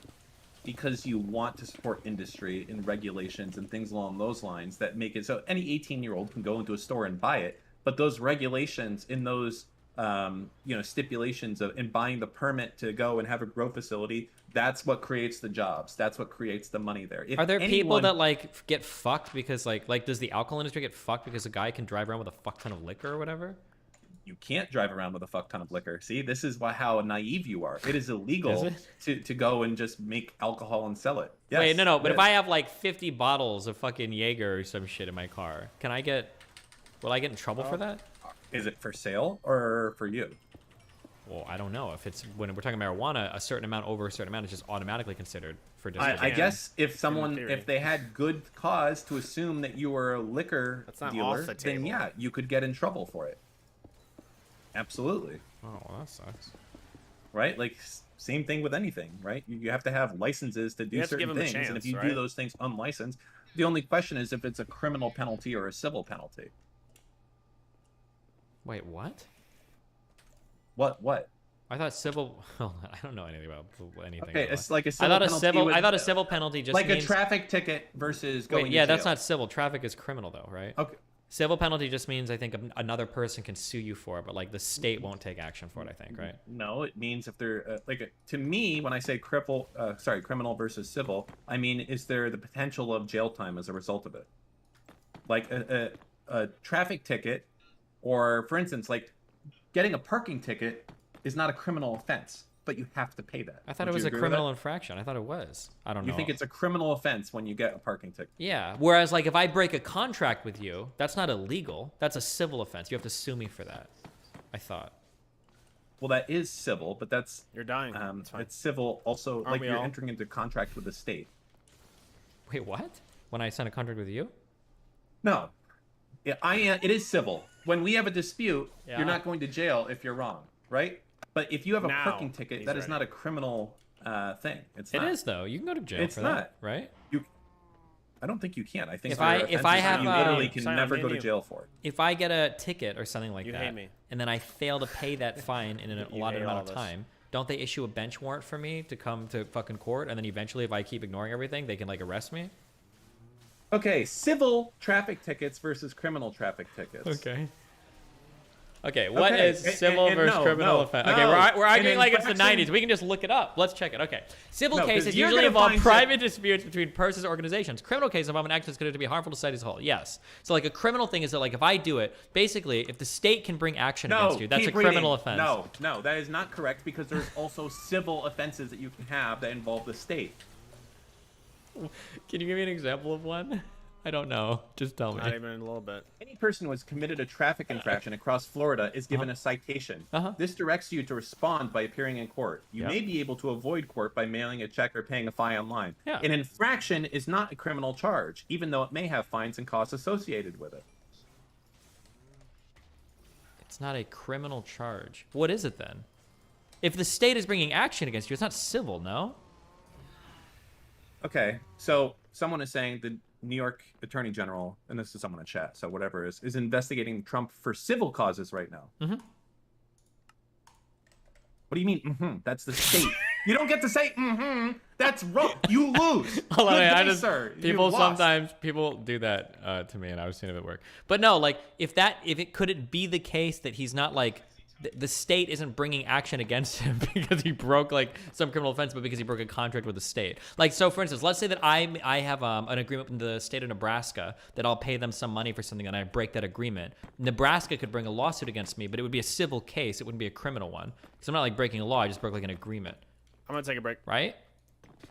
Uh-oh, Be that's back. right, Are you Dan. trying to say what I'm fucking saying? And No! then make it seem like your idea? We're talking about different Yes, things. I agree that the state can have civil agreements with his people there. Yeah, but you you're don't not- get to say, hey, Dan, can the state actually have civil agreements with his people that live there? Yeah, I think they can. Huh, Yeah, but the that's thing weird. is You're I don't wrong. think... No, you're wrong. No. I don't think that, I thought a speeding ticket...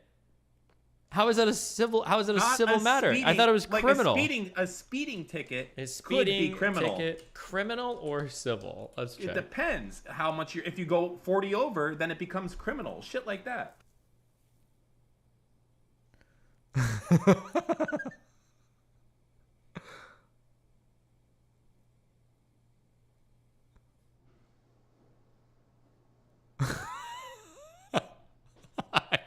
It's okay. Just let's move on It's now. just confusing terminology.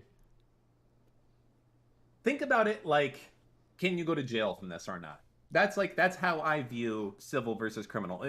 The way you want to think about it is civil is like people and corporations suing each other, and criminal is like the federal government coming in to fuck you. No, But that's hold not- on. That's not even close to true. States are the ones that do most criminal cases, not the federal government. I didn't say anything. I said how people think about it. Okay. Are you trying to fuck with me on purpose? I'm saying that's how you think I'm about it. just saying, you mentioned That's the not federal how you- government. Federal government has nothing to do with criminal. Like, states can bring criminal charges. Okay. Okay, This is where like were a we? really It's just- okay. Yeah, let's just move on. Okay. No. What were you talking? Okay. Oh, so marijuana. Okay. So I think I agree with you. Maybe we can legalize marijuana without having individual citizens like having a fuck ton of marijuana. That should be reserved for like businesses with licenses, right? It's like basically imagine that the chemicals inside of Xanax were literally illegal. Like Yeah, no I one can have it understand. at all. Sure. And now we say, sure, it's legal. Anyone can buy it, just like you can buy soda at the store, alcohol at a fucking Mm-hmm. dealer, but you have to get a license to go and sell it. You have to be licensed to grow it. Mm-hmm. All like the same thing. Like I think that's how they should be able to, that they should do it. True. I think that would be an okay model, Dan. I agree with you. Good. It took a while to get there, but we made it. We did get there, Dan. Sometimes getting there in the end is all that matters. Oh my God. Yeah. Go ahead. Darvin. Uh-oh. I don't normally call someone out in chat. Uh-oh. But he said Destiny, it sounds like he's talking about felony versus misdemeanor. I just don't know what to say to people like you. You know what? I'm going to let you sit there and think that you were right. Good job, Darvin. You're right. I may have been talking about that, Darvin. You're some kind of wizard. Anyways, yeah, I do. So, okay, what we were really talking about was Biden and getting his approval rating up. So I think True. So where were we at on that? So he needs Okay. to change all civil penalties to criminal, or was that?